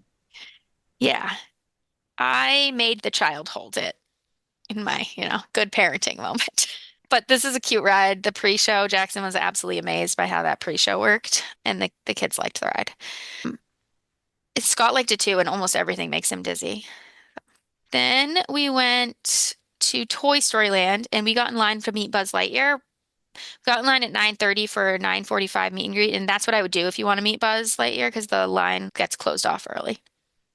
He doesn't do signatures, he does stamps, which actually kind of makes the line, I think, go by quickly. And then the downside of that one is it is out in the sun. We put in a mobile order for Woody's Lunchbox. We saw the drummers on our way back into Toy Story Land. And then we had a lightning lane for Toy Story Midway Mania.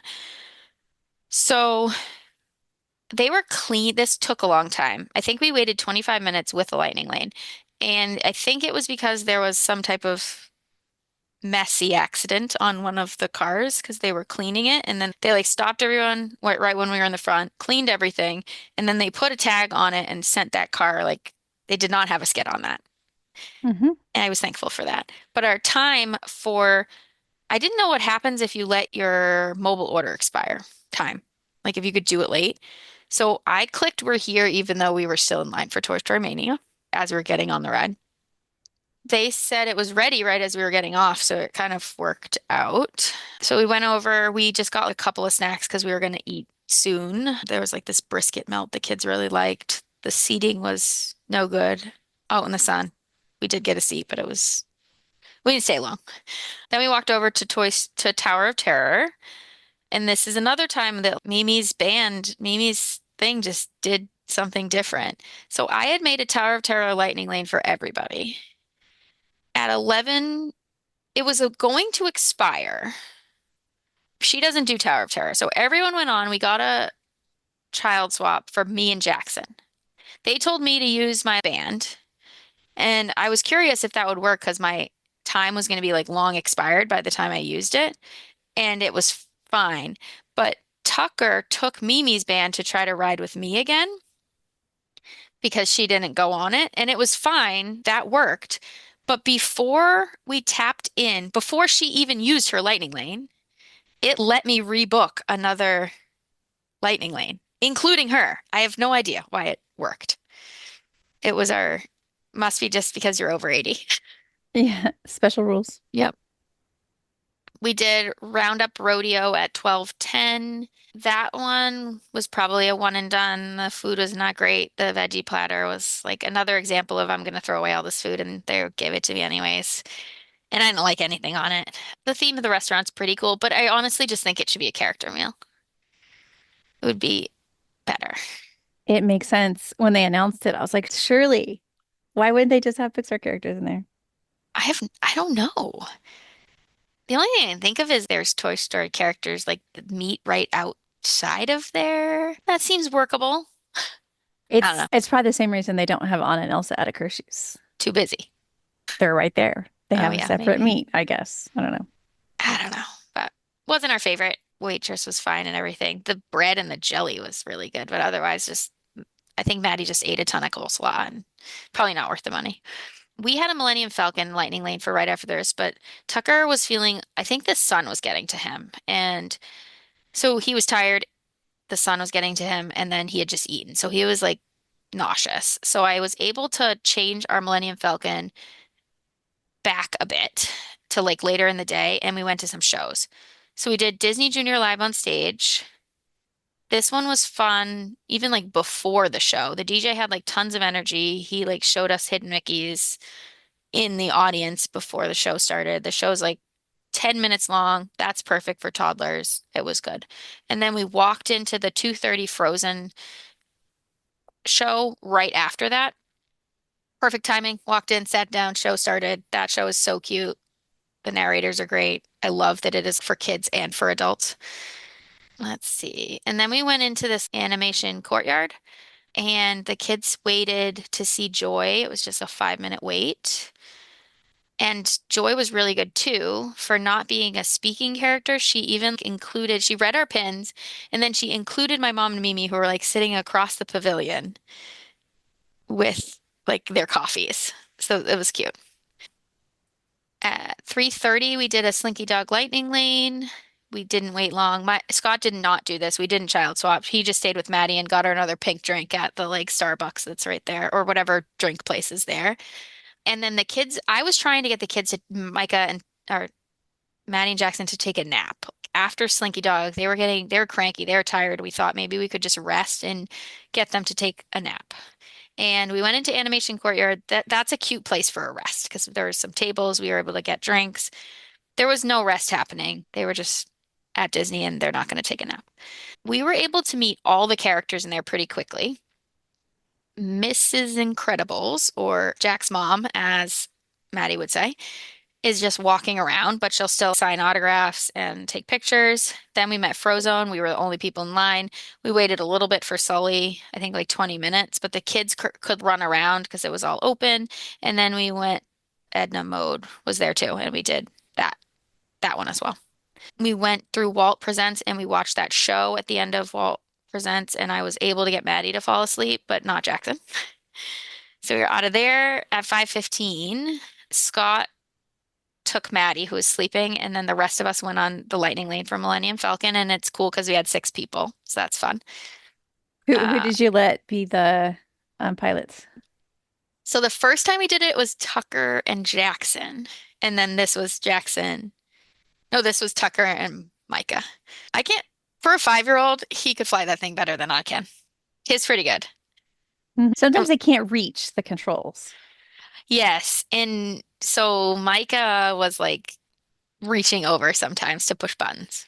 Then I found Hannah, one of the other Patreons, and take a picture with her in outside of Millennium Falcon because we happened to be there at the same time. We went to see the vacation shorts because I thought maybe it would be like the one in Epcot. It was just a movie. Maddie woke up in the middle of that. We were kind of hungry. We got the like cheese pretzel. I don't even like pretzels, and we got this like cream cheese filled pretzel outside of Toy Story Land. I bought it because I was just starving. Nobody else wanted anything. And then it got confiscated by all my children and I had to go buy another one immediately. It's a great use of snack credit. Yeah, great use of 2 snack credits for us.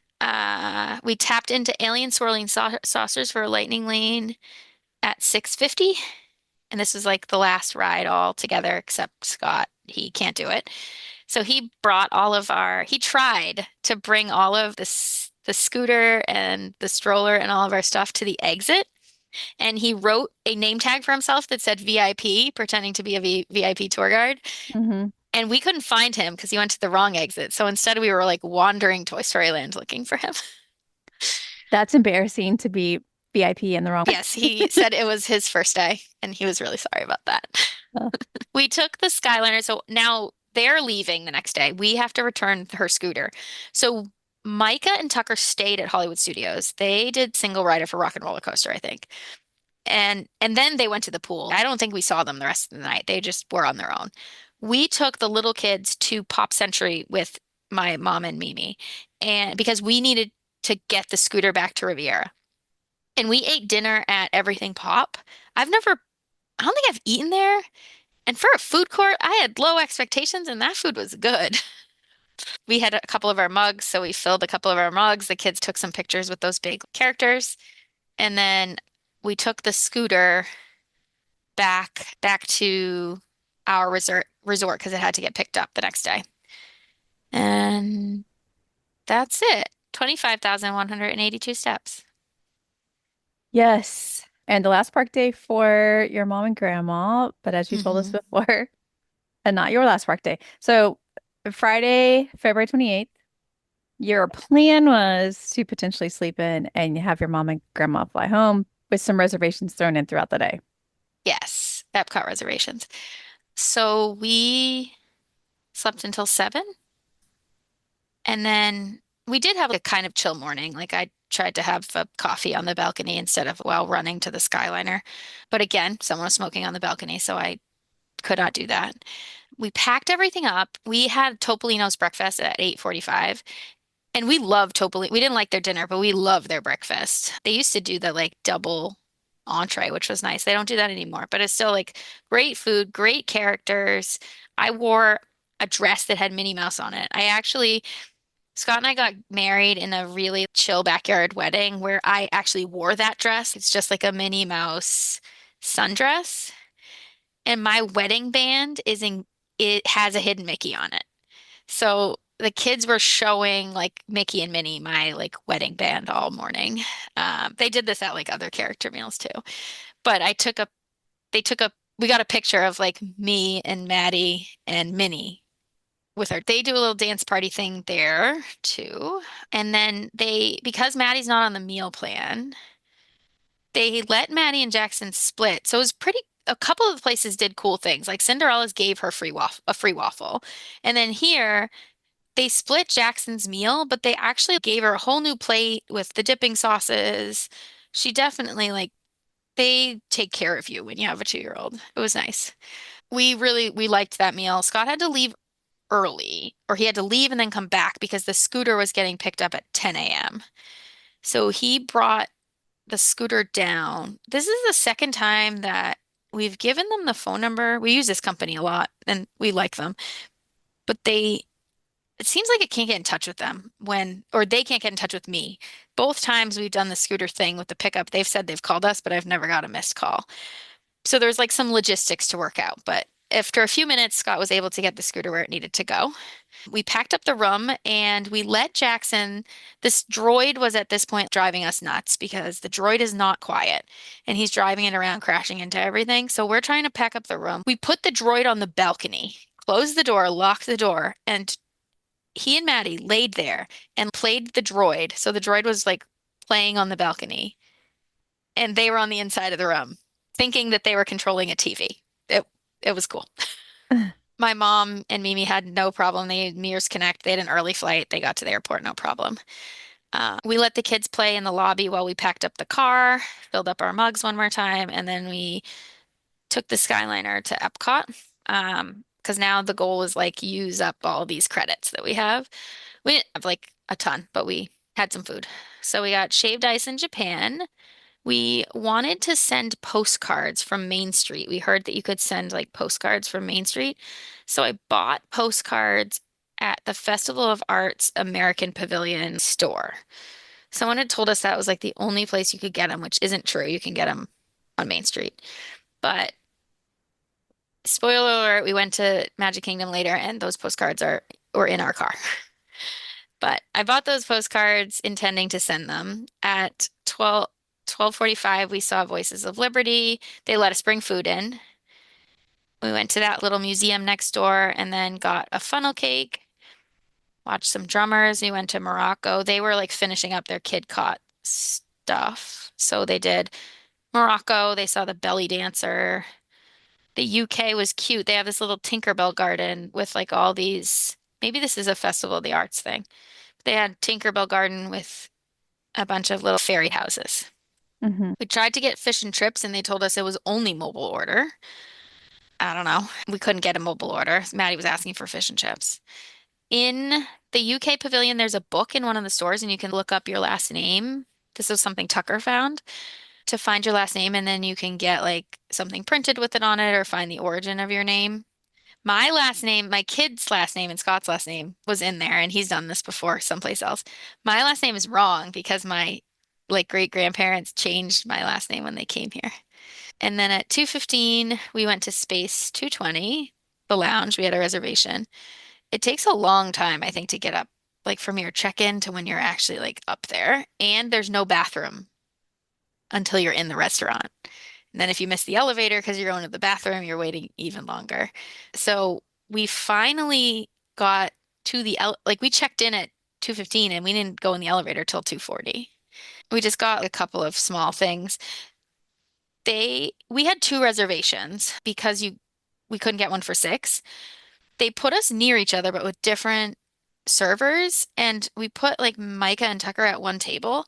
And they asked when we were seated, they like asked Micah and Tucker how old they were. I don't think they would have let us sit like that if they were not over, I think Disney's age is like 13 or 14, even though we were like one table over. But they were old enough, so it was fine. It was a little tough to pay because now I have two servers, but we all shared the food. It was a little odd. Were they asking their age for alcohol reasons? No, I don't think so because the two of them were sitting there alone and they said, "How old are you?" Micah answered them and then he said, "Okay, perfect. We're good to go then." Because he's over 14. Because Mike is over 14, yeah. Yeah. I I know. don't know. That's weird. Yeah, You're right like, there. I was behind him. Yeah. Close enough that I heard that whole conversation. Mhm. Let's see. We've done this before. I wanted Jackson to see it because I thought he would think it's cool, but I don't know that it's worth the effort that it takes to get a reservation and get up there. We went to Journey of Water after this.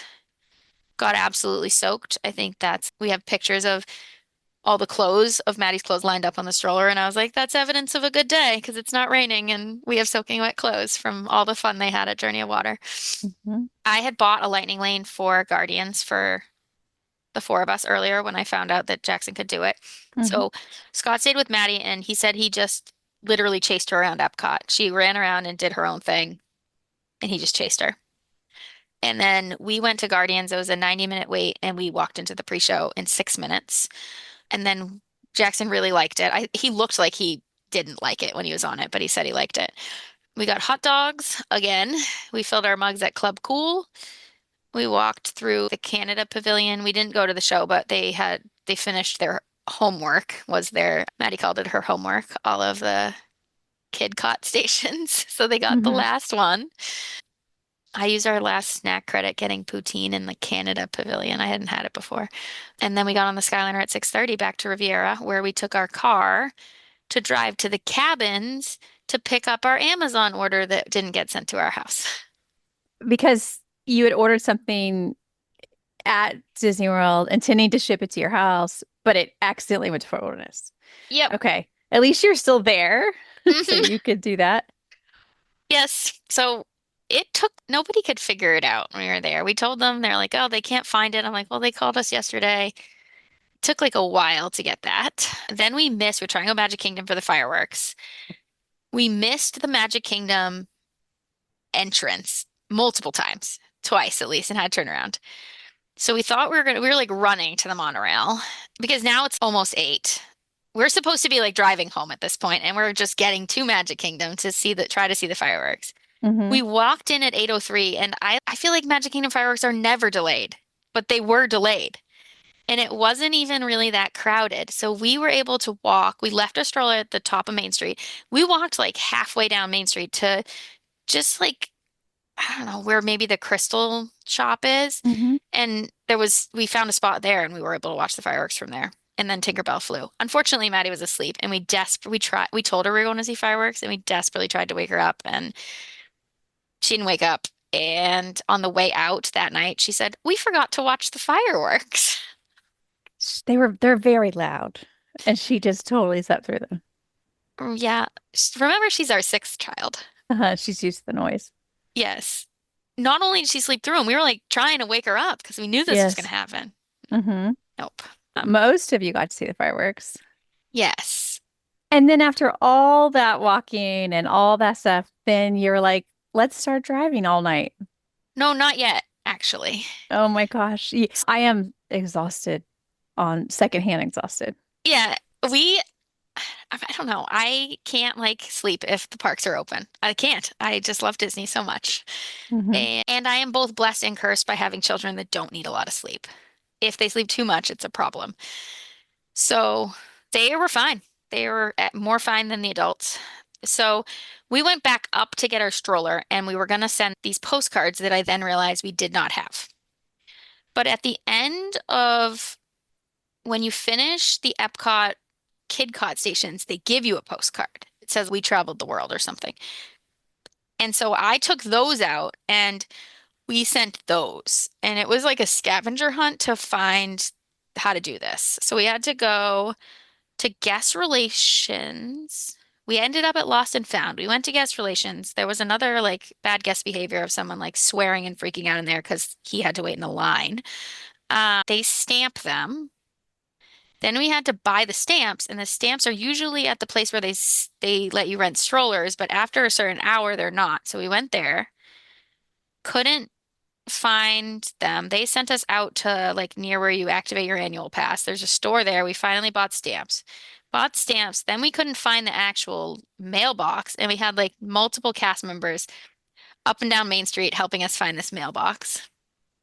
When we were leaving the fireworks to go back up, people were I think they were trying to get to like rides, and they were like running down through this crowd and almost knocked Maddie out of Scott's arms. So we did this like scavenger hunt, and at this point we were just like, at least it's not crowded. The mailbox is right outside of guest relations, right near that bathroom. So we found it. We sent over the mail, and then we went on People Mover. We went on People Mover. We got in line. It went down. We got out of line. We got in line for Carousel Progress, but then People Mover opened, so we went People Mover, then Carousel Progress.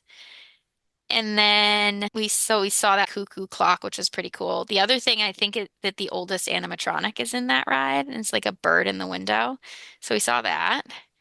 The kids went on Speedway while we walked over to Cosmic Rays to use the last, we were hungry to use the last of our credits. And at this point, I was tired and I was like, it is 10:15 and we have not showered and we're supposed to drive to Maine. So I booked us a hotel room in Orlando. Oh, okay. So they were going to do a bounce back. I called Disney. They're going to do a bounce back offer For Caribbean Beach, it was only going to be like $300, but we were literally just going to sleep there. So I got a Hampton Inn that's attached to the hospital in Orlando, and that was like 180. So now we were not rushed because now we had a hotel room. So the kids went on Speedway, then we ate Cosmic Rays. We went to PhilharMagic, and Maddie was sleeping initially. She woke up in this show. We got in line. It was at 11 o'clock close. We got in line for the carousel at 10:58 as like our last ride. So turns out we didn't. I said, "Oh, I know us. We'll probably close out Epcot." No, we closed out Magic Kingdom. So we did that. The kids all tried to pull the sword from the stone. This is where Maddie was like, I already did that. I don't need to do that again.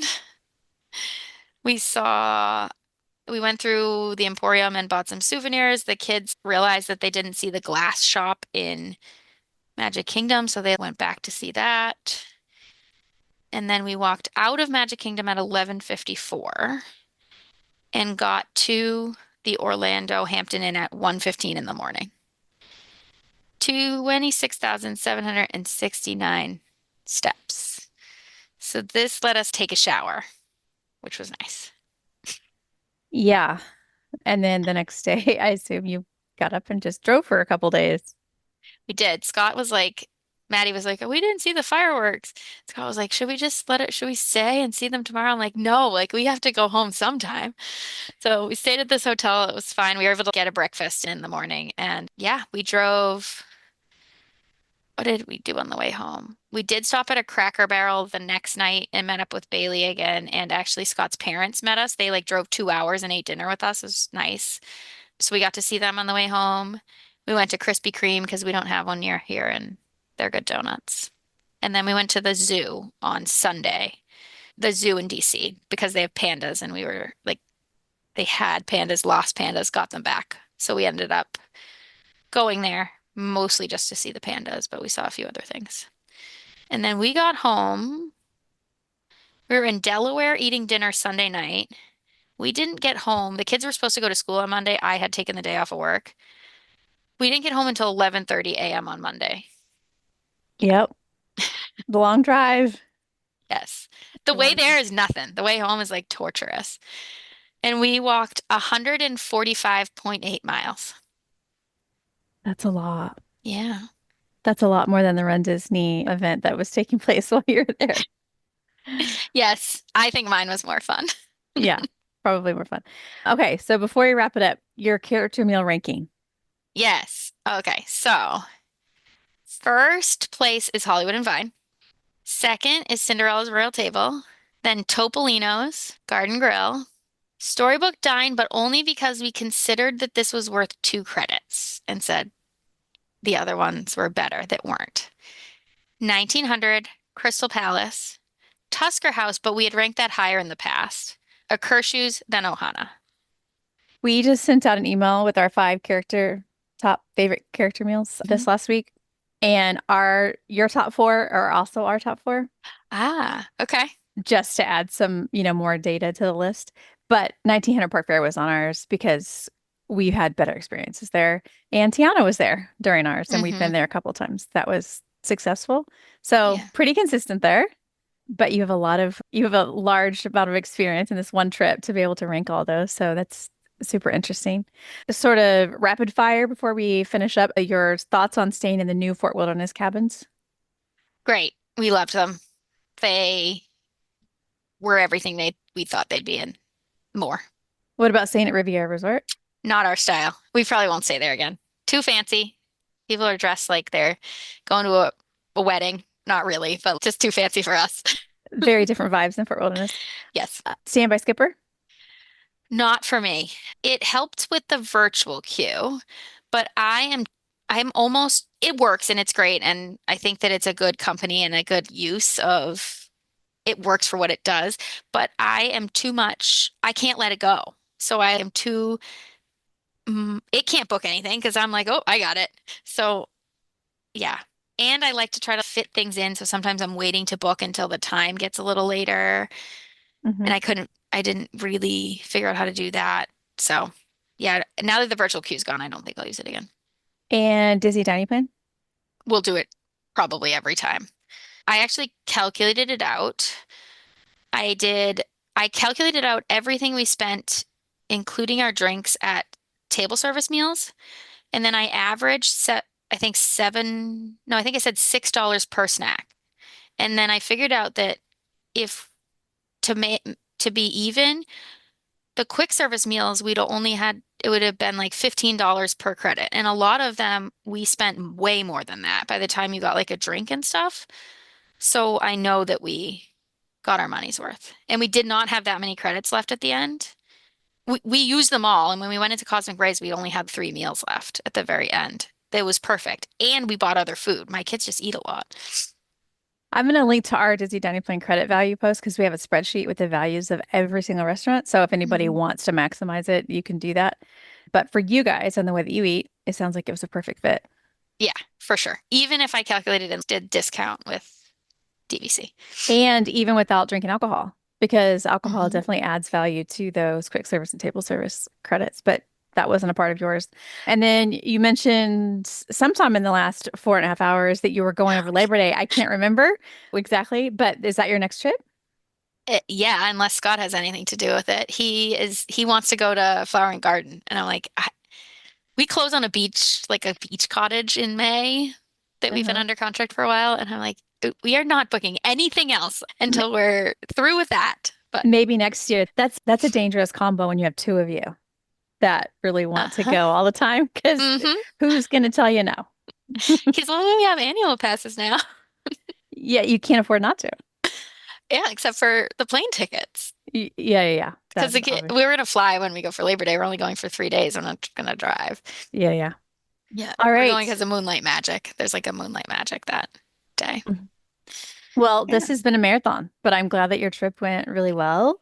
And I wrote down at least 20 things that I thought were interesting that I need to look into, learn from, make sure we emphasize in our content, whatever. So thank you for collecting the tips as you went. Yeah, of course. Sorry, it took 4.5 hours. That's okay. That's just the nature of your trip this length. Yeah. Thanks, Sarah. I hope you enjoyed my conversations with Sarah. I wrote down lots of tips along the way because I felt like she had some interesting insight that I wanted to remember for our own content and our own trips. I do have a link in the show notes to our Disney Dining Plan credit values because she did a great job of maximizing it, but we have a spreadsheet if you would like to do the same so that you can kind of see what is worth the most and maybe decide if the Disney Dining Plan is right for you. We also did continue talking, if you can believe it, on an after chat that is up on Patreon, including the total cost of her trip and her connection to a recent podcast guest. I think that'll wrap up this episode of WDW Prep To Go. For more information, please check the show notes in your podcast app or head to the website, wdwprepschool.com. Click on podcast at the top, scroll down to episode 452. Until next time, I will see you on the site.